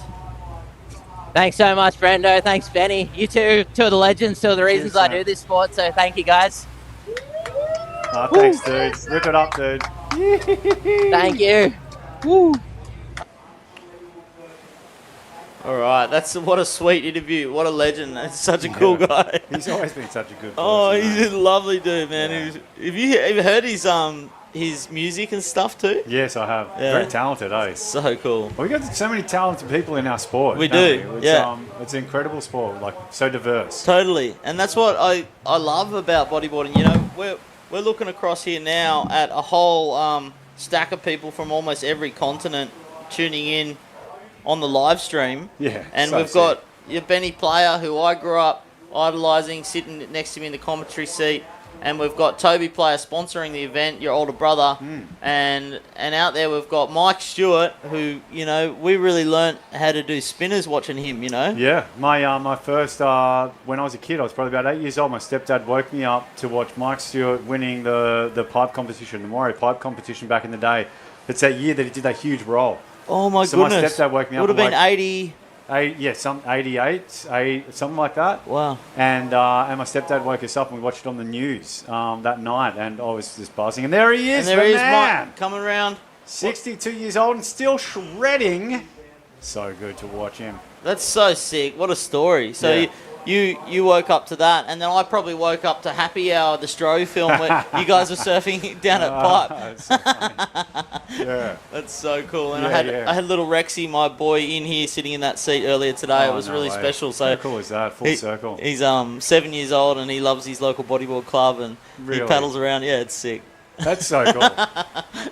That's the one at Headlands? Yeah, we have it at Headies a lot, but anywhere across the Thirroul region, the South Coast, Oh, yeah. mate, yeah. how special. Yeah. What an incredible group of people you guys have down there, you know. It seems like there's a really great community in Wollongong. It is, and yeah. They all support each other. It's really, really special, hey? Yeah. So shout out to the Cold Coast crew as we watch Louis Finnegan just lining this thing up. Hey, Louis! He's just going to tidy things up real nicely there. Wow, that was really neat. He's really progressing. So he's already got himself a 4.83, and that's got to be a decent score too. You'd have to think that's a pretty decent score. So Yeah. it's interesting watching Louis in this heat. So he's definitely building his house. He's got those solid foundations down now, and he's only going to excel from this point onwards. Last heat, he got that A+ pit, which was the highest scoring wave I think up until that point in time. And you see him building his house with waves like this and sick diagonal line into it. Good speed line straight up and into the lip. Nice clean air. Pretty hard thing to do at Shark Island, and it's even harder to get back around the section and get into the channel. Quite often the danger is you get stuck in front of it and then you can get the second waves on the head, which can be quite dangerous, and you can get swept really far in. So it's like a bit of risk in catching those inside ones, because if you look in the foreground there, that's sometimes where you can kind of end up, right on the inside there. Yep. And the paddle out from there is huge. You Yeah. got to go all the way out and around. If a ski doesn't come get you, you can say goodbye to 10 minutes of your 30 10 minutes. minutes, yeah. So it's like it's a bit of risk in catching a small wave like that. Yeah. A couple of heats ago, we saw a set. Do you remember seeing that set? It was a Yeah, south and they had set. to duck dive. Huge. Yeah. And luckily, no one got cleaned up by that. Yeah, I was because that going under a would've- couple of them yesterday, Arvo, and it's not friendly. It's really... Mike! Oh, Tearing. he loves it. Oh, you can see yeah, how he held that rail there. He loves it. He's still got it, mate. That was so sick. See how he dropped in and his rail connected Yeah. with the face straight away? Yeah, it was yeah, so yeah. nice. Yeah, that was so nice. It was like backdoor. Just like butter. Ah, yeah, like, look at that. Look at that. So much skill. Still so much skill. Oh, Even the reverse was sick. that reverse was sick. Far out. I wonder how he feels about that. I bet you he feels pretty good. That was a really good wave. A solar wave. 6.5 drop for that wave, Yeah, which is a good score. Well done, Mike. This is cool, seeing him do well in this event. Mike competes in a lot of events.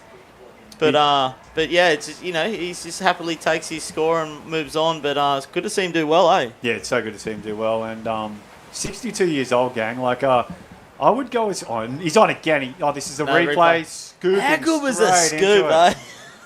Do you know? I have to say, he's the guy that I think he's the first guy to innovate the scoop. Yeah. Brendo. Yeah. You're the king of scoops. What do you think? Thanks so much, Benny. And we actually grew up watching Mike, and then I grew up watching Spencer, and then we started scooping hard on the slabs. And just sitting by us now is Nate Florence, who's actually mastering the scoop on the rail of his surfboard. Yeah. So we're just talking about scoops and Mike Stewart back in the 80s teaching us how to do it. Epic. Thanks for having me. It's so nice to have you. Whoa. Oh. Louis. And Ripping. Louis Finnegan, his third good wave of the heat, and that was a massive invert, our WA boy. Mate, Nate, it's so lovely to have you here, mate. Thank you guys. thanks for having me on. That's just legend. Yeah. Good to see you. Yeah. Do you know what's crazy is within our bodyboarding circle, so I've got a lot of mates that bodyboard. Most of my community is bodyboarders, heaps of surfers as well. But bodyboarders are so wowed by this guy because he's taking on all these bodyboarding slabs and he's like taking these incredible waves and taking these incredible lines and pushing the fucking shit out of it. Oh, I appreciate it. I mean, yeah, it's kind of weird. It's come full circle. I grew up with bodyboarders sleeping on the floor in Hawaii for winter times, and then a lot of the local guys, Stewart and Hubbard, and recently like Jeff Botha or him killing it, Andre Botha, sorry. And so then all of a sudden, last few years, I wanted to chase some heavier waves with less people. And the guys that were really doing that at the next level were the bodyboarders, and they'd been doing it for a while. Yeah. So it kind of just came full circle. Now all the waves that I'm chasing, the bodyboarders have been doing it for quite a while. And I've been able to share a lot of epic sessions with these guys. So good, man. I've got so many mates from like Ireland and stuff like that, and they all tell me about their interactions with you. And everyone says how much of an absolute legend you are. Oh, I appreciate it. No ego, no aggression or anything like that. Like just pure love for wave riding, and it's a really special thing. And I think like you should be hugely congratulated for being so humble. you know? Bro. It's like I know it wouldn't you can be the nice guy and you can be cool and all that, but when push comes to shove and the nerves are racking and you haven't got your clips, you could easily get. Goodness. Whoa! What? Oh, it was behind the foam ball. Dude, Marley is so good. He's so sick, isn't he? I was surfing the cave one year, and this guy paddles out, hair in his face. Like, there was no bodyboarders out. The cave's a long wave. Yeah, Bodyboarders have surfed it, but it's scary. But he comes out, and he just starts charging. And we have share this epic session. And then right after that, he dropped his clip from all the Irish waves and all that. Yeah. And I had learned more about him and seen him in Ireland. And I was like, oh, my God. I was just surfing with one of the gnarliest dudes that does it. And he was just a kid on the South Coast, 10 years ago with his long hair, just doing his ARSs on his own. Slow-mo. Oh, my God. Oh, there's steps in that. Sick little bottom turn. How good's his rail drive? Oh, just up over the shocky there, a little spitter. That's a solid wave. He did good to push through that pinch, eh, guys? Yeah. So sick. And really tricky. What I was saying, Nate, is like, when push comes to shove, you got a job to do too, and you can easily get probably push and shove out there, but you don't, man. I really appreciate attitude and how cool you hold yourself in all those slabs. So it's thanks, epic. Breno. Yeah, it is what everywhere has their crowd, and some are more welcoming than others, but I've always found, paddle outs start at the bottom and work your way in, and sick, man. You get waves cool. If you don't, it's not your local, at least when I'm traveling and stuff, so always had that mindset, and So you always end up having fun, whether it's like the inside double ups no one's looking at, or there's always a wave and everyone's looking for a different wave during the session. So Totally. Yeah. Now, the interesting question that we've got, and the question on everyone's lips, is when is Nate going to start wearing these Lycra full suits without shorts over the top? I'm working my way up to it. Working my way up to that. A few more Jelkin sessions and I'll be there. So, anyone that's watching right now, that might be kind of, what the hell are they talking about? So Nate, he's an inventive kind of guy, and I guess he takes inventive lines out in the lineup as well, riding these heavy slabs. But he's developed like these range of rash vests with hoods on them, and Nate's kind of taken it one step further. He has these full Lycra suits that he wears out in tropical heavy conditions. Oh, Hang on, wow. Get back there again. That was sick. So smooth. So smooth. That was a replay of his earlier one, was it? Or No, that's a new wave. So a new wave, same combo. Same combo, I think. Yeah. Because it wasn't as drawn out of a reverse, Yeah, so okay. it must be a new wave. So Mike got a 6.5 for a similar wave just previously. He's hoping to build on the 3.67. Dare say he will build on that. Whether or not that'll get in the scores in order to get up into first place, I'm not sure. But far out, that's a really good position to be in. Now Marley's last score dropped in at 8.33, good solid score. So he's in a really solid position as well. We got J-Rom in fourth place. Hasn't quite got started yet, but J-Rom's one of those guys. He's like a I shouldn't swear. A nut job, and does like these huge airs, which could just be a 10-point ride, you know. So don't rule him out just yet. That's Totally. For sure. Have you had much time in the water with Stewart? I suppose you've had years and years, eh? Yeah, definitely. One of the guys that, you know, paddles out the pipe and gets the rare guys that get the waves they want. And Yeah. you see him come at max speed from the second reef, one of the only guys that does it up on a plane, not even a rail in the water, just like doing this skim across the surface Nice. at 25 miles an hour into the main ball. You're like, there's Mike.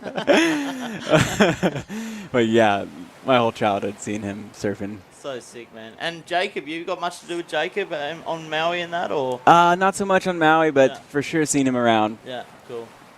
Well, he's yet to get a wave, but like Benny said, we're looking for his big red fiery slick to fly over the end bowl in a sec. He's due for it. It's 11 minutes to go. I remember J-Rom, just thinking back to some of my tour years with Jake and seeing him in Arica in Chile, and he hit this section. The section was probably like 8 to 10 foot, and he hit it, and he was like 5 foot above the lip. And like, I've seen these guys like drawing like over the top of the actual photo of it, and he's like, seriously, like 3 stories above the flats of that wave. Oh my gosh. He's like the biggest air I think I've ever seen documented, that's for sure. Marley. We got Marley. Here we go. Go, mate. Have a good Oh, crack. Sick little... Oh, this is the double up. Oh. Yes, he's going to get around it. Oh, he does all right. Well. It's kind of smooth. Pretty smooth. Look back for points. So, mate, the slab tour, what's next? Yeah, I don't know. It's just swell dependent. Obviously, I love being in Australia because this is so much. It's an island, but it's a very big one, and so much coastline. It almost seems like there's never a part of Australia that isn't having waves. So you can almost chase any one of the coastlines at any one time, especially this time of year. It's pumping. So I've been loving being around here for the few weeks, and it's been my second trip here this year. I keep finding myself back in Cronulla. I surfed Cape for the first time on Easter Sunday, and then obviously surfing Shark Island between practice sessions. And so I love it around here. Unreal. Probably stick around Oz for a bit. Oh, that'd be unreal, mate. I'm pretty sure every Aussie would say that they'd love to have you in their lineup. Most would. Maybe not some lineups.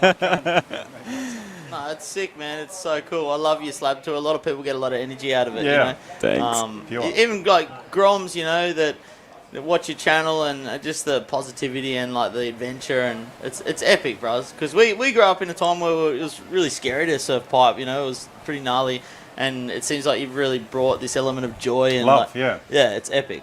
Yeah, for sure. It's been a good time. I feel like appreciative and blessed to be able to do it at the rate I'm doing it now, and as long as I'm young and agile and fit and have the resources, just chase all out as much as I can. Everything that moves, I just want to be on. So cool, man. And how are you going in your crypto trading and all your trading stuff? You killing it, mate? This year's been really good to me. So that's how you're funding this YouTube stuff? Yeah. That's epic. It's been a good time, but yeah, it's just stoked to be a part of it. And Here we go, Marley on an insider. oh, he's hunting everything, huh? Oh, He comes. Wow. Air off the step for good measure.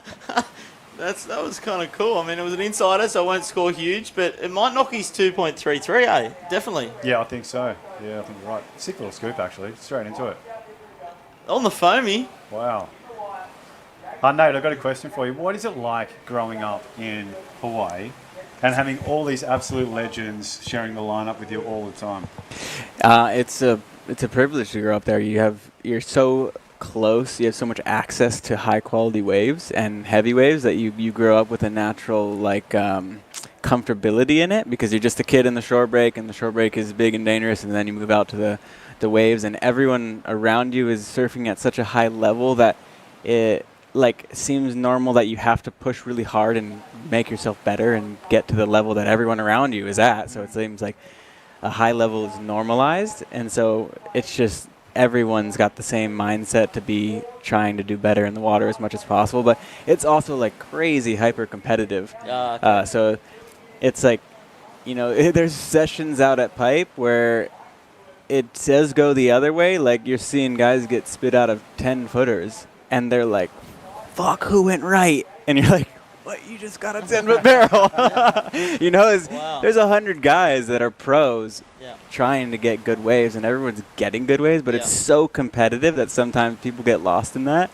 And while it's been just an honor and a privilege to grow up in that, it's been so nice to be able to travel and find emptier lineups and mellower crowds. Sometimes it's just like a gladiator pit in there, and I'm one of the lucky ones who grew up there and can get waves, in that pecking order. And so even then it's just a boiling stew of anxiety surfing that wave sometimes. And obviously it goes the other way and you have your days and epic sessions, but growing up there, you definitely, like most visitors would know, and you would just have 6-7 hour sessions and not a single wave caught. And just pulling your hair out because you've seen the best waves in the world go by, and you're like, damn, but wouldn't have it any other way. But I've definitely been loving traveling.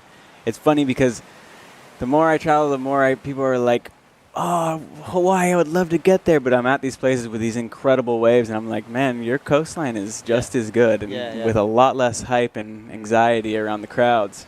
So people have it good in other places too, and sometimes they don't realize because it's so promoted that Hawaii is this big thing. But when Ben was growing through the ranks in your team, you were going to Hawaii. We saw that. We went to Hawaii, 5 seasons in a row. But then we realised we started scouting around the bottom of Australia, and I had a moment at about 21. It's like, there's so many slabs and there's no one here. Is that when you filmed the road? Yeah. And we were like, I was like, when we linked up at Cape Eastern Side, I couldn't believe it because he's one of my heroes from watching that documentary and the whole style of it and just deep diving into this footage you guys have put out. So that day was so epic to me because that we lined up on that shot, and then sick. I watched the road and I'm a big fan of this guy's work and all that. Big compliment. It's so epic, but it's like we at age of 21, I was like all these slabs, and then so we just didn't go to Hawaii anymore. We stayed here, got 4 drives and all that sort of stuff, and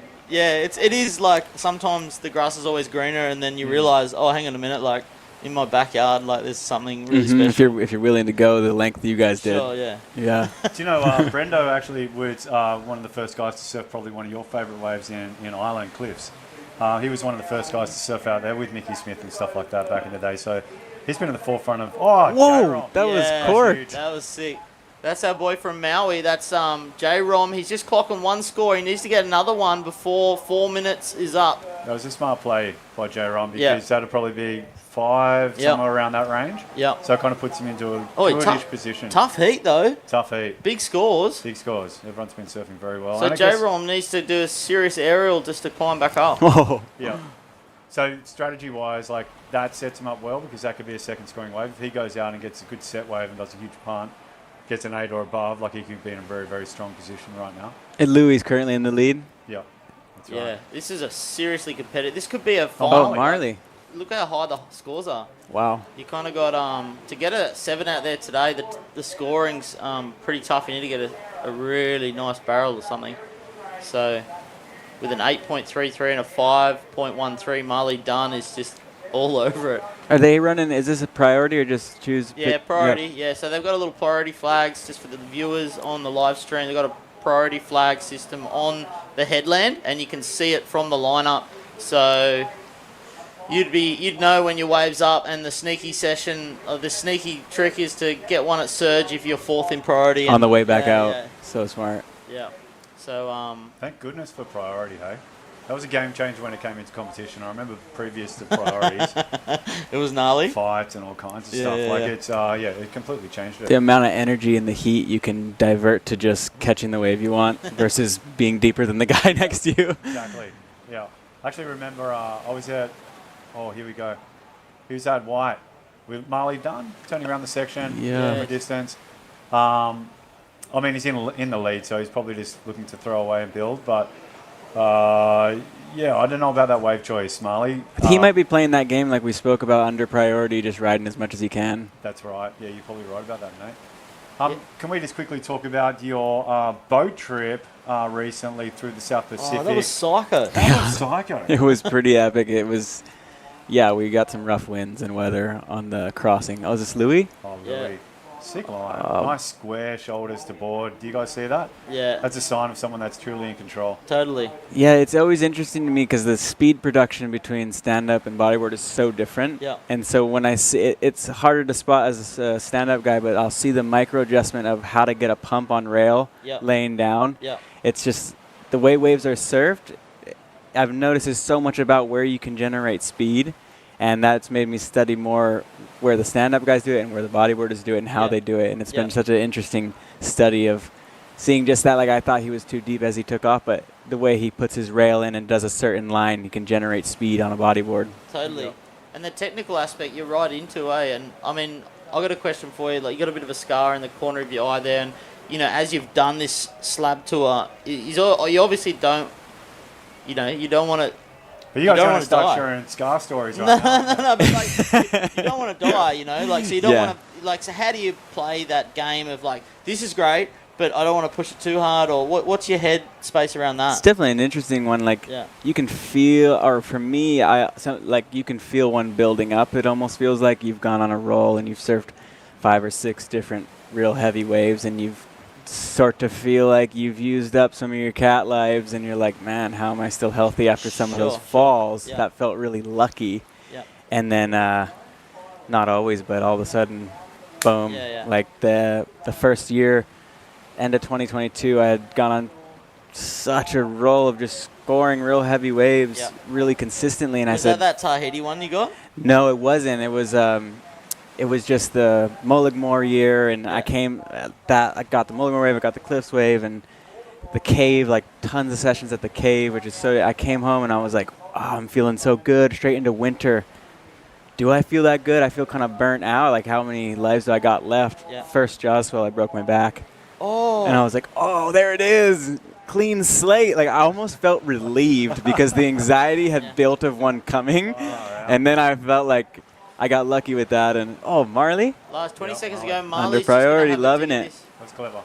Yeah, he's taken this heat. It's so nice. Oh, mate. He's done well. So Marley and Louis, and unfortunately, the Hawaiians had just sort of fallen out of the competition at this particular point in the quarterfinals. So yeah, that is unfortunate. There'd be so many viewers out there that wanted to see Mike and J-Rom go really well today. Totally. And they're totally capable of doing that. Unfortunately, it looks like time's got the better of them. It's so interesting to hear, Nate, and it's super fascinating bringing those worlds together in those, the Boog surf world. I love your energy, bros, and it's good to. We're going to throw to an ad now, but it's good to have you on the mic. Yeah, thank you guys. Thank you, mate. Appreciate it.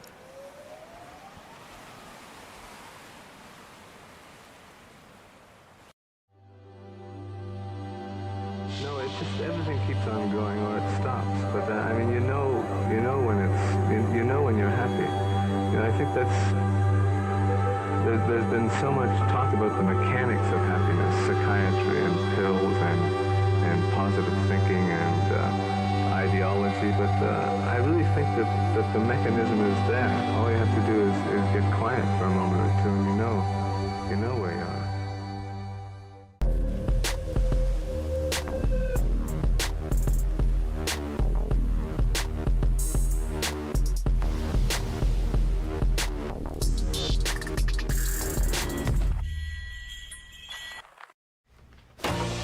Believe you can have a beer. Ask for a beer. Receive a beer.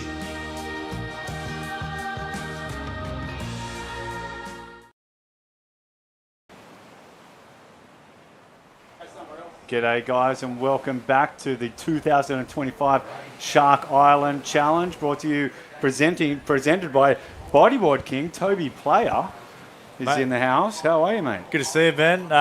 Mate, presented by NMD also. So, Jeez, we're keeping this sport alive, ladies and gentlemen. We'll take your praise later. No worries. And don't forget Bolter. Yes, and don't forget Bolter. Actually, I got a Bolter beer here, about to crack that after this. So Oh, yeah. Can't wait. Mate, good first heat. Unfortunately, it looked like the conditions got the better of you in that pesky little interference call. Yeah. Sorry to hear about that, mate. Oh, I had a look. I wouldn't have made it through anyway, so it doesn't matter. Okay, that's a good way to Put look it in the at past and move on. So what are the standouts for you today, Tobes, from what you've seen? Well, mate, Jace Finlay, who's in this one, his air reverse out of the bowl, been pretty amazing. Dave Winnie also, he killed it in his heat. Michael Oster, I mean, anyone's game here, and Jesse Landrigan. So all the boys are can do anything in here. How about you? Who's been your highlights? I'm really in awe of Marley Dunn's skills so far, especially in that last heat. He absolutely blitzed it. First heat blitzed it. Interestingly, a couple of guys out in the surf this morning back home asked who my money was on. I said Marley and Winnie. Winnie's in this heat right now, so it's going to be really exciting to watch him. Jace Finlay was another guy that I had my money on. Guys that are explosive, can ride a bit as well. Yeah. Winnie absolutely blitzed that last heat. He got some good scores, didn't he? Totally. But Jace Finlay, mate, like he did a sickest reverse air in his previous heat as well. Osler rips all the time. Jesse rips all the time. Jesse got some sick waves in his last heat. So it kind of seems like there's a bit of a theme that's kind of happening right now. Like guys who seem to have excelled heat are kind of continuing that momentum, hey? Yeah, totally. Yeah, and that's, as you said, it's not all about barrels. Moves come into it in this stage of the contest. So these guys got the moves and the barrels. And yeah. So, yeah, especially at this size in this direction, hey? Yeah, and you see like some of them lining up and they kind of just taper off and split off. So it's like so good for ramps, as you see. And Jace Finlay ended up doing another air reverse in his one. So it's not as if it was his only one of the heat. That's right, and we're about to cross over to Marley Dunn any second now, live out in the boat. Marley, ripping, dude. This is Ben here, and Toby's also here as well. Well done. Yeah, boys. Cheers, boys. Thanks. Appreciate it. You seem like you're really kind of hitting your stride right now. You built on your first heat, and it seems like you did better in that last heat. What's next? Yeah. Get off the blower, Mike. We're Marley. Yeah, no, it was good. First heat, I feel like I got a good roll on and stuff, so that was good. And the last heat, I thought I was third the whole time. I had no idea I got through until I got to the boat. So. Oh, no way. Stoked. Wow. Yeah. Couldn't hear anything. You recently signed up with Toby at Bodyboard King as well. Congratulations on that. It seems like it's all kind of happening for you, mate. Yeah, appreciate it. Yeah, fucking stoked to be a part of the team. Yeah, it's sick. I've always looked at Bodyboard King as like the best shop. So, yeah, it's an honour to be a part of the team. So, yeah, rocking. Mate, good to have you on board. Stoked. And, mate, just killing it. Keep that momentum rolling. And I can't wait to see you in the semi-finals. Thanks, boys. Appreciate it. Cheers. On you, Marley. Cheers, mate. Well, Marley Dunn. I'll be darned. What a ripper, eh? I mean, he's been wowing a lot of people recently. Just came out with a new clip. What was the clip called? King Dunn, yeah. King Dunn. Absolutely blitzing in a whole bunch of different heavy waves. I saw a clip of him recently surfing one of his little slabs at home, taking off, backdooring the section and doing the sickest reverse air. He's definitely got a whole bunch of skills and a huge repertoire of talent. Really good to see guys like that kind of getting the chance to ride in events like this and stand out with an international crowd, because that doesn't really happen anymore. You don't get that many international riders kind of matching up in conditions of consequence like this, and it gives the younger generation a chance to show that they can kind of match it, if not be better than. It's a good opportunity for everyone. Totally, yeah. Some of the young guys have been ripping absolutely in this, and one of the goats, though, Mike Stewart. I think we're going to cross to him in a second, who's the inspiration for pretty much all of us. Here he is, Mike. Well done. Through to the next one, mate. How's it feel? Awesome.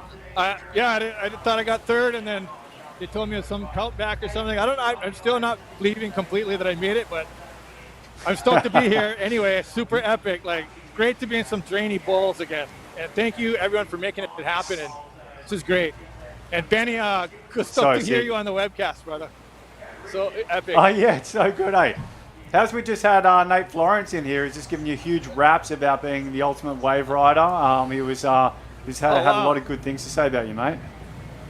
Oh, that's super sweet. Yeah, I watched those kids grow up on the North Shore. Yeah, John and How Nate epic, and hey, Ivan. full circle. Yeah. So Yeah, but good, mate. yeah, it's been So how are you feeling about your epic next... out there? Like this. I guess I'm going through to the next one, so I'm super stoked. Yeah, I didn't think I was going to make it. Yeah, but so sick, Mike. Stoked to make it. Yeah. Mate, you still got it. I still want to open up a little bit. I gotta put old man air game in play. Yeah.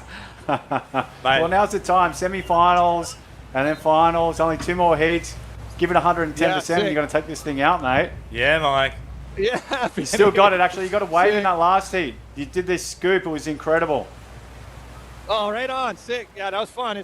These are kind of the best waves I've had since I've been here these 2 weeks. So it's really nice to be able to be Unreal. out there with only a few other guys out here. It's super sick. So what an amazing Unreal, arena. Mike. Well, and congratulations. amazing time here. Yeah. Yoo-hoo. Oh, unreal. Super stoked. Yeah, congratulations. Yeah, Mike. Grumfroth. Look at the Grumfroth he's got. Mate, Epic. so good. 100%. Yeah, bro. All right, good luck in the semis. Good luck. So we saw someone take off on the last wave. I think it might have been Michael Osler. I'm not exactly sure. We'll probably do a replay soon. Sorry about cutting over to Mike, but what a freaking legend. 62 years old and still absolutely tearing the bag. Like I said, there was a wave that he caught in that last heat on Surge and just like showed everyone what's up.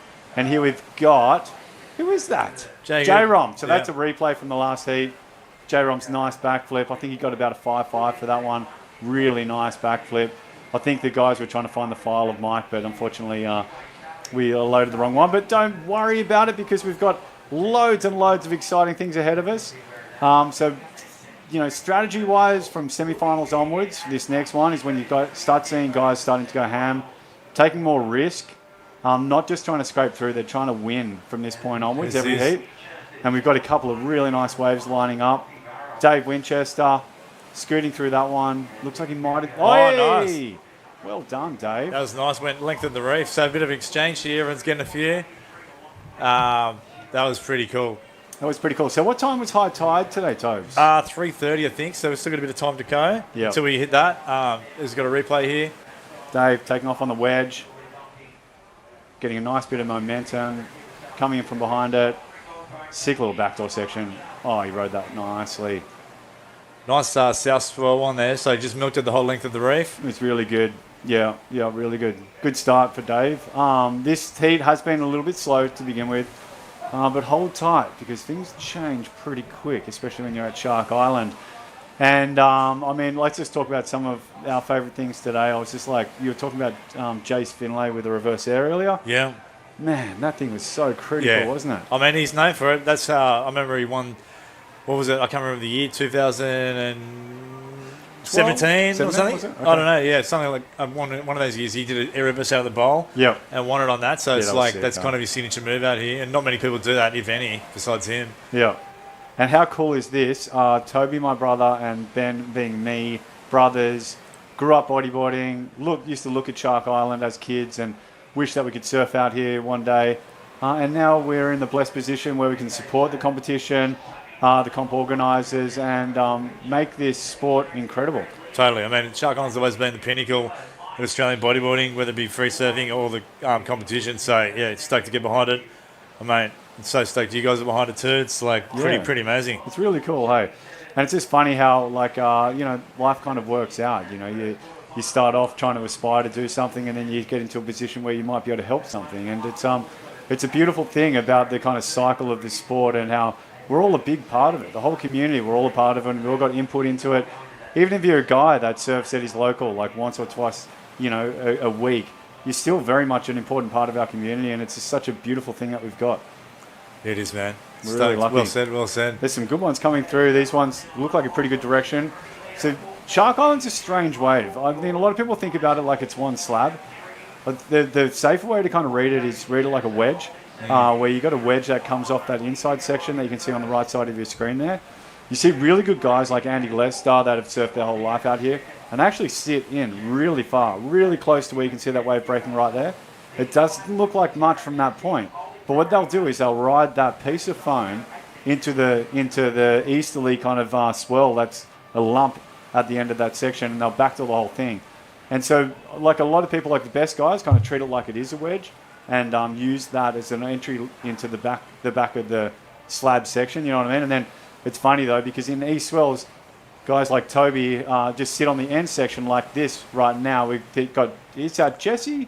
Yeah, see, that does a surge one just split off, as you can see. It just splits off, and it's a completely different wave. Super heavy. Dave Winchester, that was. Really clever of Dave. He had a 4.77 previously, and he's probably looking to build on that, and that was a really smart play of his. Is that Michael Osler? Osler. So Osler's actually been tearing out here of late, and that was well ridden, eh, Tobes? Mate, he killed it. I mean, that was not much going on that wave, but he made it look good. Good little combo as we see. Who's this? Winnie, yeah. There's that split off on Surge. And he's just come through the foam ball. Smart. Coming out. Yeah, it's all about wedges out here, as you said. Whether it be on the peak or that wedge continues across the Surge, sometimes it allows you to get an entry into it. Yeah. And back to all that end bowl. But yeah, you're so right saying how the wave is. It's almost like two waves. You know, you got the peak and over there, and when you're taking off, all you're looking at is the wall. Yep. 50 metres over and see which direction that's coming at. Yeah. And you almost feel like you're going uphill, don't you? You know, you're seeing this crest and you're trying to get Jace Finlay in a gaff helmet, ripping it up. Bring back the gaff. That was smart of Jace. He's only had a 1.4 so far, so he's looking to build on that. The guys right now, we're a couple of minutes into the heat, about halfway through the heat. They're starting to feel the pressure and they're trying to build on what they've got. Here we got Jesse. Nice little backdoor section. I'm just deciding to scoot out of that one, which is probably a pretty smart play. And so what you'll start to see right now is guys who start to kind of stress out, and they really want to try and get some under their belt, get one or two, because you don't want to be at 10 minutes left and you're needing two waves. Strategy that I always used to try and play in a competition was always trying to leave 5 minutes per wave at least, because that's kind of how long it would probably take to catch a wave and paddle back out. And so 10 minutes, any less than 10 minutes, you're looking like you might not be able to get two kind of waves. So people try and build to begin with. Dave Winchester. Oh, look at that angle. That's amazing. Scooping into that. What a pretty looking wave. Rode it perfectly. He's just sticking to surge, isn't he? That's his technique. He's not even going to the peak. So that's worked out pretty well for him. There he jumps into first place.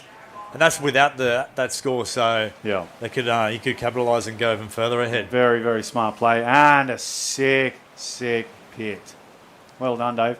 You know, I used to travel a lot with Dave on tour, and we used to call him the Duck, but that later got converted into the Hummingbird. But we used to call him the Duck because he was always looked like he was so at ease with everything, but like underneath the water, like, you know, there's legs moving. And he's like an expert at looking like he's calm, but he's like, just seems to always be able to pull it out of the bag. Yeah. Like he is right now. He's an expert strategist, so experienced in competition and rips as well. Dangerous combination for any other competitors. But the reason he got later converted into the Hummingbird, because what Dave had a tendency to doing is fly in every location on tour the day before the event, win the event, leave with all the prize money, go back home, and then come back and do it again. And so it's like a hummingbird, like you go up to a little flower and suck on the nectar and piss off again. I remember the Kayama Pro, he did that. He slipped on, remember that? He came down, slept on the floor, and won the next day and took home the prize money, bought a van. He drove home, He's like, he's like, thanks, that paid for the van. No, it was a bus. He had to buy a bus because he's got 5 kids, right? Yeah, minibus. He needs a minibus to get around. What an absolute legend. Hummingbird. That's what he does. So that's why, if anyone ever wanted to know, that's the reason why his logo on his Versus bodyboards is a hummingbird. There you go. That was his nickname of the hummingbird. Never knew that. Explains a lot. Suck the nectar. Here he goes again. Is he looking at it again? Yeah, what a clever bloke. He is too. Look at that. And he's just building and building and building. What a clever man. Beautiful. Look how beautiful that vision is from behind there. So cool. Oh, didn't make it. Just in behind it. But it doesn't matter. Going to be greedy. Because he was already in 4th priority. We'll just paddle out and just do it again. Great Right. position to be in. He's racking up the quota, and that's it. He's not even bothered with hassling, waiting priority. He's just picking them off. Yeah, smart play. Very smart play. And conditions are definitely starting to change. Here we got Dave taking off on Surge, coming in from behind it. Unfortunately, it looked like it kind of washed down a little bit right there on him. Hey, He's kind of good held him stuff. back. Good held up. So are you pumped? Are you pumped?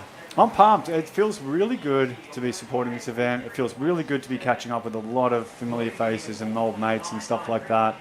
Just a chance to say hi and connect with everyone again is a really special thing. Something we don't really get a chance to do that much. Busy lives, careers, family, the rest of it. And just to kind of give someone a high five and say, hey, mate, how you doing? It feels incredible, you know? That's pretty good. Good vibes, you know. And that's it. You almost... you can't get enough words in because you see so many people you want to chat to, and it's like, it's just crazy. Yeah, that's true. I get a little bit overwhelmed sometimes, like, because you don't even get a chance to finish up a conversation with one person before another comes like, oh crap. And then you're trying to watch the waves. Oh, look at this one, look at this one. Yeah, that's exactly right. Hey, How dudes. the boys are? Shakalaka me luckers. So that was incredible. In the last heat, I was commentating, and Nate Florence came in, someone I've always admired.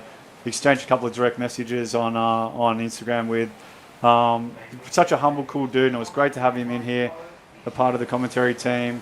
And just shows how diverse our sport is, you know, like it's got so many kind of touch points. It's not just about hardcore bodyboarding anymore. Like bodyboarding definitely has a place within broader surf culture, and I believe it always will. Like we've got our own kind of little area of expertise, surfing waves like Shark Island, places that the bodyboard kind of excels in, you know, as a vehicle. It's really cool to kind of, you know, be acknowledged, I guess, a little bit. Yeah, big time. Very special. Hey, well, we got a bit of a break. Do you want to talk about your model? Yeah. So this is a collab model. Actually, back to the broadcast. Back to the broadcast. Sorry, guys. We still thought we were on the vision of Toby and Mai's big nose. How good a big nose is, ladies and gentlemen. There we are. Okay, we need you guys to judge, seeing as there's no one. Who's got the bigger nose? Just look. Okay, so problem. There we go. Put it in the comments, guys. Yeah, so we worked together to make this collab model. It's the Sick Bodyboard King NMD model. So it's got the quantum base. So that's basically a bunch of these high density strengtheners that run through the board, and we put a mini quad setup on it. The reason why we put a mini quad setup on it with the swallowtail is so with a mini quad you get a lot of drive out of the back section of the board, but you don't get the tracking that you'd normally get with this full quad setup. You don't want too much traction when you're surfing in kind of heavy slabs because you want a little bit of slip. You want to be able to slide down the face, back into the shocky, be able to accelerate forward. If you've got too much tracking, you can end up kind of getting too high on the face and getting sucked over. It's quite a dangerous thing to do. So we kind of made this model, which we believe would be a perfect combination of a lot of things. It's got the 1.9 kinetic, which is super durable for all kind of different temperatures of water. So I think they're all kind of gone. They're one or two left. There's a few left, yeah, but no, I love the mini quad. I've got one of these models, not this exact one, but the same setup, and it goes really good. Is that what you ride, or no? Get So the full quad? Lately, I've been riding a full quad with the Y-Fly because the Y-Fly tail kind of offsets that tracking. Yeah. It's really slippery. Yeah, Not as yeah. slippery as a bat tail. You do get some slip with it. So what I find is, what I'm trying to explain to people is like, imagine when you're leaning back on the back of your board, you get that drive off the quad that you kind of want, that tracking that you kind of want where you want at the bottom of the face, like as your bottom turning. But as you lean forward, it kind of feels like a bit skatish, you know? A bit looser, like you can kind of pocket surf and stuff like that. So you can kind of ride it in different kind of conditions. And I think both those elements really offset each other really well and work as a really nicely balanced board. So I agree. That's my kind of go-to. I agree too. Like sometimes the quad does stick in a little bit for like releasing the tail. Quad with crescent, and then the Y-Fly offsets that. Yeah, like quad with crescent, like for Indo or something like that. You can't get much better, really. Jesse taking off on a little wedger. This is that wedge I was talking about earlier. Coming across. Oh, damn. It didn't really pay off that time around. Jace Finlay, one behind. Sick, Jace. Oh, that's going to hurt. Well ridden. Well ridden. That was a sick little cut. He right in Jesse's face just to rub it in even more. Well, that's interesting because Jace was just in third place. That would definitely be a scoring wave. He had a 1.4 which will definitely be replaced by that new score, Yeah. which could bump him up above Michael Osler, who is sitting in second place with a combined score of 9. So we'll wait and see. Nicely ridden, Jace. He did really well to hold back into that pocket there, hey? Nice high line. Yeah. Jason's like always been one of those riders, so versatile in all conditions, and just such a great human being. Oh, so humble. Like, he's the nicest guy. He is. I remember one time you're like, is he really that nice? I said that, didn't I? I was wigging out because I couldn't believe someone could be that nice, but he is actually that nice. Yeah, it's like unbelievable. Oh my goodness. Here we go. I thought I was going to bowl up winning. Oh. I'm unlucky, mate. I did think I was going to bowl up just like you, Windog. Sorry, mate, it didn't come through. Yeah, but he's actually that nice. JC's one of those guys, he should have been on TV. He should be a super celebrity. You know, he's good looking, intelligent, kind of got everything going for him. Thank goodness he chose bodyboarding.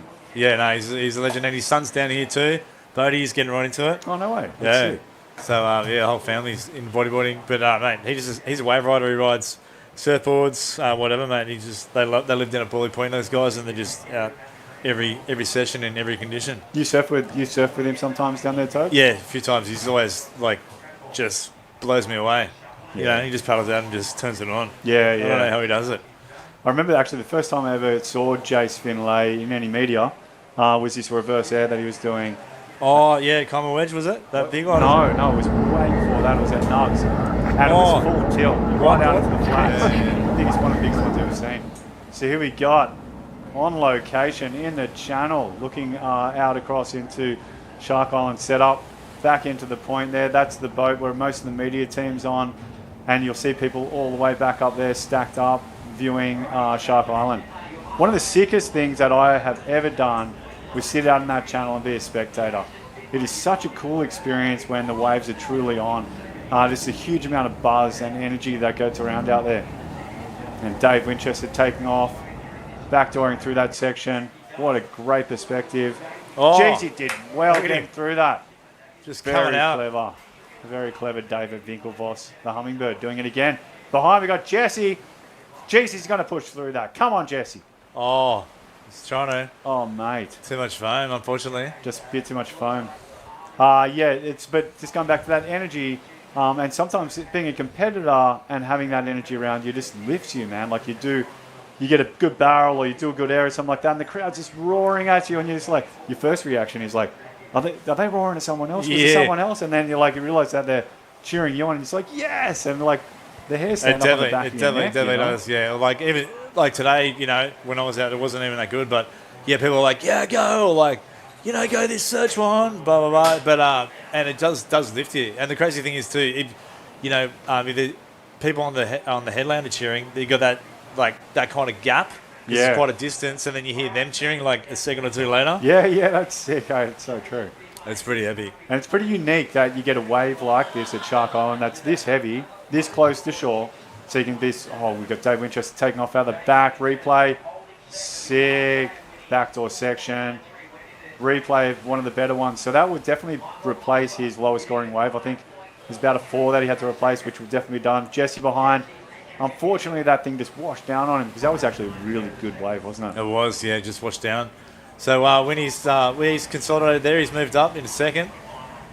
Or was he already in second? He was already in second. Yeah, He's definitely built on his score. I think he had a 4-something, 4-5 or something like that. So he definitely built on that. He's killing it. In a And pretty good Finlay. position.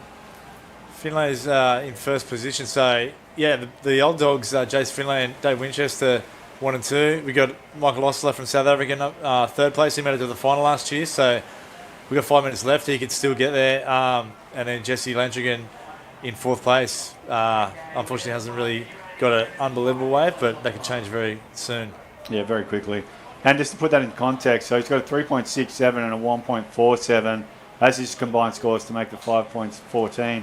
So all that really takes, that 3.67 could be a counter. So if he gets a 8-9, what's that, a 9-point ride, yeah, well and truly put him up into second place. So it can definitely be done. It's not unheard of that guys excel in these later minutes of the heats, especially as guys like Jesse. You're in 4th place. You got nothing to lose, so you kind of go for it and you go for the high risk maneuvers and do high risk things. And sometimes when they pay off, you can truly get the high scores and really excel. So here we are, looking out into the next heat. You got the guys paddling out into the next heat in the foreground there, getting ready, and that's such a special thing that you can do too. Before you heat, you sit in the channel and watch the previous guys. Totally, yeah. It gets you pumped. It does get you really pumped. Yeah. Oh, Jace, Here we go, around. running into that. What's he going to boost? No. I was going to say also another thing is when you're serving out there too. When you're out on the peak and you see someone get one and you just hear everyone screaming. You're like, did he make it or is he just getting pumped? Yeah. Like, or are they just loving the carnage? You're not quite sure which one it is. Like, could go either way. Yeah. It's quite hard to hear too the scores and what's happening during the event. But what an unusually rare place that we've got here. Like just looking at Shark Island right here, the wedge going across into surge. There it is. There's that wedge. There we go. There's that wedge. Oh, bit too deep. So it's such a magical spot, and just being so closely located to Cronulla Point here. It's 50 meters off the shore. You think, Tobes? 100 meters? Yeah, 50 to 100. What's the chances of that happening in Sydney, which is the highest populated city in Australia? So, a bunch of things kind of happening to make this a really unusual spot and the perfect kind of amphitheatre for bodyboarding and to showcase its skills. Totally. Like so many people walking along the Esplanade here, checking it all out, and just all day people walking past. One thing I should mention too, like Rigid's Hotel, they sponsored this event. They got a live stream in their bar area, No way. which is going to be where the after party or the celebration is after this. So where the winner will be announced. It's going to be at Rigid's. If you guys want to come down and grab a beer, grab a bolter, and support it all, should be pretty cool. Yeah, but you can go watch it after work, have a pint, watch Shark Island. So what's your go-to bolter, Toby? I like the Cerveza. I think that's pretty easy drinking. How about you? I like the XBA. Yeah, I'm into that. The hazy ale, is it called? Easy hazy, the hazy. I mean, the boys definitely did great with making good beer. They're doing pretty good. Definitely. I know our mate Tate Martin. I'm pretty sure he's paid a big chunk of the money to support Bolter to support this event. He does love a beer. Hopefully he's cracking one right now. Yeah, Tate. How are you, mate? Good things happen to good people, mate. So we're looking out across the other side of the bay. There is actually there's a whole bunch of other good waves out there. So we got Suck Rock, Voodoo right out there on the tip. So it's a huge bay, and in between Shark Island and those reefs out there, there's another wave that kind of breaks in the middle, a huge bommy. Toby and my stepdad actually grew up in Cronulla, and he used to tell us all kinds of old school surfing stories about growing up here back in the day. We've got Jesse. That was a sick takeoff. Come through it. That was pretty sick. That was epic. And what was I just saying? Man, it's not going to take much for Jesse to jump up into that second place. And that was a really, really good wave. I mean, he wowed me with that bottom turn. Yeah, that was good. Good late drop. Super critical. Just scooped in. Yeah. Dave, retaliation. Oh. Ooh, geez. Look at Michael. He's not happy. How scary. That shows you how shallow it is, right? Yeah. Have you seen the photo he had this morning on the reef? Yes, I did see that. You got to check this photo out. He's actually like on his hands and knees, and the reef is going downhill into the wave. Yeah, he's going back into the wave, but he's actually going over rapids downhill to try and get underneath it. It's a really scary image, actually. It is. It is. Oh, but there he is again on the reef. That must have been the wave in between. He didn't make. And that's why he's ended up in that situation with Dave getting the one behind. Now, I'm really interested to see Jesse's scores. Now, look at it. It's really starting to turn on. That was the one. Who paddled for that? Jeez, maybe a that bit deep, but geez, that was a cavern. That was a cavern, absolutely. So we're still awaiting scores. Things are shaping up really nicely. It actually looks like it's just starting to pulse right now, hey? It is, mate. Yeah, definitely. And this heat's kind of been a little bit slow compared to the one before, don't you think? Yep. Are we at the top of the tide now? Still a little bit to go. 1 second, 0. Still awaiting scores back from Jesse for that last one. Here's a quick little replay. Jeez, look at that. 6 straight on his rail. That was pretty sick. Backdooring that thing. Incredible. He's stoked. Whether or not it's going to be tight, whether or not he gets a score to jump up into second place to advance, it's another thing. Anyway, thank you so much for listening to Toby and I. We've had a great time commentating. I think we're about to cross over to the new crew, Luke, and maybe Sean Pine as well. Sean Pine knows a thing or two about the wedges, the backdoor section, so stay tuned. I'll listen.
All right, and welcome back to the 2025 Bodyboard King Shark Island Challenge presented by NMD Boards and Bolter Beers.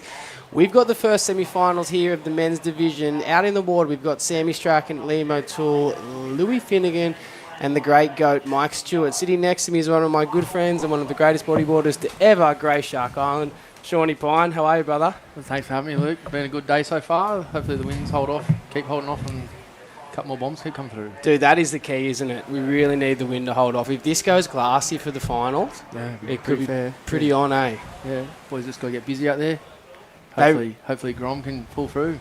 Oh, mate, wouldn't that just be an absolute dream? When you look at this lineup and thinking that Sammy Strachan, who, you know, to both of us is kind of 5 or 6 years our junior, growing up with him around the area and just seeing him progress. Yeah, and exactly what he's done out here.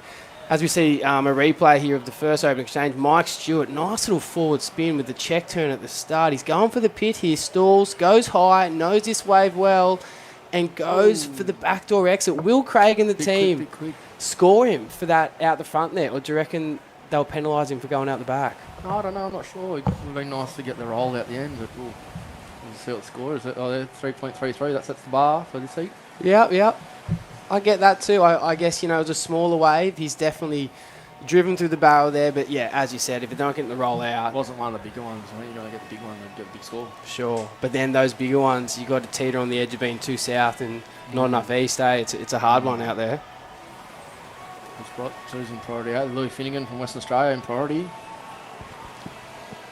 See how he goes. I know, man. When you think about it, he put on an absolute display in the first couple of heats, eh? I think he got wave of the day, like pretty good barrel. That was pretty good, yeah. That was definitely a solid pit. And he's just one of those fellas that seems to muscle his way out of any kind of situation. Yeah, he's got the muscles to hang on, doesn't he? Doesn't he, mate? He's doing one arm chin-ups, Pono. Yeah, I do them with one too. Turn it up. In my dreams. Mate, you're on the road at 5 a.m. with a cappuccino and a couple of pies, I reckon. There's no way. Cappuccino and cappuccino. I don't have breakfast till midday. You got to fast for a bit to drop. Do you really? That's exactly what I do. You can't eat till midday, I don't reckon. Well played. Yeah, I try and do the same. Drop the kilos, mate. You know. Yeah. Oh, mate. Especially when you get in your 30s. We got a bit of a lull out there at the moment, do we? Is it? Yeah. Well, something coming on. 26 minutes going on. We've had only one score dropped by Mike Stewart.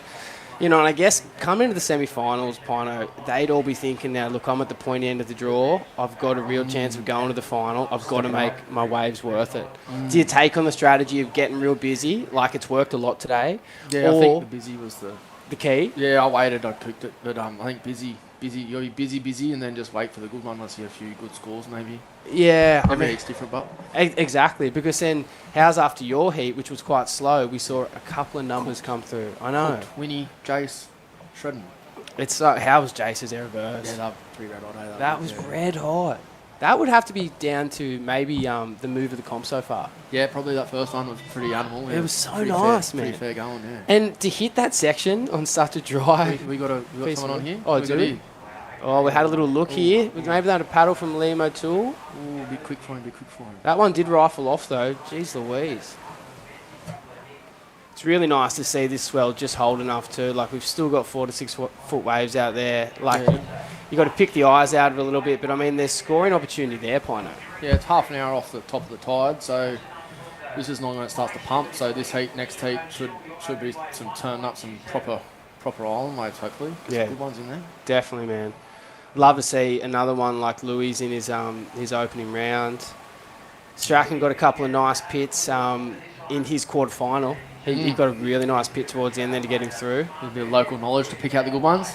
It honestly is, eh? Yeah, I think that's big play today because there's not that many ones linking up and going the whole reef. They're kind of in the middle or not quite linking up. But exactly. But then, you know, when you look at that, man, how many locals are left. It's heavy. Strachan's the only one. I think John Scholl was in the last quarter. I don't know. Yeah. Oh, here we Louis- go. Louis hanging looking nice. Gets over the staircase there, Pino, and actually bounces his way into the channel. That was well ridden, eh? Yeah, it's pretty deep. Yeah. I mean, this angle can be a bit deceiving coming from the point and all like straight on, so to speak. You know, when you kind of get that drone angle or the water angle, you can also tell how deep they were. I Interesting reckon. to see what that scores. Maybe like a 5. Yeah. Mid-5s or something. Okay, as he's taken off here, he's definitely critical on the bottom turn. Sneaks underneath it. Definitely travels for a fair bit of time. But did he Yeah. come out too quickly? I don't know. Kind of dictated by that rock sticking out of the water on him. I reckon. Yeah. Well, dude, let's talk about how, you know, this wave does dictate to you. We saw you get an unbelievable wave 2 days ago out here. Yes, was it Tuesday Diamond afternoon? in the rough, I think. Yeah, Wednesday at about 4:30. Wednesday at 4:30. 4:32, I think. Going back on the cams, yeah. Come out of the barrel, you can see me look at me watch. That was it, yeah. And mate, that was a wave that, you know, you rode so well and came around White Rock and skipped over it, which I think a lot of good waves out there are key at. Here we got live Red, action, sorry, deep. Red. Ooh. Straight hander. Sammy Strachan. He's looking to open up the account, and I think he's picked the wrong one there. He's still got a lot of time remaining, but that might be a critical moment, maybe. Yeah, in that heat. We'll just see how that goes. Put the pepper on and get back out the back. Yeah, a bit of pepper, lad. In Bit the of arms and legs pads on those stat. scrawny arms. Eh? I know. I'm telling you, he was the original scrawny arms. We see the replay. He has to straighten out. I know. He was just a couple of metres too deep, eh? But yeah, back to your wave. You've skipped through White Rock, and that was almost reminiscent of what we've just seen. We've just seen previously. Yeah, from you Louis. kind of got to. You want to be deep, but you don't want to be too deep, and it goes quite dry, and you need that speed to drive. Just pick your line and drive through it. But yeah, I haven't seen much of that today. It's kind of they're going a bit quick and pinching on the end, but Yeah, I know exactly maybe what the you mean. the higher tide might see it like the end staying open and might get some moves out the end of it. And all that. Yeah. Definitely. Or you might even see him going over the middle of the island. Or over the falls like Johnny Scholbel. That was pretty brutal. That was so classic. Might get Wipeout award for that. That was one of the best sends of the comp. He has to, surely. He even gave us a salute while he was going down with the ship. You know what I mean? I think all his mates were out on the boat, so he's just giving them. They would have been loving it, yeah. All right, so 21 minutes and 46 seconds remaining in this bad boy. Louis Finnegan, he's been in form this whole comp, and he's laid down a 5.50 for the barrel. Me and Piner were just discussing. Oh, we're pretty close, yeah. Yeah, you're pretty bang on there. Pretty close. Mikey Stewart's opened up the account with that nice little check turn and a forward of 3.33, but it's been a bit slow. Liam O'Toole and Sam Strachan have had some throwaways there, so there's a lot more water under the bridge still yet to flow in this semi-final. And it's a real crucial one because this is going to make up our final. This is going to pretty much decide who is going to be a possible winner of the Shark Island Challenge, and these boys will know it. Mike's been there a lot, Louis not so much, and Liam and Sam probably not this far in the draw. As we see Ryder in yellow, Louis Finnegan coming across. Maybe a backy bowl here, maybe? Yeah, getting some speed. Whew, has to bail out of that quite quick. That one shut down on him very quickly. Ryder in white. Liam O'Toole, trial second place getter, comes up, nice little cover up. That's all she wrote on that one, that not offering the real hollow section that he was probably looking for, and a bit fluffy on the end there, Pino. Mike's got priority. Grom's in a good spot too. Yeah, let's see how this Have to unfolds. play the waiting game third away. Oh, Strax has just Maybe snuck you got- underneath Mike there. He loved the look of that thing. He's looking for the speed line. He's driving through this thing. Oh, he wanted the shoulder. He needed the shoulder, but unfortunately that's put him into... tombstone there. Yeah. Touch up on the rock maybe. Bit of a tombstone. a bit of skin just checked off there, unfortunately, in his knees, but he'll live to fight another day. That was the right idea, though. That side wedge was sick. Yeah, you got a bit of chip in there. That's good. Stewart's got priority now, so holds his ground the next 10 minutes, get a good one, then back out for another, hopefully. Yeah. There does So seem he to be plays it. there does seem to be a couple on the horizon too. There's a couple of sets coming in. That mix of east and south swell, if you can get one to link up completely, it's an absolute treat.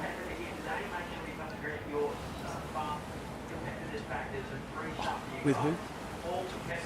Jace.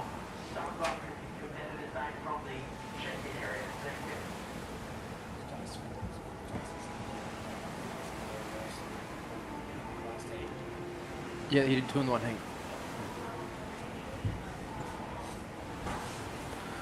All right, and then we're now just going to cut to the previous heat winner and absolute legend out in the water, Jason Finlay. Jace, how are you, my bro?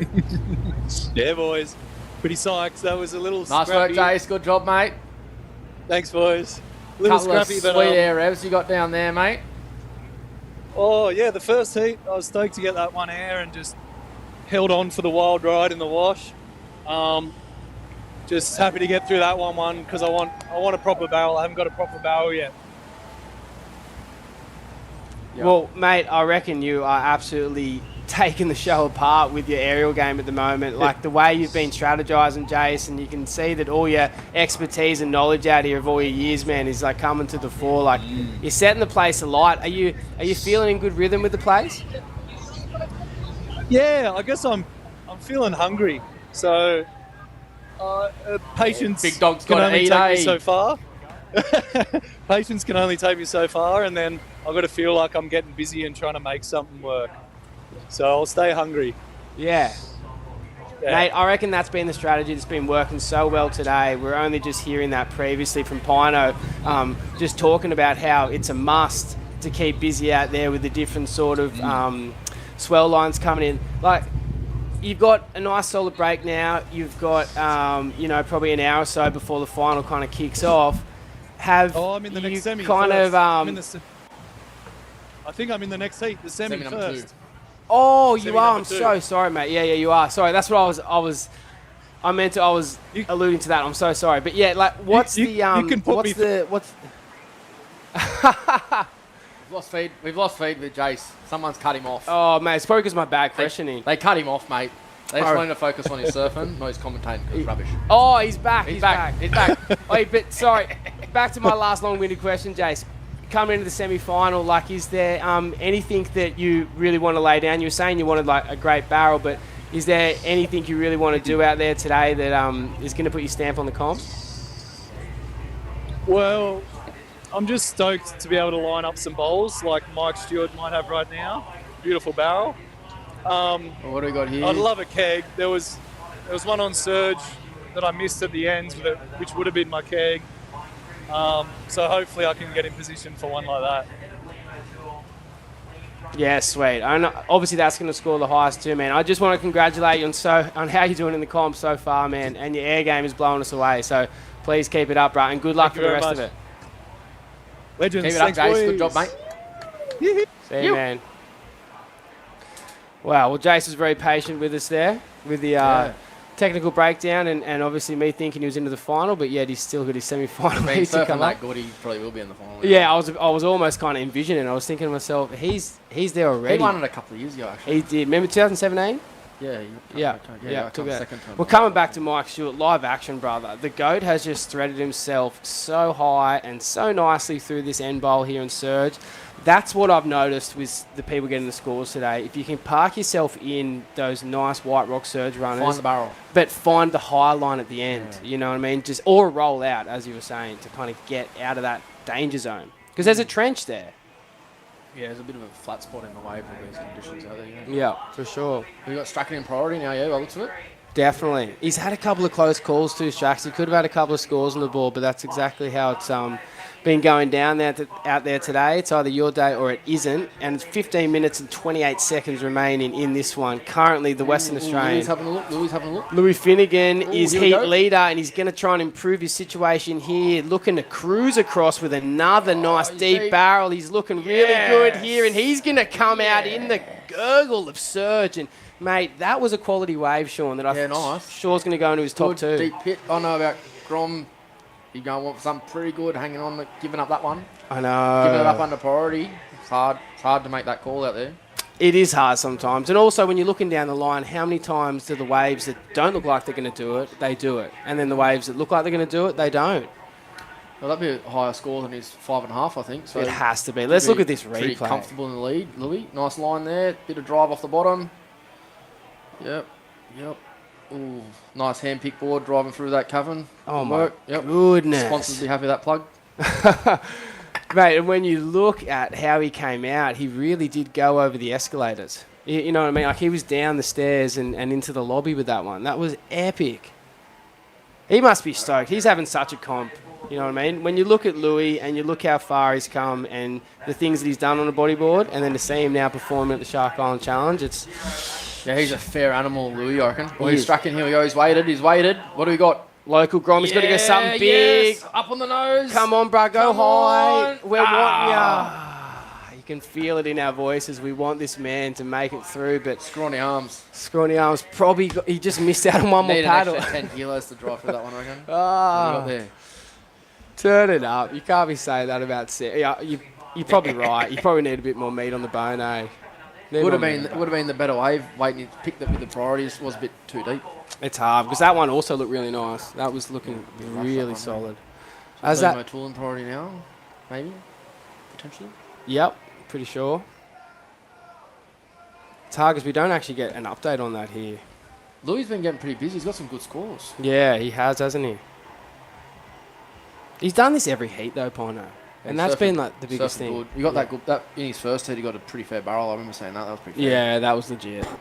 And he lined it up real well. Like he took his time. He didn't outrun it. He was in a good spot. And you spent a fair bit of time out here, Pino. What do you reckon makes Island different to any other wave on the planet? Because you surf here a lot and you surfed a lot of heavy waves. Why do you keep coming back to the island? Oh, I don't know, mate. It's home. It's pretty red hot. The reef sticks out of the water at low tide. There's not many places to do that. And you get a pretty intense barrel for 50 metres, yeah. Can I? There's not many waves like it. There's a couple. Front on comes pretty close. Yep. Yeah, North Point. There is a lot of comparisons there, isn't there, from those real heavy waves? But you got to be in the top 10 kind of on the planet, I reckon. I think it's what makes it different because you need to be a good bodyboarder to surf it. So you don't, if you're picking a good line, like drawing a good line on bodyboards is about being a good bodyboarder, and as long as you need to be able to draw a good line, negotiate the steps, and like drive through a heavy wave, and it separates like good from bad bodyboarding. It really does. I think there's a fine line that you got to be pretty good to be pretty good out here. Yeah, 110%. Yeah, you need a bit of skill. Use your legs, pick a line, and be able to drive and generate speed from nothing to make it over like some pretty heavy 110% situations and shockies and that, and hang on.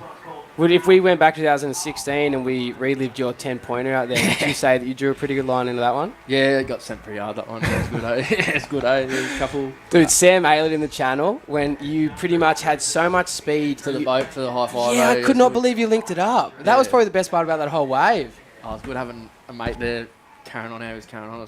Yeah, he was pumped. Yeah, that was a great wave. That'll go down as one of the greatest waves in Shark Island history, really, man. Because that was a great comp. 2016 was a very heavy comp. Yeah, that was like 6 to 10, as good as it gets. Yeah, super. I thought today was going to be like that too, truth. Yeah. I thought today was going to be a bit bigger and getting excited over it. To be perfectly honest, I also thought that when I saw it this morning, but I thought to myself too, that low's just moving away quickly. Away, yeah, it's hard to, I was saying before, to get like the high moving in at the same time the low's still in position, you know, because it kind of forces it. It's just so hard to time it. Well, you got to have all your stars in line out here. You need the swell direction, the tide height at a certain time of the day, and then to run the whole event with the high tide, like not too early, not too late, and then you need the correct wind. Like there's so many things that you boys have had to juggle to make the call to run it. Yeah, it's quite a fickle wave. But when it turns on, it turns on. There's nothing else like it. There is, exactly, and that's why we keep coming back and we keep dealing with these conditions. Because you think of any other surf comp in the world, how many places are they holding out for such a waiting period? I mean, like the Cape Fear comp. You know, yeah. And imagine saying bodyboard comp out Cape. You'd really show those surfers how to do it. Eh? I'm not getting involved in that conversation, Steph. Oh, mate. Imagine seeing bodyboarders versus surfers out Cornell. Jesus, you'd blow them out of the water every day. Yeah. What, you reckon? No towing, just paddling. No towing, yeah, paddling. I mean, I'd probably have to agree with you on certain waves out there. There's certain waves that a surfer can't paddle into. Jason's got a gaff on. Yeah, he's pumped. A bit scared out there, mate. Goes for Turn like he's just he's going harder than anyone, mate. I'd be wearing a helmet with the ass he's doing. He's off his head. To be perfectly honest, if you landed in the flats, in an apex flats after an air reverse without a helmet on, what's going on with Osler? He's looking at it run down, actually. Oh, you're knocked out? It's not the right attitude we want. We want him to dig deep and get in. I thought you were through. Mate, do you know he just puts this act on, but then on the inside he's playing tactics. He's playing tactics. He's burning. He's got that much fire. He's not. He's ready to go. He's ready to go. Paddle around these guys, eh? Mate, he's like that sly boxer that gets you with the sneaky left jabs, but never right hooks until the end. You know what I mean? Just peppers you, bam. I reckon he's so on. When he got to the final last year, he took that left just to boost him up into third. Yeah, that was good thinking. That was amazing. Yeah, like I knew there and then. I'm like, that's a competitive freak. Well, they're all itching to go. So who's in the who we got in the next heat? So coming up in the next heat, Sean, Hamilton Pine. We've got Jace, Osler. Who's that in yellow? Is that J Rom in yellow? Dave Winchester and Marley Dunn. J Rom's on it. Dave Nah. Winnie and Marley Dunn. Marley's clip last week. Gone and done it. Him and Ben Bettridge. Unbelievable, eh? Mate, that's some of the best bulldog I've seen in a long time. Yeah. Everyone is just frothing over it. Good on him. Yeah. Good. And you know what's amazing? That he actually did it in partnership with Bodyboard King, announcing his sponsorship. The exact Really? sponsor of this event. And Tobes. just want to shout out to Tobes and everyone looking to shop around with some bodyboarding gear at the moment. We haven't mentioned this so much that I'm going to mention it right now. 10% code over at Bodyboard King. If you type in 625, I'm pretty sure. I'll double check that with Tobes. But, SIC10. SIC10. I'll just say that again. SIC10 for 10% off store-wide. You guys want to head over to Bodyboard King. All your good products are over there. The best range of boards and accessories on the market. And you can go pick yourself something up for 10% less. Cheaper than it actually is. And Toad's a great supporter of the industry and just a good egg in general. So go check out that website when you can. He was absolutely stoked last year, Toby, and from Bodyboard King. He's absolutely stoked with the event this year, and he didn't even question it. I remember as soon as Sadler and you boys said, "Are you sponsoring it?" Straight in behind it. It was good to see. Oh, he's a weapon, man. He's been so cool to deal with. He's just a legend, eh? And he's been a legend of sport for how long now? Like 30 years. Think about his first Luna's trips, man. We only mentioned that before. 2009 or something like that. Yeah, 09, man, could be 09. And as him and Kingy went down there, actually. Yeah, it was an amazing trip. Yeah, I heard King got invited this week, turned it down, so... Yeah. I don't know what happened. Yeah, I don't know. I don't know. I'm not even going to comment on that either. Something just got lost in the mail. But coming back to the semi-final here, 6 minutes and 50 seconds remaining. Louis Finnegan still in the lead, commanding lead at that. 6.33 and a 7.27. It seems like he's kind of sewn this one up at the moment. Yet Mike could fire a shot in the last 6 or so minutes and take that lead. But Mike's sitting at second with a 3.33 and a 6.53. Liam and Sam, unfortunately, have had really good chances, but the waves haven't panned out exactly as they've liked, and they've run off a little bit quickly. But they have been, some scoring opportunity there. So I'm sure the boys are keen to get busy later on. But with 6 minutes left, but really, when you look at this heat, Pino, Louis in a commanding position. Yeah, he's sitting quite pretty there. I think Liam and Sam Strachan have got to pull something out of the hat here. We've got 6 minutes to go. They kind of need a pretty fair score to... Well, Sam looks like he's in combo land, actually. For first. I think he is, man, unfortunately, yeah. Combo land for first. If he can push through into second... You can score an 11 out there if you really try hard enough. Yeah. Oh, man, I think he can just push past Mike, but it would be a stretch to get to Louis. He needs about an 8 to push past Mike. That's a big call. Yeah. Yeah, well, so right now he's in 8.03. Liam needs a 7.53, and Mike needs a 7.08 to get to first. Looks like there's a nice line out the back here, maybe. Yeah, a little flurry. 2 sets out, maybe. Something coming in here. That drone shot from Peto and Brightwell, you can really tell that it's a mixed bag of swells, isn't it? Yeah. He actually, the old boys at Helly House TV, Mike Brightwell and Sean Pearson, actually hit another drone out there before. Did they really? They had drone wars and they hit another drone. Drone wars, so and some good. damaged propellers and Oh. a damaged camera lens, actually. They're pretty upset. Are they going to be finding the perpetrators? It's backflying. Oh, I don't know. You hear it first on the live broadcast that there's been drone wars here at there was Cronulla. There was a drone collision and we almost lost our live drone feed. Hey, can we just acknowledge too that we just saw a sneaky shot of Michael Osler having a Coke Full in the strength channel? Coke, I saw Full that. strength Coke. Full strength We need sugar to Coke. bring that up with him, eh? Yeah, we might have to address that when he gets out. Oh, here we go. Live action. Ooh, Right. we've got a heavy one. Yeah, Yellow boy. Limo. Tool loving life on the inside. Mate. That water angle really showed how dry and hectic that one went.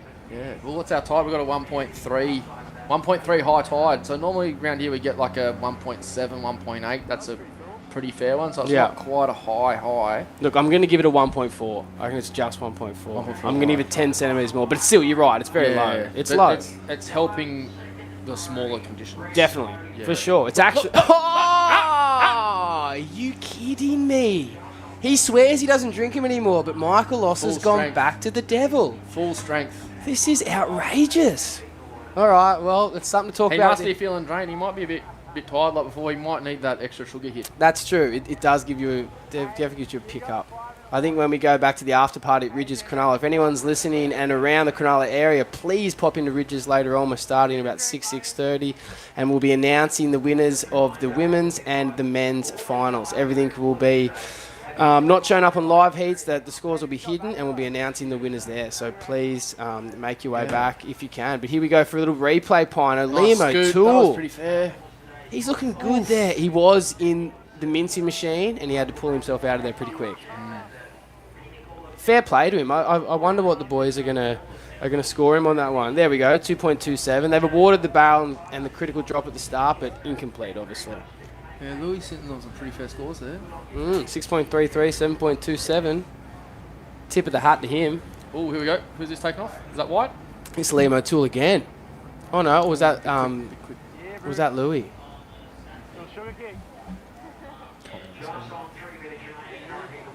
Look at him. He's paddling it out. This is iconic. Surely he's missing. He's been pretty consistent. Also made the final last year. He did, yeah. No, he's super consistent. Semi-finals, I count your chickens, but he could be a finals. Here we go, this year. live action in red. Big Sammy hit. Strachan comes in behind the Roll pit. through the shoulder. Don't you love it? And what's he got on the end Roll, here? yes, Big projected yes, roll. nice. Sammy Strachan. Okay, he needs an 8.03. It is a smaller wave. Might be tight. Might be tight, but does he have enough time to get back hungry, out look. there? He's Look at hungry. him. He's hungry. He's put the afterburners on. He's hungry. He's paddling out. Yeah, he's got scrawny arms, but he's got fit legs. Yeah, he's going to go. He's going to go. Yeah. I don't know how fit he is, mate. He's a sound engineer. He's just sitting on his bum all day altering sound. He's been pretty consistent with the club comps for He has. Emerald this year. They've been holding a few comps out the island. I think he's won all three of them. Yeah. He's been doing pretty good in the club comps. He's getting his practice in, but it's a big step up from the club comp to the big deal here, you know. Well, this is the big moment here, Piney. Craig and the team. Stuart, this looks nice. Oh, here we go. Michael big Stewart deep, live action. big Let's go innie in back the to the middle. score. He's trying to come through and unfortunately can't get the exit. He's had to pull out.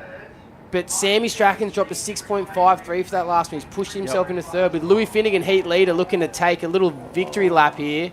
What's he got on the end? He's looking to stall. Big backy. And don't you want to see it from the Western Australian? Comes down with the Craigs, looking legitimate, and does a nice little side flare in the channel, telling the boys he's happy with that one. All that time out Roto box, mate. Quality, eh? He went up there like he'd done it a million times. And he has.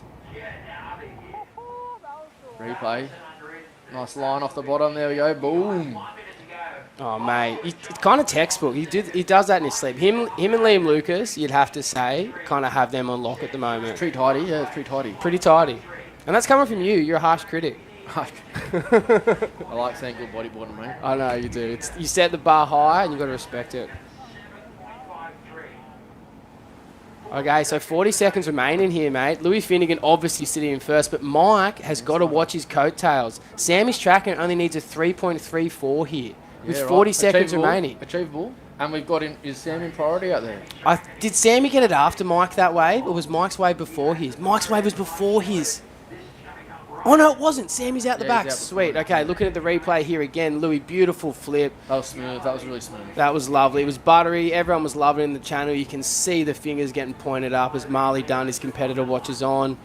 who's in the next semi-final. But Sammy Strachan, again, only needs a 3.34, but we're counting this one down. And unfortunately for the Cronulla campaign, that one's over for the boys.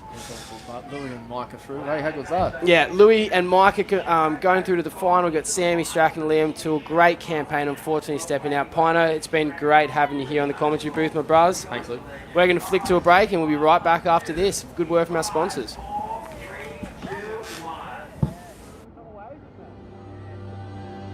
No, it's just everything keeps on going or it stops. But I mean, you know when it's, you know when you're happy. You know, I think there's been so much talk about the mechanics of happiness, psychiatry and pills and positive thinking and ideology. But I really think that the mechanism is there. All you have to do is get quiet for a moment or two, and you know where you are.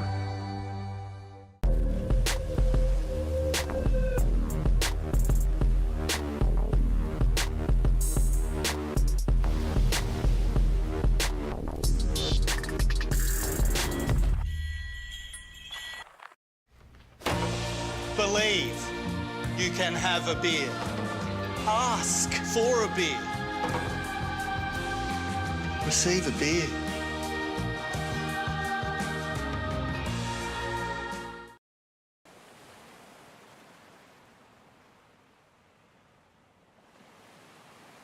All right, and we're back here at the 2025 Bodyboard King Shark Island Challenge, presented by NMD and Bolter Beers. I'm back here with my co-commentator, Brendan Newton. We've done the rounds today, mate. We've seen a couple of crew in and out, and we're finally back to our original position. Mate, it's remarkable what a bodyboarding community can pull together. I'm looking out the window, and you can see a whole array of industries represented by ex-bodyboarders who've just took their passion into some sort of industry and usually use that kind of hell-bent personality to get good at it. I'm looking out the window at Sean Peterson, you know, like Australian champion bodyboarder, flying his drone over and then Mark Brightwell, and you've got all the gang down there running their shops and all the parents, all the wives, all the kids. It's pretty psycho what a boo community can do, and I'm just going to shout out to all of you guys on the live stream across all your continents. You should be really proud to be a bodyboarder and stoked to be able to use this day to celebrate. And we've got Louis Finnegan, who's just been backflipping after backflip, and we're gonna have a chat to Louis Finnegan in just a second. Louis Finnegan, mate, it's Brendo and Luke O'Connor here. We're stoked to watch you rip the pit out there, brother. Yeah, boys. Yeah, I'm stoked to be ripping the pit out there. We were just commenting, actually, as you came round the bowl on one of the waves earlier today, and the way that you adjust your line, I think it was Nate Florence, me, and Ben Player were commentating the way that you maneuver around the board. You're quite the athlete, man. And how are you feeling in the lineup today? Thanks, bro. I appreciate that. And yeah, feeling like I'm pretty in flow with the ocean today for sure. Just keeping the good vibes rolling, not putting any pressure on myself, and kind of just having a good time, which seems to be working out. Oh, man, it's working out, Louis. Luke here, brother. And, man, I just wanted to ask you, and it almost seems quite evident, as we just see an epic innie there from Dave Winchester in the background. Man, you've obviously been bulking. Have you been stocking up on those bulk nutrients before this comp or what? Absolutely. I actually just downed a little sachet of pre-workout before that heat. Just to keep the energy up, so it's working out. Bro, it's working out 100%. That flip was buttery as, and me and Brendo were only just discussing it before. Like, you've got it on lock, man. Like, is that something you just constantly go to your arsenal, knowing that at the end of a nice wave, you can produce a quality move that's going to give you, like, you know, pretty much an excellent score? Yeah, I guess so. I guess like the waves that I surf on a normal day in Perth is just heaps and heaps of tiny little backflips. So to backflip out the end of here feels pretty natural, I guess. Well, sick, Louis. We're so stoked to be cheering you on, mate, and hopefully all your WA folks are cheering for you. And mate, you're really in contention to make a real bite at this apple today. So we're cheering for you, mate. And shout out to Bulk Nutrients and congratulations on just totally ripping the pit in the 2025 Bodyboard King Shark Island Challenge. Yeah, cheers, boys. I appreciate the kind words. And yeah, one more heat to go. Let's do it. Giddy up, Louis. Good luck, brah. You got this. You. See you, brah. Oh, man. How good was it just hearing from Louis Finnegan? How is he? You get the energy through the vibrations of his little boat stance and his bulk nutrients, and he's got his blonde hair, and it's all happening for Louis Finnegan. Oh, mate, it's all happening. He's just one of those fellas that you can tell once he locks in on something, he's obsessed, he's 110%, and he executes 9 out of 10 times, man. Yeah. Like, dude, when you watch some of his training regimes, Brenda, I'm never doing that, man. Like, never doing that. It's unbelievable. The stamina to focus on something and achieve it is quite abnormal. Yeah, it is. It is, Yeah, for sure. he's one of those unique guys, because as we see Marley Dunn doing a reverse into a barrel, that's a unique combo. It is. And Josh Carhey, Blackie, who's won this combat here in 2013 or 14, I'm pretty sure. Man, he does exactly the same thing. And we've only seen that reverse recently in Marley Dunn's newest clip dropping on Bodyboard. Oh, you have seen that one. We were talking about that earlier. Yeah. If anyone hasn't seen that clip of Marley Dunn on the internet, go look it up. Do yourself a favour and see the most critical reverse maybe we've ever seen into a 4-foot barrel section. I would have to say so, man. It's Yeah. unbelievable. You know who pulled me aside and said that today? Our good friend Ryan Hart. He just pulled me aside and said, man, when I watched Marley Dunn's clip, the thing I loved the most was that wild reverse back into the barrel, because he gets sent back into a wormhole and then comes back into another galaxy. You know what I mean? It's crazy. It's so good. And this particular heat is the second semi-final.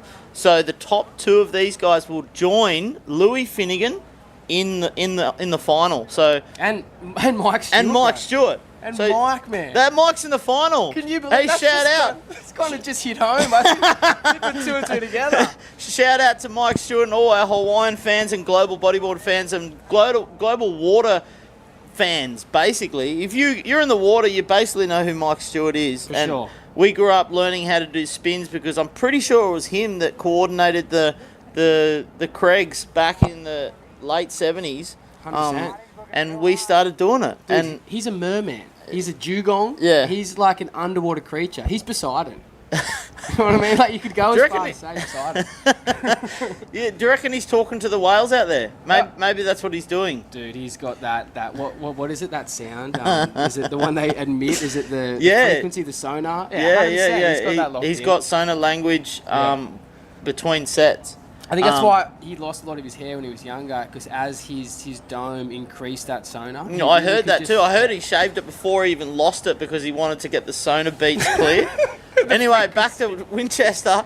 He's leading the heat with a 7.17. That was a pretty sick opening wave for Winchester. And he's been doing it all day, mate. I didn't see it. What did he and do? unfortunately, I didn't either. Maybe if we could ask Maybe we Chris get a replay for the Winnie opening wave. Because we'd asked Chris, our beautiful director, who's doing such a good job all day, we might have lost this. Here we go, Jace Finlay. Jace Finlay! Pulls up Are underneath you with serious? authority. Talk to us about it, Finlay. Oh, He's my. out there with his Gath helmet on. I can't believe he didn't come out of that. Did you see the stall he did? He did a big yank. Mate, did you see the authority on that inside rail? There was authority there. He owned that thing. I'd hate to be an inside rail under Jace Finlay today. I know, it'd be murder. It'd be dead set murder.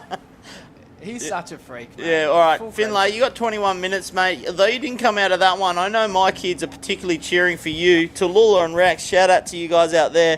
They're cheering for their boy, Jason Finlay. They've gotten to know Jason Finlay as he comes up to the local bodyboard club comps. Yep. And his kids play with our kids, and he's a great family dude and great energy, and they're cheering for the Cold Coast boy out there out the window. So That's Jace Finlay lands a 2.40 for that because he doesn't exit. But it's only early days, 21 minutes to go. But how good's that score even for a non-mate? And We we've got see sorry. Ryder up here. We've got, is it Michael Osler looking for a big move? Smashes it at Innie, I think. And I just want to see the close-up version of that because... Oh, he's riding out of that? Is he riding out? Oh, I can just see his board in the wash. He's so close. Oh, no, sorry. It looked like he's bored. It's I hard know. to see on this particular screen, as the viewers would agree, but it looks like a no-make for Osler. He's going to have to get back out there with 20 minutes to go. Plenty of time, Michael Osler. And I know all your gang over there in South Africa and across Australia are cheering for you. He comes from the beautiful South African heritage of, all those world champions, really. Ian Campbell, Jared Houston, Tristan Roberts. Yep. They're his gangsters, and here he is doing them proud. Geordie Smith. Durban, brah. Yeah. Durban, my yeah. brah. At North Beach. Yeah. So, we're cheering for Michael Osler there. You need a couple more waves to get him through to the final. But these guys are probably getting some jelly legs, that lactic acid burning through the muscles over the last 3 heats. They'd be paying some price for that now. Sometimes it feels kind of good to be a bit rattled up with lactic acid and get your mind out of the game and your body into the game. Some of these athletes are going to be sort of manoeuvring themselves a little bit differently towards the back end of the day, trying to conserve their energy. And Dave Winchester is a real master of this. He's done this for decades. Oh, decades. He knows how to do it. And also, too, is you also would be, benefiting from that statement, Brendo, is Louis. Because Louis is also ridiculously fit. And I think, as you were saying, conserving energy, he definitely is, but I think he's got a ton of it in the tank. Yeah, I actually think I saw Louis doing handstands on the bow of the boat just earlier, just for fun, in between heats. Exactly. Yeah, so that's the kind of thing you'll see from Louis Finnegan. That's the mindset that crazy wild Western Australian brings, eh? Like, he's off the charts in such a good way. So, Corey, come back to this heat, the last semi-final that's going to decide our 2 contestants going through to the final. 18 minutes and 55 seconds remaining. Dave is still sitting with that solo score, 7.17. Yeah, But what it's a score slow to heat, have. eh? It It's is. a top. I mean, he could just knock off a 4 here and then paddle in. Oh, honestly, almost. Thinking about what's on offer at the moment, but we could see a fight. Yeah, we could. You're talking about Jason Finlay, Marley Dunn, and Michael Osler. yeah. So I wouldn't be heading in too early, Winnie. Well, when you look at Dunn and Osler, 2 finalists last year. Yeah. They're 1 heat away from reclaiming that kind of secondary berth. Like, it's Getting a it joke. done. Yeah. Marley Dunn. Marley Dunn, he just gets it done. Yeah, And it's just been a fantastic day. And how about we shout out for some of the sponos, because these guys have been put up for this comp a good $1.5 grand put on the line. Kiss the Sky Creative Graphic Design is our great friend Loz Woodall, who's just coughed up that support because she loves her husband's hobbies, which is this beautiful bodyboard scene. And we love Loz down on the south coast. She lives in the same town as me. Loz runs an excellent graphic design business called Kiss the Sky Creative. If you need graphic design work done, please look them up. Google Kiss the Sky Creative. Really appreciate it. And that's the sponsor for Jace Finlay. Dave Winchester. Who we got for Dave Winnie? Who's he repping? He's repping Flow Physio. Our local boy, Jace Horto, does some really good pre- and post-natal physio sessions. And he does physio all across the board for sporting injuries. So that's Flow Physio, taking Dave Winchester all the way to the semi-finals for the 2025 Bodyboarding Shark Island Challenge. Mate, well said, Brendan. You got to shout them out because, as you said, we don't have a comp without the support, and they are great companies. Oh, as we see Winnie with his signature backhand quite low, and he just gets a bit squashed in that particular barrel. So Winnie's just trying to get hungry in the 16th minute, but chooses a bit of a closeout. He'll get back out there as he duck dives this gnarly. Oh no, he's in a bit of position. You see him throw his board up there. Oh, good. So there's a couple of sets on the horizon there, Brendan. We look at the replay here. He's come across just a bit of a sheen. He gets into the first bit, and he's in a critical part of the wave. Unfortunately, that was rifling off way too quick. But with some sets here approaching, I can see that we've had some action just then. I believe Marley Dunn might have just captured a wave. Okay. So Dave hasn't really bolstered up his position yet. That second score is going to be a throwaway, but still, he's got something on the board, so that's going to sit totally. pretty. Jace is really yet to fire, but there we go. Dave's score drops to 1.77. Yeah. Marley gets a 1.53, so that was obviously incomplete. Well, it's basically like the only good score on the board is Winnie. So it's anyone's game. Winnie's got a real big leg up as we get down halfway through the heat. Here's the done replay. Getting it done. Getting Marley it done. Oh, beautiful bottom turn. That thing rifles off. It's tricky right now, man. It's Super tricky. They're going to have to be picking the eyes out of this thing. And here we go. Jace Finlay underneath the hood. He's still in that thing. He's Talk to traveling. us. Oh, he's up and he's out. Oh, someone. Are you kidding? He's got his hand out. Finlay. He needs a high five, Marley Dunn. Give him one, brother. That is off the charts. On behalf of Kiss the Sky Creative, he's graphic designing himself out of that pit. That is unbelievable. Jace Finlay, if anyone sees a deeper barrel than that, I'll give them a free Kiss the Sky voucher. Yeah. Or I'll scull a couple of bolters in a row and just be done with it, mate. This is unbelievable. The quality of riding is on display, Brendo. They've handed him a 10. It's the first 10 of the comp. Full credit to Jace Finlay. He's brought it home. Let's look at this replay. He is an animal. Straight on the bottom, inside rail, driving, still driving. Oh! There. He's coming out. That was ridiculous. unbelievable. He's put a 10 on the board, and Jason Finlay, his boy Bodie, and my boy Rexo will be absolutely cheering. I can see them out the back here. As we see Michael Osler, bro, coming out of a nice pit. Osler, hold on, bro. Projecting the roll. Does he hold on? I don't know. No, he doesn't hold on. Osler needs to kind of get his head in the game, get back out there and clear the slate and start again. 14 and a half minutes to go. Dude, how's us talking about Dave's Wave being the top dog and that was kind of going to end the heat? It's a semi-final, mate. They're all on heat, Unbelievable. these competitors. This is incredible. Jason Finlay is in such form. Everyone just take a look at this slow-mo. So he's on the shocky there. He's popped over the shocky, and then he gets another 5 metre length kind of... And goes high. And comes then out. gets over that escalator step that usually gets everyone, Brendo. Oh That my- is a game changer. Look at him. What an intellect. What an intellect.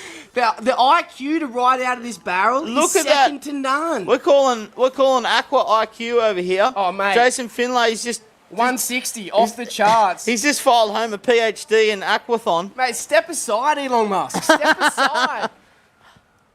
Who's in this thing? Unbelievable stuff. This is starting to heat up, and this is just the semi-finals, ladies and gentlemen.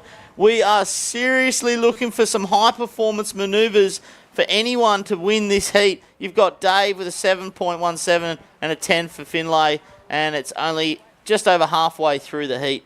Ridiculous, Boogan. And guess what we've got next? The first ever female straight-out final, brother. Unbelievable. And tune in, everyone, live stream. Settle down, get yourself a coffee, because you've got 25 minutes of a historic moment in bodyboarding. About to come up in about 13 minutes. You've got Rio Clark and our wonderful Sophie Levers jumping in for a 25-minute expression session in what is a historic moment for Shark Island Challenge and women's bodyboarding. And can't wait to talk you through it. And I hope these girls manage to slide into some incredible funnels and spat out at the end bowl. That's the hope. Oh, for sure. And it'd be great just to have the lineup of two of them out there. So sick. No pressure, out there, making sure that they're just feeling their way into it, enjoying themselves, and progressing the sport further for female bodyboarding. That's sick. Exactly what it's about. Yeah, I love how Rio's so calm and collected about her mission to, run the Women of the Waves. If you haven't checked them out, Women of the Waves, she's doing some great advocacy work for women in the water. Lots of bodyboarders all around the world are psyched on it. I heard some crazy figure. There's 9,000 women bodyboarders that are psyched on that particular channel. So really, yeah, it's Wow, like that's getting epic. popular, and she's doing a great job. As we see Marley Dunn just dropping into this particular one. How good's his style around? Where's the bowl? Is he going to hit it? Bang. Big flip out the end, man. And that's just the bread and butter of this new generation. Bread and butter. Mate, on lock. That On flip lock. is on lock. Yeah, it's like a Louis Finnegan stability to it, isn't it? It really is, Yeah. man. Or maybe like Adamira Sorveras or Pierre. Yeah, you could go Amaury Laverne, For sure. that flip that just never fails. Exactly, and it's their bread and butter to get the score. Yeah. That's why I asked Louis in the heat. I mean, in the post-heat interview, it's like, man, Look at this. Look at this standing up, this one. Oh, my goodness. So look at the drive. Everyone at home, take a look at the style as he comes around and times that to perfection. Oh. And just letting you know, he's got an orange and yellow and a blue and yellow. Sorry. A black and orange and a blue and yellow fin. That's a real trad style there. That's Katie Kind of loving there. it. That's a Katie mix-up. That's Just so take good. note at home. If you want to go get yourself an orange and black to mix with your blue and yellow, that's Brendo, deep. Who's this? Is this yellow? Dave like a nice Winchester? wave. Are you kidding me? He's kind of stalling for a bit. Here's a wedger we want to know about. Dave Winchester, can he come out of it? He does, mate. And that'll sign the deal you for his kidding final me? entry. That's what he needed, and he's got 10 minutes to go. He can have a cup of tea on the boat. Oh, mate, a 7 and possibly a score higher after that one. That was a legitimate barrel, Brendan Newton. I'm calling 8+ for that. That was beautiful. That was lovely. Yeah. Excellent for sure, I feel. He stalled, he waited, he timed it, and he came out with the spit. How was his beautiful little, like, I know what's happening stall at the start? Yeah, cheeky Dave Winchester. Just like, I'll just slow down a bit here before I lay it into the rail. Even got a beautiful empty there too. Waves are popping off here at the island. How sick is this? And there 16 we go. total. And we've got 8.87, brother. Amazing. Amazing. But here we go. Here's Look the at this. replay. And then he gives a little head nod. Yeah. Look at that line. I know. Look on the rail. So clean. He's loving it. He's in there. He's wanting it. He's super covered there. He's hidden from sight. Comes out in a classic Winnie grin. Like, are you kidding me? Someone needs to play that song, the Winnie song. Oh, mate. I got... What is it? You know that one off Tension? Everyone knows it at home. Come on. Oh, I do know that one. Yeah. We were dancing to it earlier. Yeah, we were. All right, someone on the chat line. Throw it in, eh? Throw it in, and we'll play it somehow. All right, so things are really heating up. Dave Winchester, he's an absolute beautiful guy. I did a great interview with him on the Grey Space. Such an interesting character. Up there with his 5 girls and his family. I was about to say, man. Yeah. 5 girls, beautiful wife, and a couple of barrels in the back pocket, eh? Like, He's a funny guy. Did anyone see that Instagram post where he's saying goodnight to his dad-in-law the other night? No. It was so cute. He's just a funny guy, like, cool character. He calls his dad-in-law and he says, "Hey, Big Pepe, I just wanted to say goodnight." They must have some tradition or something, but it was hilarious. And it was a real insight into the jovial character. that is Dave Dave Winnie. I love seeing him in some of the older clips where he used to do a lot of fishing off the rocks and Yeah, nugging and he stuff. loves it, and all yeah. that vibes. Yeah. But he'd do like 10-foot air reverses, then go catch a couple Then of fish. So sick, eh? Such a weapon of a I know, the guys that seem to hold life with a loose grip. I know, man. It's like so like kind of envious of them. Sure, man. I find it hard to straddle into that kind of zone where like everything's easy And everything comes natural. Yeah, it's and he's just carefree. like doompy doo. Yeah, I'm living my life and everything's rolling well. Tick. I know. But you know, sometimes also that could be, not to get too philosophical, but that can also be an outside perception, but on inside there could be some internal trauma kind of happening. Yeah, 100%. Yeah, well, I mean, absolutely. And I think I kind of got a bit of insight in the latest podcast with him. You've done a potty with him too, eh? I have, yeah. He's a legend, man. Yeah, He's just as you said, down to earth, happy to chat shop, and happy to be Marley's up. honest as. Oh, here we go. Live action. Rider in red. Marley Dunn coming. Oh, down he to just this. kind of shovels out of that. And you see that, the way, for the viewers at home, the way he kind of leant in to pull out of that, that's a super good skill, especially if you're surfing lots of slabs. You want to be able to orientate your body out towards the flats and then in, and then somehow pierce the wave face in a real clean fashion to get your rig up and out so you're not getting caught by the next set. So you see guys like Nathan Florence, you see really good slab surfers do it very well. Dude, Andrew Lester out here Yeah. is the king out of. He actually wears no leash for the majority of the time. Okay. And can pop his board out the back of the wave. Yeah. He'll be on a 6-footer, maybe an Yeah. 8-footer. Yeah. And he might not make it, which is rare, but sometimes Yeah. he does. And his board will just fly out of the back of the Yeah. explosion, and then job done. Here's the replay of Marley Dunn. As Brendo, you were just speaking about Well, that. see how he piercing. just pierces up? The body bobbles a bit, but he just made sure he get one arm stroke out, and that'll help him. So he knew how to leash on there, so he could bail the board and just pierce the wave face with his body. So that's a cool skill for those at home. If you're surfing your reefs, try that skill and try to get good at it, because that'll make you a little bit more. Oh, here we go. Jason. This is Finlay, Jace Finlay. sorry, yeah. Looking for a bowl. He's looking for the reverse again. I know it. Oh, not quite delivering for him. But can we just recap his 10? I can't believe he's been knocked out into... I mean, he just needs one more backup score. Yeah. Even like a 5... a 6-point 5 or whatever would do it. But, like, you know, you Yeah. just think about that wave and how critical it was, Brendo. Yeah. It was so amazing. Yeah, to it was watch. really It was amazing. poetry, really, when you Yeah. think about it. Because It- we've yeah. all surfed that wave. We understand that when he hooked under, he's Yep. had to adjust his line so severely and Yep. then straighten out and then go high again. Yeah. It's super technical. So the awareness to come out of that first barrel section, then have another 5 meter sort of shelf open up in front of you, and then to go high while you still got all the cappuccino in your eyes, Yeah, yeah. and then up and then out. It's freaky. Unbelievable. Yeah, it's a very good Just move. that split second. Here we go, Michael. Oh, this is what he Osler. wanted. Let's go, Osler. Come on, brother. Drive through this thing. He's stalling. Big punchy roll into the trough. Oh, Gets flung out. And That was incredible. he deserves another Coke. Give him one. That was well Hey, done. look, this could get interesting. He's on a 4.9. Well, man, he needs a 7.51 to hop into second. So that's Things probably just not, got very interesting. He might get a high 6 for that, though. Yeah, and look, that's going to knock away his 1.47, so the Yeah. requirement's going to be a lot lower. Yeah. Here we go. Beautiful work from Michael. Comes in, sneaks under the hood. The Travel way, time, and look at travel time. the intuition to go up to the lip after that. Yeah, So It sick. was quality. And because he knows he needs to finish. Yeah. He knows he needs to finish. Look at his arms going. Yeah. The big staff is on. He's on. I know. And anyone not knowing the story of Michael Osler, he's come in, started a boot company. He makes boards locally here, Cronulla. He's formed a big part of the local community, sponsors a lot of riders, and just an incredible young man with a beautiful family. So Michael Osler, just cheering for you, mate. And I'm going to shout out his sponsor while we're at it. Michael Osler, you are brought to you by Dask Build, Sydney building specialist. They've backed him all the way with a $1.5 grand to make sure that lad has a shot at the Shark Island Challenge this year, presented by Bodyboard King. All right, and there we go. You're pretty correct, mate. That last one's come in at a 6.50. Yeah. They love that, Brendo. It's Oh, pushed here we him go. up. Winnie's just having a dance. Here we go. Oh, Oh, yeah. bam. Big roll out of a set wave. Dave Winchester, can you do no wrong at the moment? I wonder what all his wife and kids are doing. Are they screaming? Oh, hey, mate. I'm going to turn on the YouTube. Shout out to Coco and all the gang. Yeah, 100%.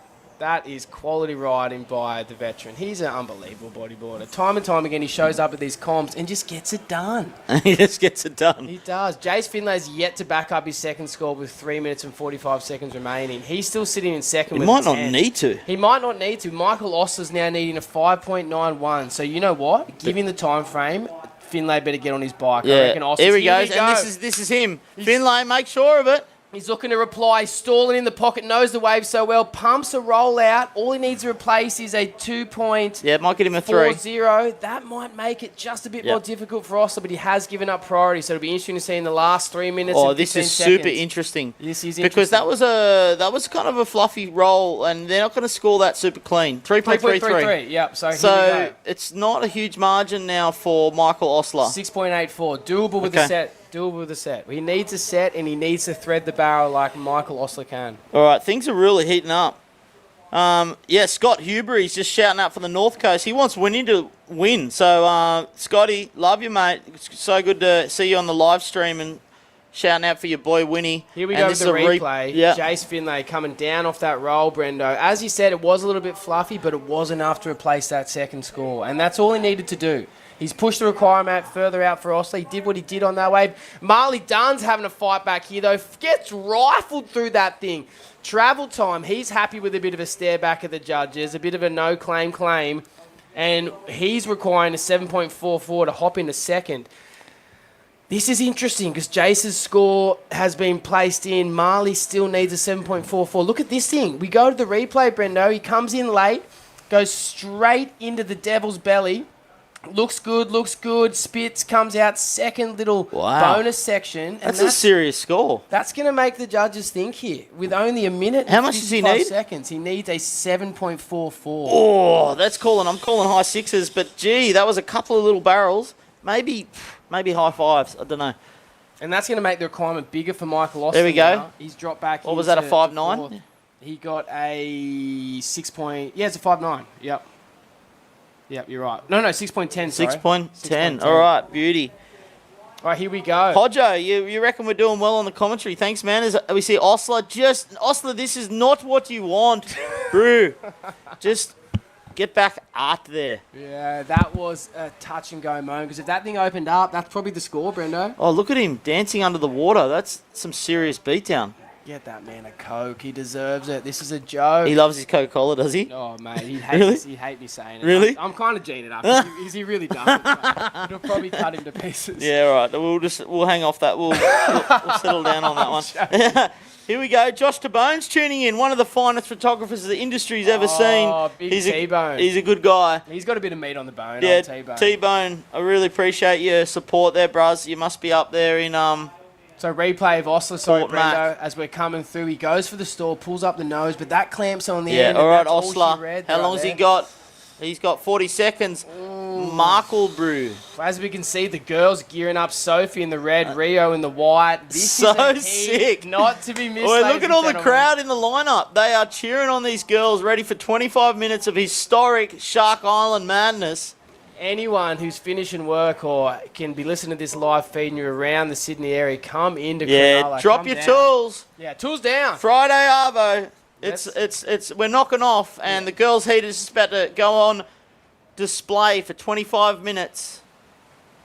And as we've seen, Breno, as we've been chirping away, the scores have compressed, and this is going to be the last final standing of them. Dave Winchester, That's we've incredible. done in first, is 16.04. He nailed that heat. Jace Finlay with a straight out 10, probably the most technical ride of the whole competition, gets his way into second place, and they'll be moving through to the final. Unfortunately, with a fight back from Marley Dunn and Michael Ostler, just fell short. They'll be exiting out, one heat shorter than they achieved last year in the final. But hey, what a great campaign from both of them. So sick. Look, that was a great campaign all round, and it was a fight and a wrestle. So the waves aren't perfect, but there is some absolute crackers. I'm calling maybe 4 crackers a heat, and if you're on those crackers, you've got a really good chance of making it through to the next heat, and that's what we saw with Winnie and our boy Finlay. Definitely, because you saw him get that amazing one at the start, Brendo, Yeah. and he shut up shop for about 10 minutes. And Yeah. then you saw him on that Shut up, next shot. foot. Put the sign up, going for coffee. He just said, done, yeah, be back in 5.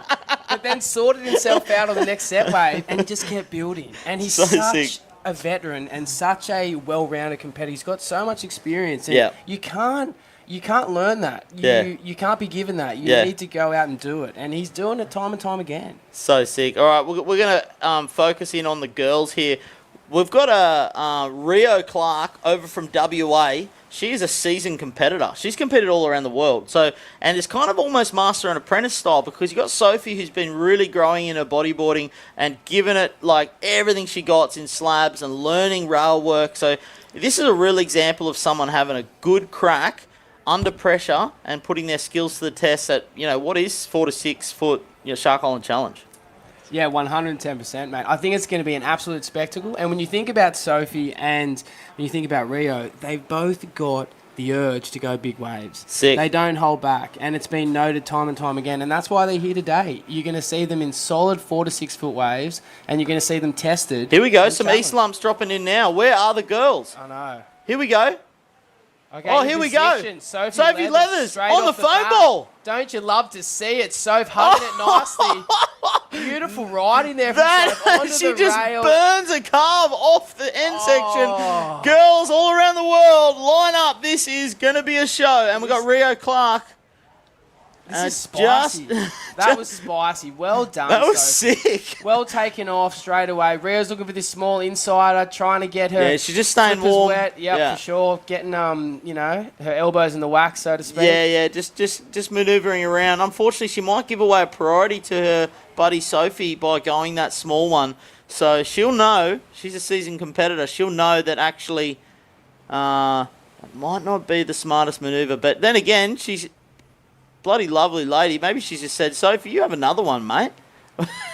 And you know what, too, Brendo? First time surfing it, you'd want to just be like, okay, cool. Yeah. What does this feel like? Yeah. You know, how am I going to cruise across the wave here? How am I going to make a line? As we see a replay of Sophie's opening. This line, is a sick wave, mate. Side wedges across. How good's the stays side on wedge? foam ball How's the whole time. And adjusts her rail. Yeah. It was really and then well she burns a served. carve off the end just for fun. So legit, man.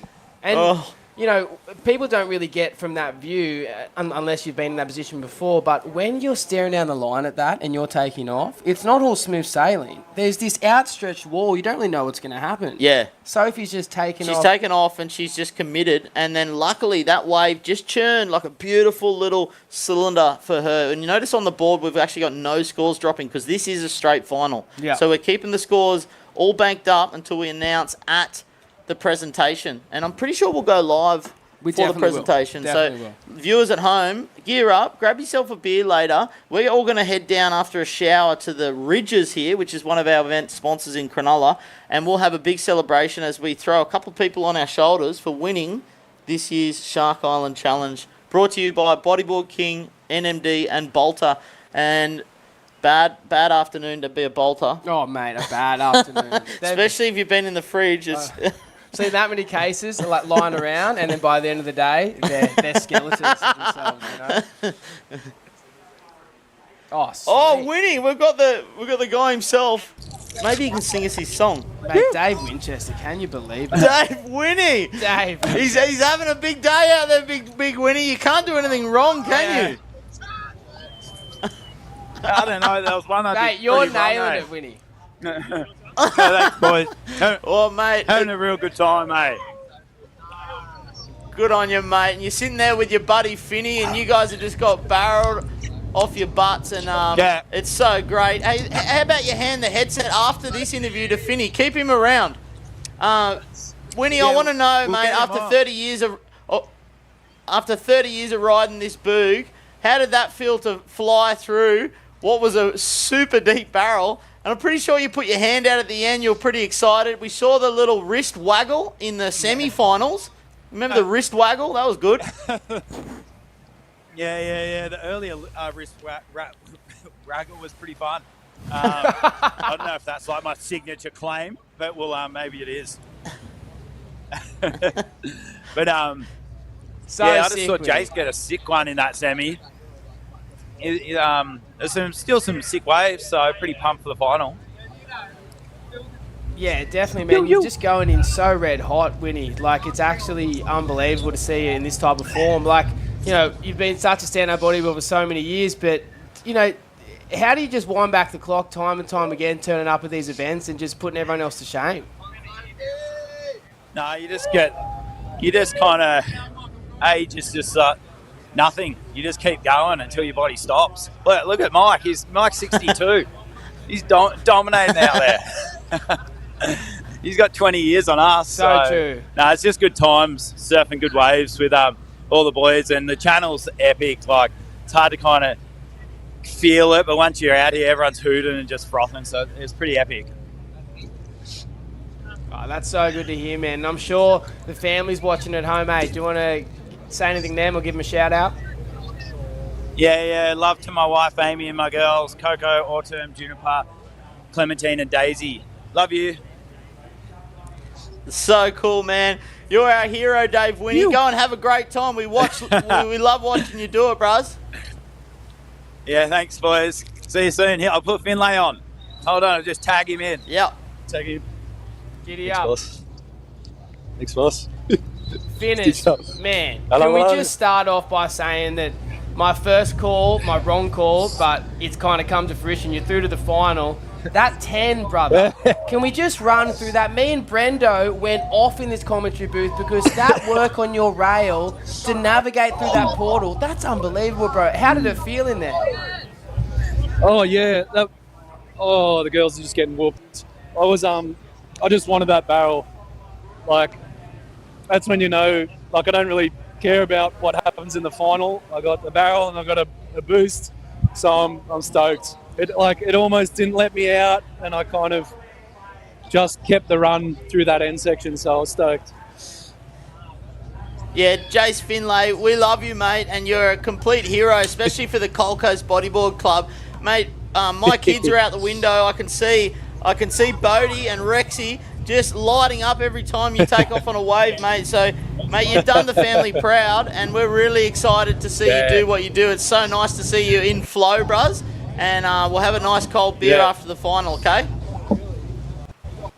Brother, yeah, it's all for the kids. They got me frothed up again, so I'm stinging for it. You. Nice one, Finny. Thanks for coming on. We're gonna cross to the girls and cheer these girls on. I've seen a few waves go in the background. It seems like Sophie Leathers is just going for it. And let's just check out where they're at. Who's got priority? What the waves are looking like?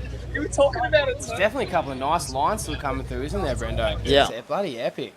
And as Dave was alluding to, there's a good vibe in the channel. Everything's popping off. That tide's high. Wind seems to have definitely settled down just a little bit, and it's becoming a little bit lighter as the sun starts to set. So yeah, it'd be interesting to see how this last hour plays out. We've always been saying throughout this whole forecast period that we thought late on Friday afternoon would be the pick of it when it comes to winds. Maybe swell abating, obviously, but still in the 4 to 6 foot range, and just that clean glass-off period that we're really looking for. I think the girls are starting to see that. Well, I hope we get it. You know, as we see Damien Alexander, he's vintage boo gang. As we see, is this Rio stroking in or is this Sophie? It's Rio on Surge. She airdrops and goes straight to the bottom. That was of that huge. Thing. My goodness. Love to see a side angle from that. Yeah. And she just tombstones that board. Is she good? Yeah, she's there you popped go. up. There we go. This Well is done, getting Rio. serious. Yeah. Rio having a dig. Straight under the hood there. She had no qualms about just pushing over the ledge. So That was sick. Impressive, wasn't it? All right, eyes peeled families around the world. Eyes peeled. This is a historic moment. We've got the girls out there head to head. Rio Clark is taking on Sophie Leathers, and it is going seriously nuts. These girls are pulling in, and as you see Sophie put her hand up in the air, she's having a good time. Here's the replay of Rio's attempt on Surge. Look at her just go top to bottom there, drop into the belly, and that thing rifles off without a great commitment just to say, look, I'm going. Yeah, it's so sick. I was saying before, Damien Alexander, he kind of heads up that vintage boog stuff. He's loving the commentary so much, Stoke, and appreciate that, mate. Love your work too. This is the boog community alive and well, all around the world with all the skills to pay the bills. And here we are commentating. Lukey and I love a barrel ourselves. You slotted a couple. Oh, you have two, mate, over here. It's a couple. Yes, yesterday I saw you slide through a couple of mean Surge ones, and I was on the fisheye camera.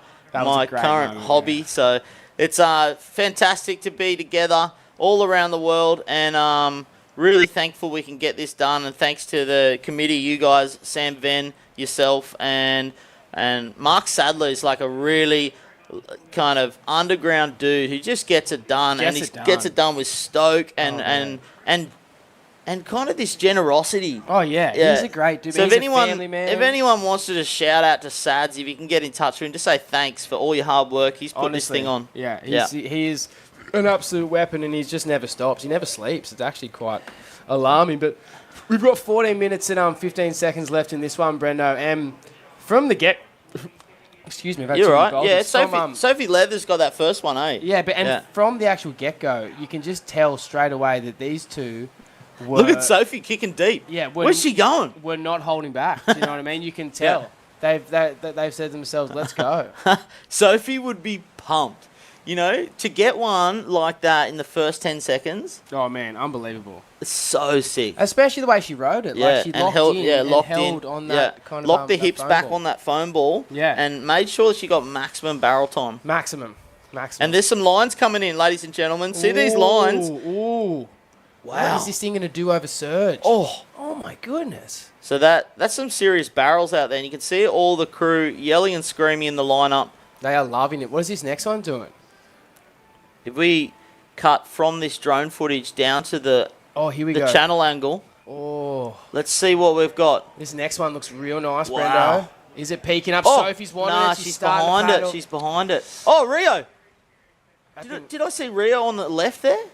Or is that a photog splash? No, it was a photog splash, Okay. I think.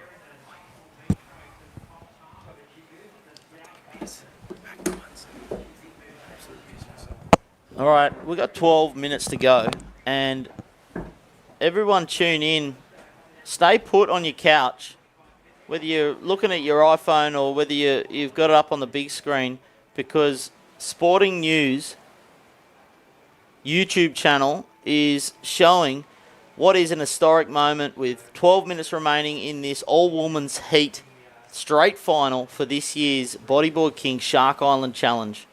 And we've got the young lady, Sophie Leathers. I managed to interview her on my podcast handle, The Grey Space, with Brendan Newton, and we actually had this radical little chat about how she got into bodyboarding up at Coffs Harbour and how she's engaged now to a bodyboarder, and she's just all about it. And so she's the young gun in this particular heat, and then Rio's a more sort of seasoned professional where she goes around the world traveling for her bodyboarding and runs Women of the Waves. So two great characters for the bodyboard scene as we look at about 11 and a half minutes. And Sophie she's taken off quite deep on that one. That was like on White Rock almost, you know? Oh my goodness, she just scooped straight underneath it. Sorry, Brendan, she just scooped straight underneath it and just went, went straight to the bottom. Straight to the bottom. You need to get in there a bit earlier, get a bit more speed sideways. So that's what it's about on that particular section.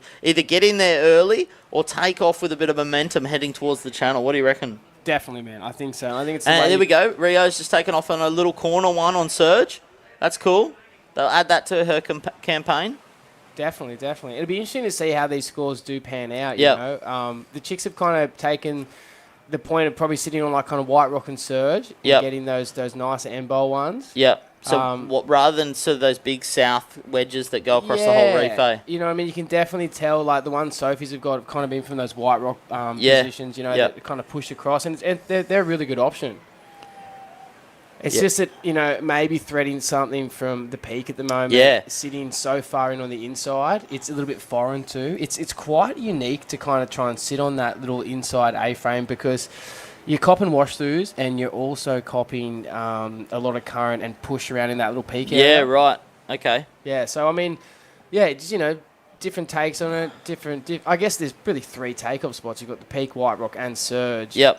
Throughout the island, and it's just interesting to watch each competitor use different areas. Yeah, you know? And they've all got to play a hand. You know, you've got 25 minutes. You've got to make decisions, and really interesting. Hey, we've got a couple of shout outs here. Bali Bodyboarding, so good. Maybe it's Grant there on the other end of that comment. So appreciate you, brother. Love what you do, looking after the crew over at Bali Bodyboarding, and you're cheering for the ladies. Thanks so much. And we've got a big one with Sophie Leathers just dropping down in. And just running off the edge of Surge there. She'll carve for a bit of a celebration, but not too many barrel moments in that particular wave. And we've also got a couple of cool comments. Really appreciate the live footage from JC. Yeah, we appreciate you too, bruz. So it's all about the energy and giving back. And there's an old saying that an uncle taught me. He's like, give it away to keep it. And I really value that saying. So that's what it's about. Give your time and energy away, and you watch it come back to you. Give it away to keep it. And we've got some live footage here off the back of the jet ski. Got some audio coming through, so get your sensory workout for what is actually happening out there. And then we've got Sophie Leathers having a little yarn with the jet ski rider, saying, "Hey, oh no, that's Rio saying, give me a lift out there, quick, mate." Quick, smart, mate. Want a couple of bombs, mate? As we can see, Soph back in the lineup. She's pushing across after that monstrous effort on the last one, straight up and down. There does seem to be a couple of lumps coming in the back here, Brendo, that could be interesting. Yeah, Griffin, just to answer your question, Lily had an injury to her lungs, so couldn't compete. So we managed to sub in a really worthy competitor in Rio Clark from WA. That answers your question there, Griffin. Who's the leader or the organiser and director of Women of the Wave. So it was actually quite fitting to get her as a replacement because she had organised the spots anyway in conjunction with us. Amazing. Perfect. Networking at its finest. Yeah, epic. Right. We've got 8 minutes to go, and it's really, you know, there's enough time for at least one more cracker for these ladies, and it's, you know, these guys want to win too. You know, it's not all fun and games. We've got a bit of a purse for the women, the winner of the women, or so we've got $2,000 for first and $1,000 for second. So sick. Well, $2,000 can go a long way towards Sophie Leather's new house with Alex. You can furnish that whole joint. And you know what the best thing is, Brenda? We need to have a shout out to the community of the Women of the Waves and anyone who donated to that GoFundMe campaign. Oh, yes. Because essentially that money has put this side of the draw on and has made it viable for these women to receive prize money and to also be part of an international bodyboarding comp. So unreal. Hats off to the whole community. Yeah, so if you've been one of those people that clicked on a link on Instagram and said, yeah, hell yeah, I'll sponsor some women to go in the Shark Island Challenge. We thank you and we shout out to you. You know who you are, and we appreciate you've put some money where your mouth is, and actually you've achieved a great result in this beautiful heat that we're watching with Sophie Leathers and Rio Clark go head-to-head with 7 minutes remaining in this year's Bodyboard King Shark Island Challenge. Well, we can see Soph have a look at this one. This is a Starting to heavy pick one. up. Oh, no. She's feeling it. She's paddling. She's committing straight underneath the hook. She comes in under it and just avoids the guillotine, Brendan. She's a legend. Oh, mate. Look her at her head go. was on the chopping block. Her head was on the chopping block, brother. That you see was the hectic. corner of her board just hooked in under the lip just before the whole thing went down. Mate. And she's having a bit of a moment in the whitewash there. What's she Yeah. talking? She's talking to someone. I think someone in the channel is giving her props. I Yeah, reckon she's throwing her arms in the air. Often. Look at her go. Here we over go. the- Rio commits on surge, comes in underneath the hood, goes high. How's she feeling about this? Oh. Just gets clipped on the You end. know what? I reckon she was almost out of that one. She was, mate. What Yeah. great technique. Here we go. Soph on that absolute nugget. Bounces off a step and comes up underneath it. This is Wowza. so cool. Yeah, that's quality work there from Sophie. That Yeah. That is real commitment. And on it's a hard to very- read those ones. Sometimes they can back off, and that one just didn't back off. 100%. Yeah, And yeah. it went full ball. And Yeah, she it went full ball. Yeah. And then Rio got herself into a nice one. But 5 minutes more to try to get one of those makeable ones, Rio. That's what she really needs at this stage in the competition. For sure. A real solid number. And one that's going to rifle off the reef. So, correct me if I'm wrong, Lukey, but with all the riders across this comp, they've been backed by someone. But the Women of the Waves backed these two with their Straight funding. out. Women of the Amazing. Waves, man. Yeah. So cool. Literally the community was the only reason that they were they could make it happen. Epic. Yeah, or we Well, can make it happen. Let's rev up the engines for 2026 and get some more women. If you're a young woman watching this and thinking I could have a crack at this, let's see what you're doing over the next year and raise some money, and let's get you a 4-person heat straight final next year if we can manage it. Yeah. Yeah. Yeah, definitely, man. And I really think we can. We're going to have, hopefully Isabella D'Souza is coming Sick. over to live in the Goldie real soon. Nice. We'd love to be able to get Ayaka Suzuki Yeah, over. let's get Ayaka over here. She's an amazing wave rider. Yeah, and really, from seeing that this year, we've still got 4 minutes to go, or 4 minutes 45 in this heat, but at this current stage, the girls have sent it hard. Yeah. They've sent it really Yeah, hard. yeah. And They this should be is- really proud of themselves. They should, and it's Yeah. a precursor for what's to come. If, Yeah. if seeing this now, and this is the first event, what's going to happen, in years to come? And I really feel like there's something to be built off. Totally. Zeph Reed, appreciate the love, mate, from the Central Coast. Zeph Reed, as we see Mike just gearing up for the final. He must be stoked. And we just got a little bit of audio. Four heats one Pretty sure day. that's Oh, Nathan half an hour Florence. heats, right? Yeah, big. That's No, a big. it's A lot of surfing. Good luck, mate. Sounds like one of our Safa brothers just Yeah. interviewing Mike Stewart in the How's it water. feel? And there's a lot of energy. Look, In the there's final, Winnie. in the final. Is it Donovan? It might be Donovan. Donnie. Might be Donovan. Eh? Donnie's just manning the camera. He just stole the commentary, and he's in. Look. in. Oh, here we go. Boom. Just caught a rail on the inside of that one. Is that Rio? I think it was Rio, yeah. Unfortunately. God, they... Yeah, Valentina Diaz, Luna Hardman. All right, word them up. Get some internationals. I can see your comment, but you got to word them up. You got to help us. It's a community effort. So get them on the program. Definitely get them on the program. Let's build this thing. I know everyone's psyched. And everyone can see it's doable. Yeah. It's so doable. So just Yeah. let's turn up, let's get the numbers here and just make it happen. So cool. All right, we've got lots of support coming through on the hotline here, and it's great to have the Sporting News YouTube channel.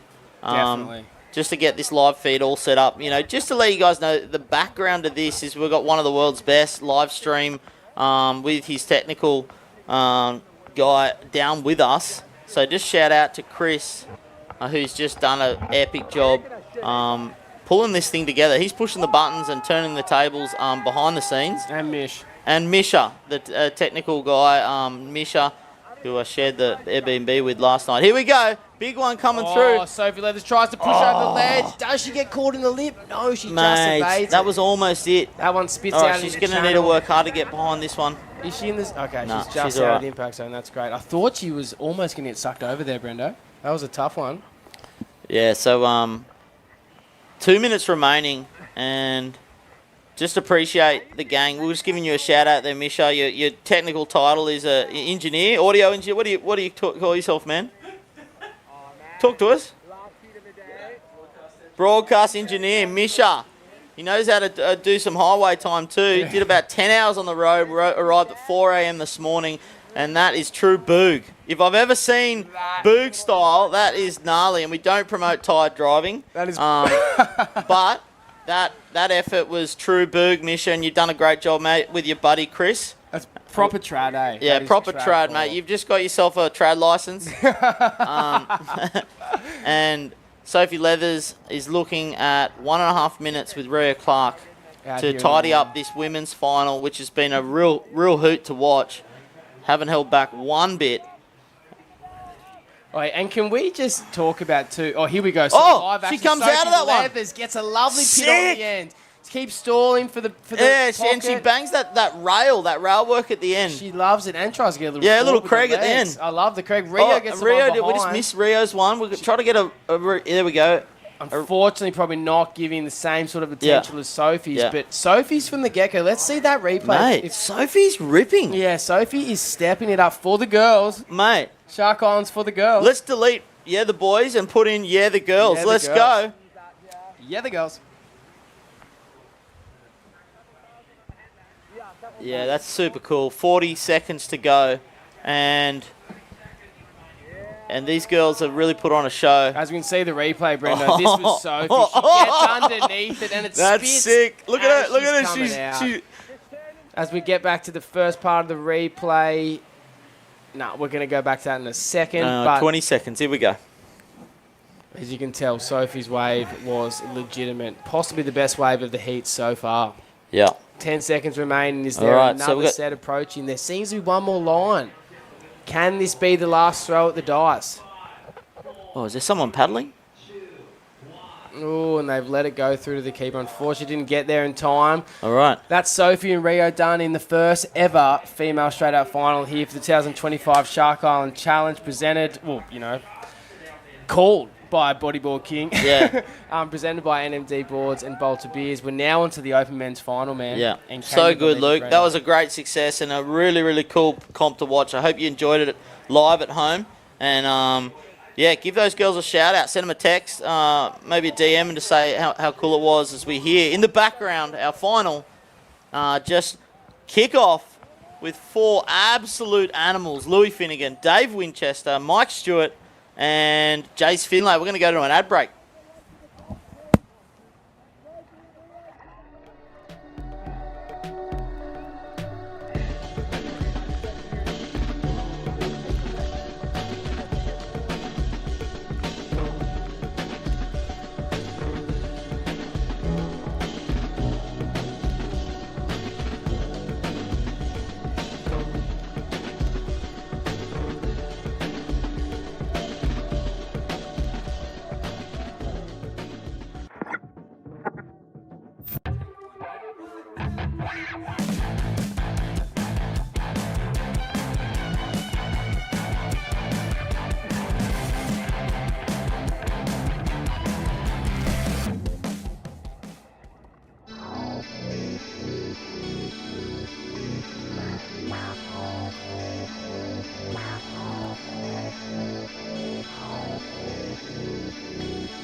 All right, and we are back for the Bodyboard King Shark Island Challenge 2025. The final here, the moment you guys have all been waiting for. 35 minutes of pure goodness in some of the world's heaviest waves. We've still got a nice 4 to 5 foot swell running in, the occasional 6 foot bomb.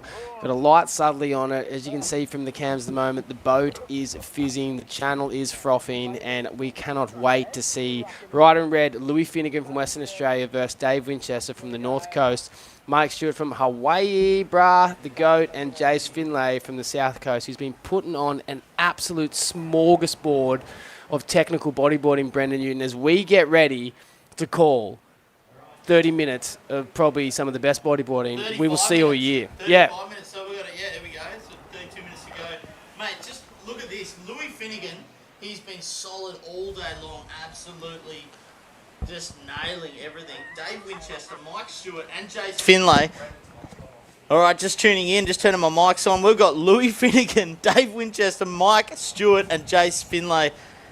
A really unbelievable cast here. So sit back and watch genius. I'm talking some water genius at action here. Watch the way they ride the waves, the way they hold themselves. Ooh, here we go. Louis Finnegan, form surfer, or booger, sorry, of the competition. Probably so far. Up there with Jason, definitely Dave. I guess they're all form, really, because they've made it to the final.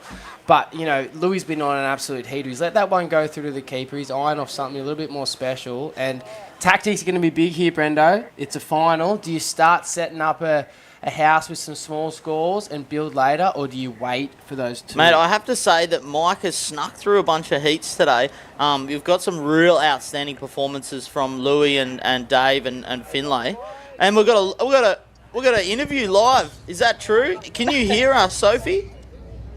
I sure can. Can you hear me? Oh, Sophie Leathers. We've been screaming. We've been standing on top of the tables here as you guys just went head to head at 4 to 6 foot Shark Island in a historic all women's heat at 2025 Bodyboard King Shark Island Challenge. Do you know what? We are so proud of you, and you are incredible. All across the world, there's been comments coming back acknowledging how cool it was to have this heat. But then in the first minute, for you to take off and just drop your hips into that foam ball and ride it all the way through. How'd you feel after that? When I just I feel like I wasn't even there. Like, I don't know, it was so weird. I was like, are we on? Are we on? I didn't know. And then that one just popped up, and I was like just paddling before I was even thinking. So, yeah, but I was so glad I made that one.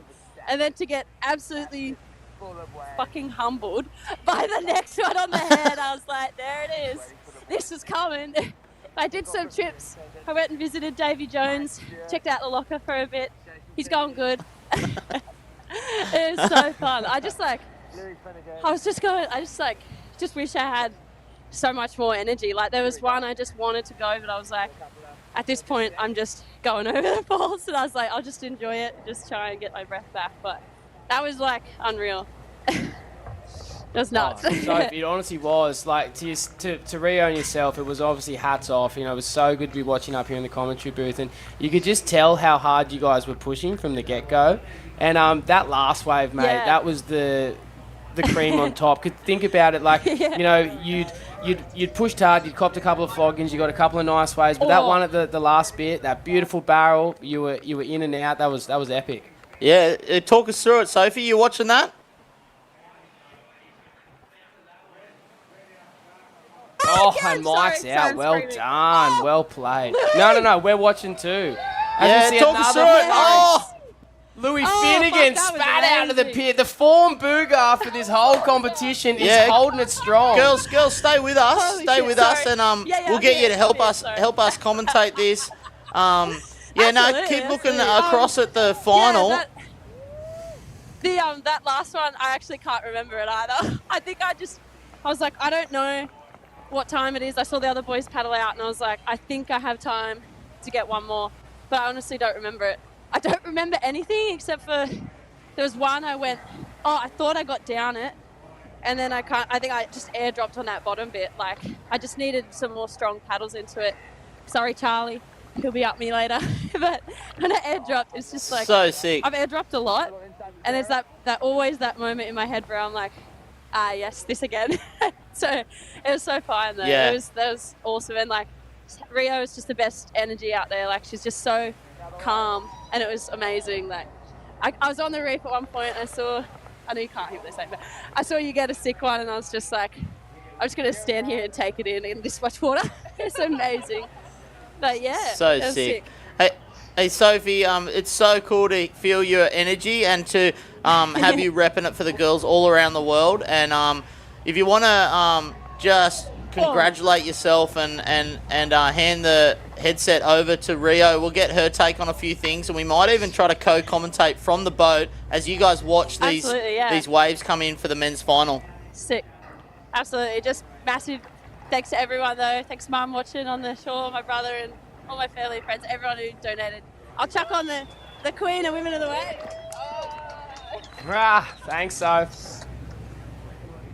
Hello. Rio, how you going? Good. How are you? Is that Luke? Oh, we're so good, mate. It is. Yeah, you're here with Luke and Brendan. You know, it was just such a pleasure to watch you out there, Rio. You guys were, you know, forming different tactics, sitting at Surge or White Rock. You know, I just want to get your take on your first time ever surfing out there. What was your impressions of the wave and how did it make you feel? When I was watching it this morning, I didn't realise exactly how quickly it jacks up on the takeoff. And so being out there, I was like, oh, this is next level. This requires like a leg scoop. And yeah, so I had to like shift my perspective pretty quick. Certainly didn't make a few of those barrels, which I've got to drive so hard down the line. Like, yeah, it's an epic fail. And Rio, how good is it to see how Sophie get a couple of those pits? I know you've invested a lot of energy into making this happen, and you must be so proud to go, you know, wave for wave with Sophie in a really cool heat. Congratulations. Thank you so much. I was out there and I had like such a moment of like, I've worked so hard to be out here just to get to this point. And then I got to like give that pleasure to myself, you know, it came back around and I was like, wow, yeah, it felt super special to me. So I'm like so honored to be here. Yeah. That's so cool. And we're kind of talking about, giving it away to keep it as part of the ethos of, you know, this boo community and life in general. So you're a real example to that. And, you know, well done. And, let's enjoy ourselves over at the Ridges tonight at the presentation. And Lukey and I are going to call this final in the last 25 minutes of the men's final. And congratulations, Rio. It's been great having you. Thanks, Brendo. Thanks, Luke. Thanks for having me, everyone. What an epic event. No dramas, Rio. It's our pleasure. Oh, Brendo, mate, what a great interview with the girls. So That was sick. shit. It's so cool. How's the energy? And then Mike Stewart. Did you see Mike Stewart get like the full Mike Stewart, like scoop up, legs up, and then his board went up and then it dropped down again. His legs grabbed again. And then he came out of that pit. That was psycho. Let's talk about technical bodybuilding with Jace Finlay's one in the semi-final. Let's go to Mike Stewart's in. Here we go again. Here we go again. So everyone at home, check turn and watch halfway through the barrel where he extends his board a second time. Look how Ready? he gets under the Ready? lip too. 1, 2, 3, and extends the board again and grabs, and then rolls through that kind of chandelier. That is sick bodyboarding. Yes. Mike Stewart, 9 times world champion, the go to bodyboarding. Here we go. We've got something special Some coming for action. you, some live action. After this replay, we've got some live action. Here we go. Coming back to live action here. We've got Mike Stewart, the GOAT. As we're just speaking about him, he gets a filthy pit over Surge. Stewart, is he going for the title? Oh, the big dog is back in town. As you said, he's been sneaky all day, but he's here in the final. Means business. He's dropping scores like this. There ain't nothing, brother. I tell you what, do you hear the yells out our back window? That would be coming from the channel too. And I tell you what that does to Dave Winchester and Jace Finlay. That makes them go, holy moly. As we see Finlay.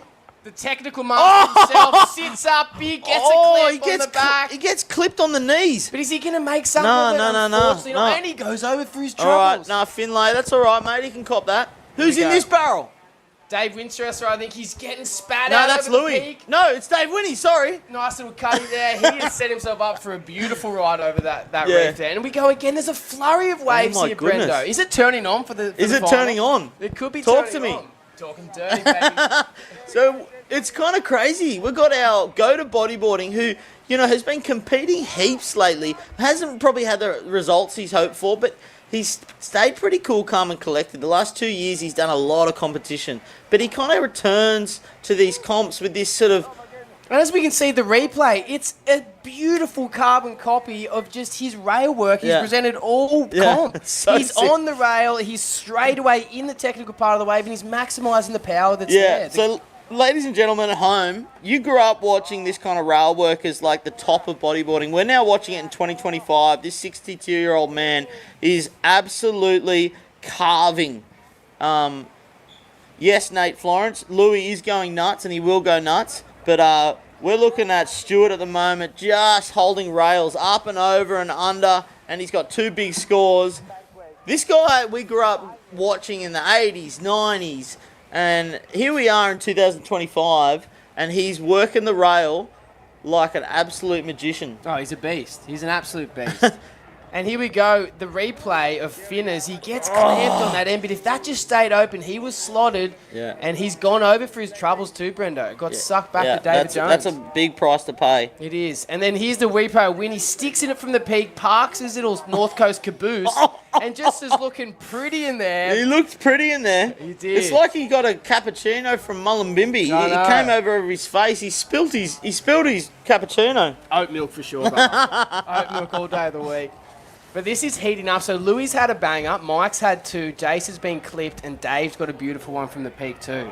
As this keeps coming, these scores are unfolding in our head, Brendo. And how are you feeling like if you were to make a call on the scores where people are sitting? Mate, Mike is owning it. It's Mike's crazy. owning it, Yeah. And that's purely because he got 2 scores. The second score's not huge, but you know what? Shout out quickly. The reason we're not seeing scores on the live stream on the actual screen is so that we can announce it and celebrate it later on. So we'll bring you that live. Make sure you go and get your beer and your dinner, and we'll do a live production where we present. Has this live footage? Is this Staunton footage? It must be. Possibly. This is Mike Stewart putting Mike himself Stewart just coming around. Oh, we just missed that bit through the connection, but we all knew what was happening. He was in the pit. All right, so Nate Florence is calling Louis. Love it, Nate. So sick you having you in the booth earlier. And he's calling Louis to do a spinner in the pit. He reckons he was practicing them yesterday. So let's just see what he comes up with. Nate, you might be on the money there, bros. I totally agree. I reckon that is the key. If you can link a critical move into it. We just saw Louis then pop off the back of a wave. I don't think there was much consequence to it, but he's got the moves to do it. And he's got the technical prowess. He's an absolute freak. If I was to call this heat right now, Mike's in first, Louis in second, Dave's in third, and Jace is in fourth. Just currently. Yeah. But, I'm guessing. Yeah, this is all guesses. We don't know the scores, and we're not going to... We're actually not going to know. This thing could be super tight. Let's see what happens. And, it's just furthermore, you need to be waiting for ridges. You need to be waiting for the announcement. Hook into the live feed and you'll see it all before you. But this is tight. We've got 4 of the world's best bodyboarders. If you were to say Louis Finnegan, Dave Winchester, yeah, are Mike you Stewart, joking? and Jace Finlay to anyone in the moving public, they'd be like, job done. Yeah. What a final. Oh, what a final. You couldn't ask. It's crazy. We've got a couple of nice little lines coming into this degrading ECL. Unfortunately, she is shifting Did away I just from say that someone's moving? Did I just hear that someone's moving gingerly? I hope it's not Finlay after that. Oh, he got taken over the falls. I'm not alarming anyone. This might be not the truth. We've got 3 riders out the back. Where's the 4th rider? Can't see Finners at the moment. You are right. Is some drama unfolding right before our eyes, Brendan Newton? Maybe, maybe not. Let's see. So we've got Louis at the back. I can see the white, which is Winnie. I can see Stewart in the yellow. Where's Finny? And Finners has got a motor on him. He's back out there. Yeah, mate. This was 2 or 3 minutes ago. Yeah. So I hope Finny hasn't just copped one on the inside surge rock when he got sucked over. Let's just stay tuned. If anyone on the boat is tuning in, let's get some live updates on the state of our boy, our oyster farmer. As we see Mike Stewart, possible heat leader, stroking into this wide big beast. He's loving the direction of this. He loves number. He's in. Is he coming out? Oh, baby, he's coming out. Are you kidding me? Are you joking? Oh, Mike Stewart, that was a full foam roller. He's winding back the clock as we see Jason Finlay, the ginger man, coming over with a big roll and definitely building a house. But Yeah. Mike, can we go back to Mike? No, that was a serious exit because I thought at one point he wasn't coming out, and I'm sure the gang at home were thinking the same. And then he just rode out like an absolute... With the majesty of goatness. Goat all day long. Have you seen those wild mountain goats that can somehow fall from I'm pretty hundreds of sure I meters? saw a little beard on him earlier. He's wearing it like goat style. Mate, he got out of that thing like climbing a mountain escape. You know what I mean? You could see he was weaving. He knew what he wanted to do, and he put the hoof where he wanted. And we got our president of the Shark Island Challenge just leaning over the camera, gawking at us. Yeah. Are you kidding me? Are you kidding me? This is Mike Stewart taking home the win. Potentially. And we got Hodjo. The drone angle was sick. Yeah, we agree, man. Okay, here we come back for that replay. Look at the goat. The goat is loving it. He's timeless. He throws the legs in the rails and goes 45 degrees. Are you sets up, joking? gets through the shandy, comes out with the spin, maximises his time, Brendo, and that's a salute to Craig Haddon and the boys. Give me a 10. Give me a 10. That's so cool. And Stewart would be alive right now. And as I was saying before, he's done a lot of competing, a lot of travelling, and he really hasn't got many results. And he's just been kind of philosophical about it, which is lovely. And he's kind of said, no, it's more about the community. It's more about turning up back on land and living a terrestrial life and being happy with that. But here, Mike Stewart has kind of got a little bit of that karma coming back round to him, where he's actually getting some points on the board. And let's see whether he can take out this year's Shark Island Challenge. That would be psycho. Let's put it this way. Out of this whole heat for the last 20-odd minutes, he has been the most in tune with the ocean, and he has been dropping, in my and probably your eyes, the biggest score so far. The GOAT is look at on him. Look fire. at the skip in his paddle. He's flicking water. He's getting cheers from the group in the lineup there. Oh, Cam Stores. Look at that. He's just like, yeah. No, that is unbelievable. Unbelievable. Are we witnessing something special here, Brendan Newton? I think we're witnessing some Houdini. Yeah, we kind of are, because as you said, he snuck through. He wasn't the form server. If you go back for Jace, Dave, and Louis... Mate, he got through on third place in the quarters. They've been blowing people apart, where Mike has been the undercover just sniper. Sneaky. And he's held his game back until now. That's crazy. Well, we all know he's got 60 years. Oh, look at Matt Critchen. Crichton. You're watching him from Moree, lads. Yeah. Well done on the commentary. Cheers, Matty. Appreciate you, bros. And we got Alex Rodriguez. Mike is taking years off. Yeah. He's doing good. And look at the couple of goat emojis coming up on the live stream.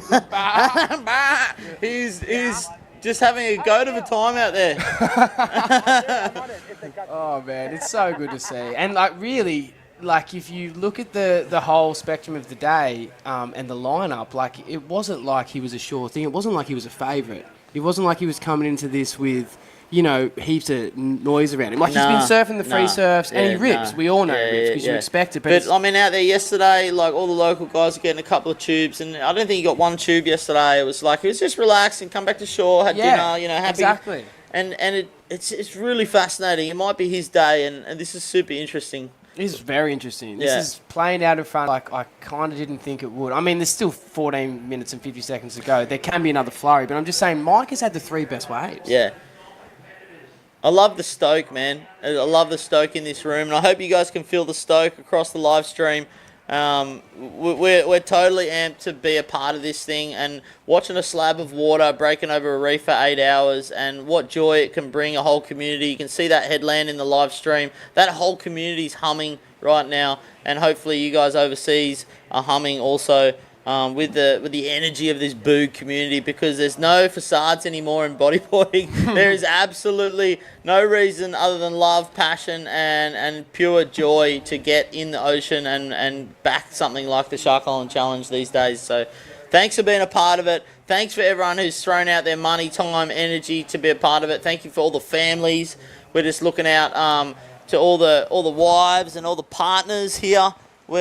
They're man and the kids. They're sorting out the family situation, while me and Luke are just here calling the final. So it's a pretty special moment, and we've got 13 and a half minutes remaining of what could be an iconic final in this year's Shark Island Challenge. Dude, well said, Brendo. I couldn't agree more. There has been so much time and effort go into it from all parties. Everyone involved.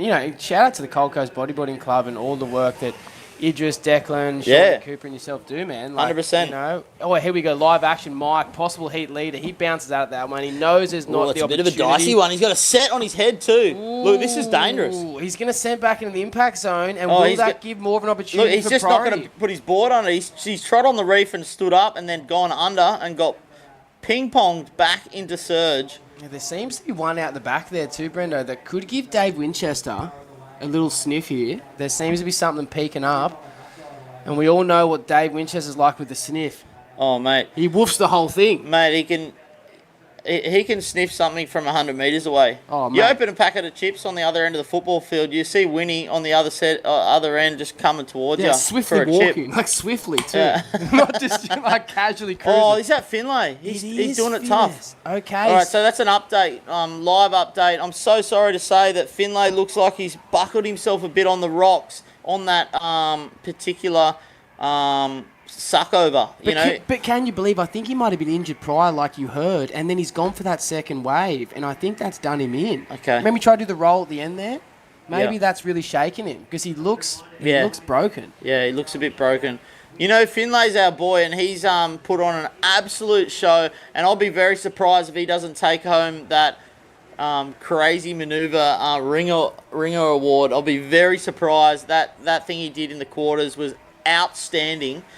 Huge air reverse, landed in the flats in surge and rode out. Full rotor. Kind of crazy, man. That was so beautiful. And we see him put his head in his hands there in the live stream. And that is athleticism and competition and all the energy that goes into this thing.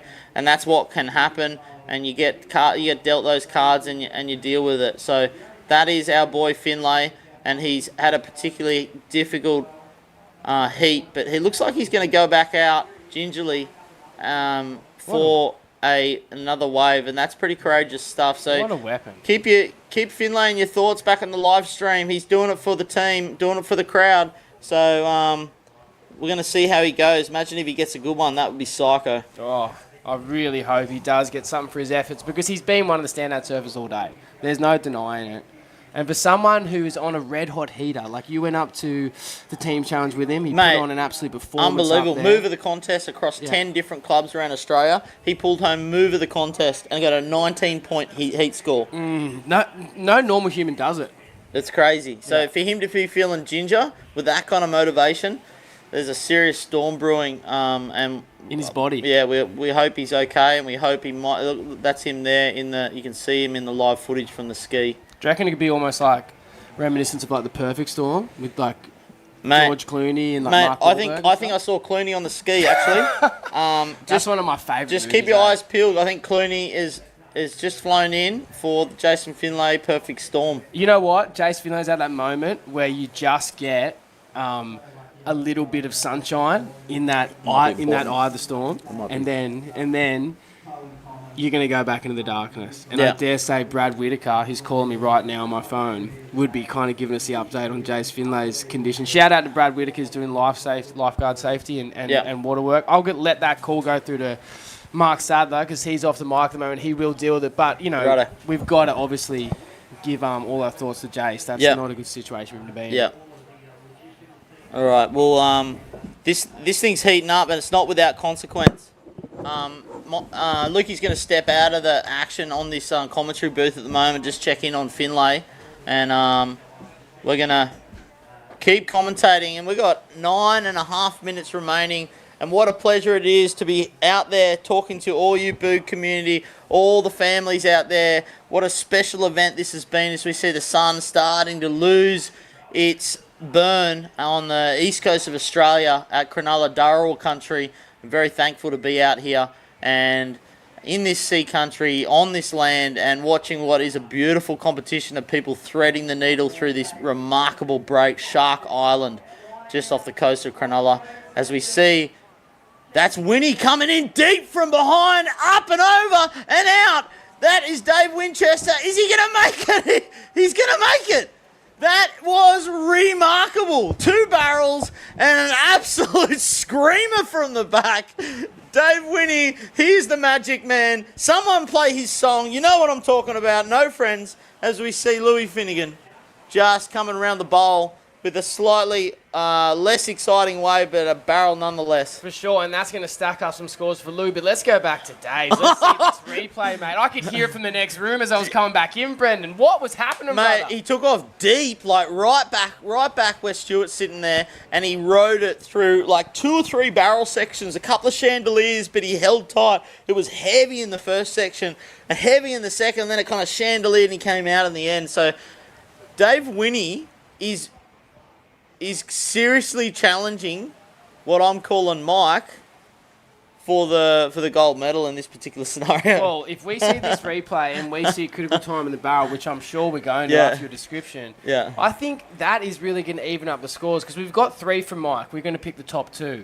Dave's also got an amazing score at the start. Here we go. This A-frame. Are you apex joking? coming Look in at that A-frame. Straight in behind it, clean rail, drives high, looks to lock in, get through the first shandy. It spits. He locks into the regains his second rail, bit, and watch his second bit. comes It's through the deep. Oh mate, and he's come through an almondy pit over to a ledged out surge, and he still has the audacity to shake the hair as he's coming out. Mate, and he shakes his hair. Why do you shake your hair, Dave Winchester?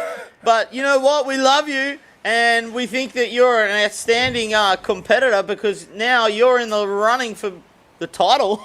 Without a doubt, those 2 waves of Winnie have definitely stepped it up. Where him and Mike are probably eyeing off with a close second or third with Louis, if you know what I mean. Because Louis got 2 solid scores. Yeah. Dave's probably a little bit more extravagant, Yeah. and Mike's there with obviously the 3 golden scores. So where does it sit?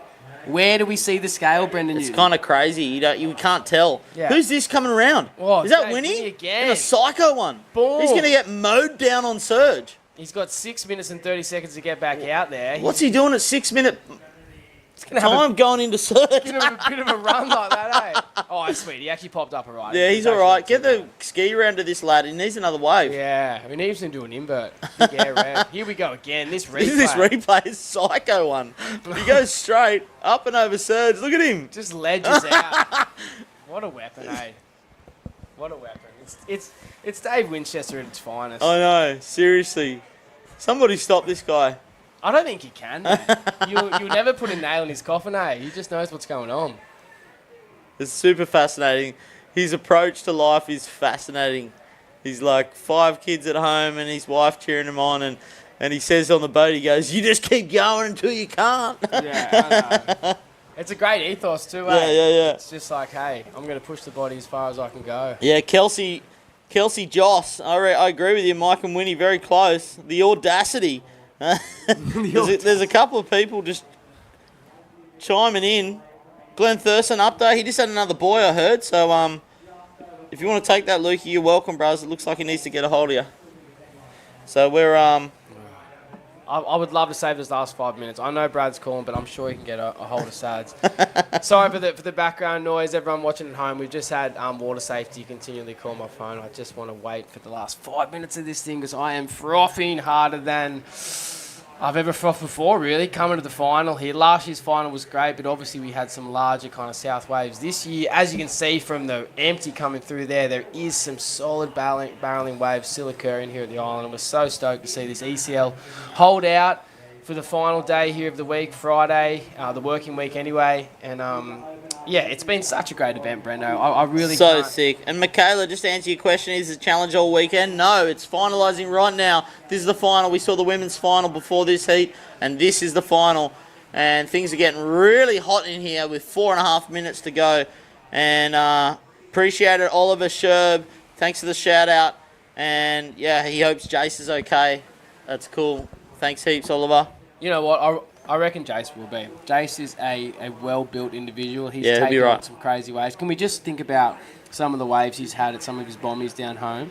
Oh, and how mate, he just psycho. He's an absolute athlete. He's one of the strongest athletes I've ever seen. In terms of holding on strong through big wash and big landings, unbelievable. It's almost unparalleled. Jeff Hubbard-esque. Yeah, definitely, 100%. His body is just made to boog. And that one in the empty has just gone through unridden. How is that one grinding off down the reef, Brendo? Yeah, it's sort of sneaky surge one. Everyone's hanging out the back. Yeah, they're Where looking- is Finlay? He's still doing it tough, eh? I think he is, man. I think he He's really tried, is. but he sort of... And I think too, man, he's done enough. You know what I mean? He's done enough. Yeah, he's totally done enough. Yeah, we'll live stream. CR Webley, we're going to live stream. Everyone shout out. We're going to be live streaming this presentation. So get everyone in the room. That means no matter where you're sitting, as long as you got internet connection, you can be in the Ridges Hotel with us, having a beer, learning who won this year's Shark Island Challenge. And it's going to be exciting. So, yeah. Stay without plans wherever you are in the world for the next couple of hours because we'll get down and do the presentation. With 2.5 minutes to go, we have hopefully another set or two. Okay, we've just had an update come through from Water Safety. Brad Whitaker, previous boss of the Council of Lifeguards here and now with Marine Water Safety. He has just reported to me that unfortunately Jace Finlay has gone in injured with the lifeguards to South Cronulla Beach. He can no longer compete, unfortunately, Brendo, because of an injury. And Brad seems to be calling me again right now just to give me an update. But that's super unfortunate from Jace's campaign. But again, let's think about it. He nailed his barrel. Yep. He nailed his move. Yep. And he essentially is probably taken out the move of the comp. Yep. Unbelievable competitor. And just a quick shout out to Jen and the young girl back there at home. That's his wife down there on the south coast. She probably is tuning in. He's well looked after. He has gone in injured. We're thinking of Jace and hope he's okay. But what a competitor. He's absolutely shown us how to bodyboard today, and what an animal. We're proud of him. Everyone, all the Jace Finlay fans at home, we salute you, Jace, and hopefully we'll see you at the presentation. And as we can see, I think there's going to be some action in the lineup. Up, Brendo. Who's going to be taken on? Oh my goodness! This last pit, we've got right and right. Dave Winchester. That was sick. The look back after coming out of the pit, a bit of flair and confidence there. Winnie is feeling good about it all. That might have been a victory lap for Dave Winchester. That might have been a victory lap. Imagine if Winnie takes home the juice after duck diving for half an hour in 2024 challenge. Here's the replay. Look at his takeoff. Are you joking? Critical straight under the lid. Hood. He's loving it. That's his ledged out. It's meaty. It blows him out. And he just looks at it. He looks at it, Craig Haddon. He says, "Do you like that?" Oh, and rips a reverse hand drag, just in honour of Jess Hendrigan. Are you kidding me? Hey, well played. Well played. I think Dave's feeling good, man. Yeah, I think he's feeling pretty good. Oh, good on him, mate. Look at him. He's 44. What is he? 40? Turning back the clock. 43? As he said in our posted interview, though, I guess Mike is 62, so we can't be talking too much about it. But it is amazing. It's pretty to see. sick. Yeah, he just constantly steps Look at up. this wave knowledge just coming to fruition here as we see Louis Finnegan paddling in. Is this going to be a clincher for him? 35 seconds left. Oh! In the pit. There he goes. Stuff over Surge. He's locked into the pit. Nate Lawrence called it. Spin into the pit and roll out. He's a technical Are you joking? Oh. Nate Lawrence, if you're tuned in, mate, you just had some premonitions earlier. No, are you kidding me? You are locked into the universe. You're locked into the salt waves, bros. Yeah, I know. Magnesium flaring up left, right, and centre. He's at his magnesium by the look of that forward spin. Oh, mate, here we go. Calming down with 4, 3, 2, and 1 left in this final. Are you joking? Ben Newman's watching from Cairns Airport en route to Mentawis, and you've just had a absolute burner of a screen watch in the Jetstar Lounge. Oh, unbelievable stuff. And as we see, the drone flies over Mike there. We go to the last replay here. And we've got... This is psycho business. Yeah. Looks like we've got a replay happening on the screen potentially. But, hey... If not, we've got the free servers moving in. You can see some handshakes with Dave. Mate, I just want to say, on behalf of everyone, Brendo, it's been a pleasure working with you today, mate, for the 2025 Bodyboard King Shark Island Challenge, presented by NMD and Bolter Beers. As we see the replay... The forward up into the pit. Oh, bulk nutrients. And bulk nutrients has just put a spanner in the works, really. Are you kidding me? How much muscle retention did this And he rolls out the end section just to make things difficult for the judging panel and to keep us on our toes all the way to the Ridges Hotel tonight, where we'll present on the live stream our Shark Island Challenge winner of the girls division and the men's division, as well as the most gnarly Send It award from our Ringer Award, and then also Secret Sumatra. 10 days in Secret Sumatra for the best barrel today. So we're going to be presenting that, and it's going to be a whole blast with plenty of Bolter beers on the ice, and it's been absolutely unreal. Massive thank you to everyone out and about who's tuned in and who's supported this Boog community. And if you're watching, you're part of the Boog community, and really appreciate everything that you've done all over the globe as part of the Boog community. And thanks for tuning in. Obviously, our sponsors, Bodyboard King, NMD, Bolter. What do you got to say, Lukey? Oh, mate, just want to sign up and say happy days. Thanks for tuning in. As Brendo was saying, keep watching for the live feed, and we're completely done as we feed. Oh, we got Louis. I'm so sorry. Louis Finnegan. We're not cutting. Louis Finnegan. There's a bolter What's in up, your hand boys? and bolt nutrients in your belly, bros. Look Talk at to this us. thing. Well played. Yeah, mate. Hey, do you know what? Fun for sure. Hey, Louis Finnegan, we had Nate Florence tuning in on the hotline telling us they were going to do a Ford in the pit. And sure enough, you whipped one in the end there on the last minute and rolled out. Thanks for showing us how to ride a boogie board today. Mate, my pleasure. It's been an awesome day, and yeah, can't wait to just enjoy a few beers with the whole crew here, especially you guys. Thanks, It's been outstanding. Louis Finnegan, can you tell me what was going through your mind in that final? Mate, Mike Stewart got 2 of the best waves in the first 10 minutes. Did you see that? No, I didn't actually see any of the other boys' waves, so it's a little bit blind not to know what was going on, but it was a good time. The boys were just cruising, having laughs. It was good vibes. Oh, how good, Louis, man, how good. When we look back on this replay, man, you can see he's just scooping down the wave. You obviously knowing that you need a solid score to back up that first really good barrel you got. At what stage were you thinking spin, and did you feel like it was going to be the wave, or did you kind of prematurely think about it and say, oh, I really want to execute a spin in the pit? No, I actually thought on that second kind of average barrel I got afterwards, I was like, oh shit, I should have tried to spin in on that. And then I actually got another chance to do it. So that's why I did it on my last wave, because I thought I kind of blew it night before that.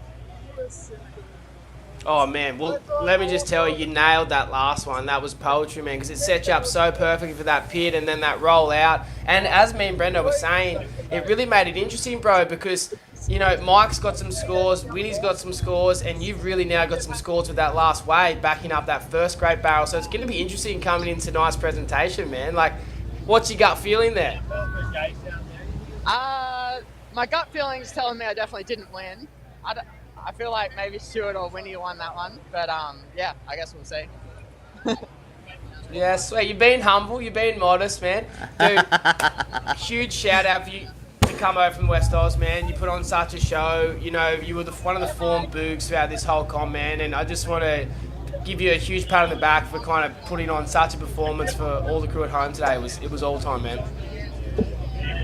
Cheers, boys. I appreciate it, and I look forward to having a beer with you both tonight. That sounds good, Louis. And Louis, anyone you want to shout out to at home? I know you got a big support crew and lots of good friends. Who are you talking to? Yeah, cheers. I guess whoever's watching, I'm pretty sure my parents will be watching, so hey, mum and dad, if you are. And my brother's on the rocks there. He's been cheering me on all day, so shout out to my bro for being out down here with me. And yeah, whoever's out there watching, big shout out. Yeah, Lou Dog. Love Enjoy it, that Louis. Bolter brew, brother, and we'll have a couple more Bolters tonight at Ridges Hotel. See you then, bruh.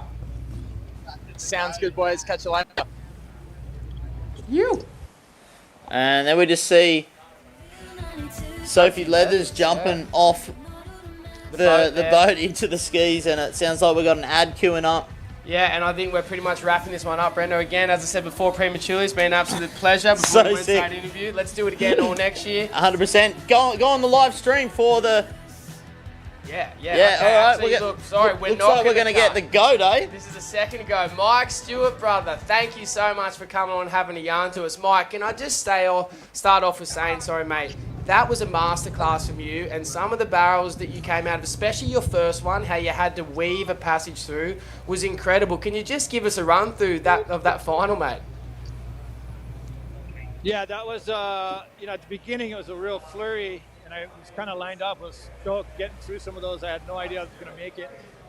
Those are kind of the best ones where you don't think you're going to come out, and it's just crazy, and you just have to kind of navigate through this thing, and then if you finally make it, it's a pretty amazing feeling. I don't think not much on earth that compares to that. So it's a real special moment in nature, you know. So super stoked to be able to surf with these guys, and kept going. You know, I didn't think I was going to make it out of my first heat, and I kept barely making it through. But yeah. Oh, Mike, it was we'll so see how it impressive. goes. Yeah, Sorry, sure, man, I didn't want thanks. to cut you. I was just saying before, it was just so impressive to watch you go through your gears out there, because, you know, me and Brendan were talking before and it was like, yeah, you were sneaking through heats, but you were still making those heats, and then to leave your final flurry and like your burst to the final, it just showed all your maturity and your years on tour and just, you know, the level of bodyboarding that you've delivered. Did you feel like you were building to something towards the final? No, just trying to do the best I could every time I had a chance, and I kind of got into a nice rhythm there at the beginning, and then I let it go a little bit at the end. So I'm still making mistakes, still learning, still trying to figure stuff out. So yeah, just stoked to be here. Yeah, thanks you guys for having the event. Thanks for having me here. Yeah, 100%, Mike. And, you know, we've got a couple of thousand from all different continents tuning in on the live stream now. And we're having a chat, and there's people around there that have been, you know, since the 70s learning how to do 360s under your video tuition, and myself included. Mate, it's so nice to have you in the water weaving tunnels like you did in that particular final, and we appreciate you being here. How did it feel when you got to weave that tunnel and you got chandeliered at the end but you came out?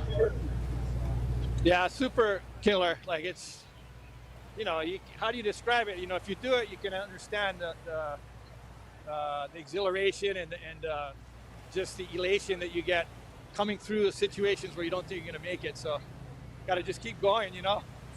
So, yeah, super stoked. That's so cool, Mike. Yeah, it's fantastic having you around, mate. And we're going to go down to Ridges for the presentation now, and that's going to be a great night. And we'll see you down there. We're going to wrap up this live stream and kick it back off over at the Ridges. Thanks, Mike. Cheers, Mike. Yoo-hoo. Awesome. Thanks. All right. Well, thanks so much again. Cheers, Mike. Sorry, I didn't cut him off. All right, thanks so much again, ladies and gentlemen. That's Brendo Luke signing off the 2025 Bodyboard King Shark On Challenge presented by Boulder Beers and NMD Boards. We'll see you next year. Thank you so much for listening. It's so sick.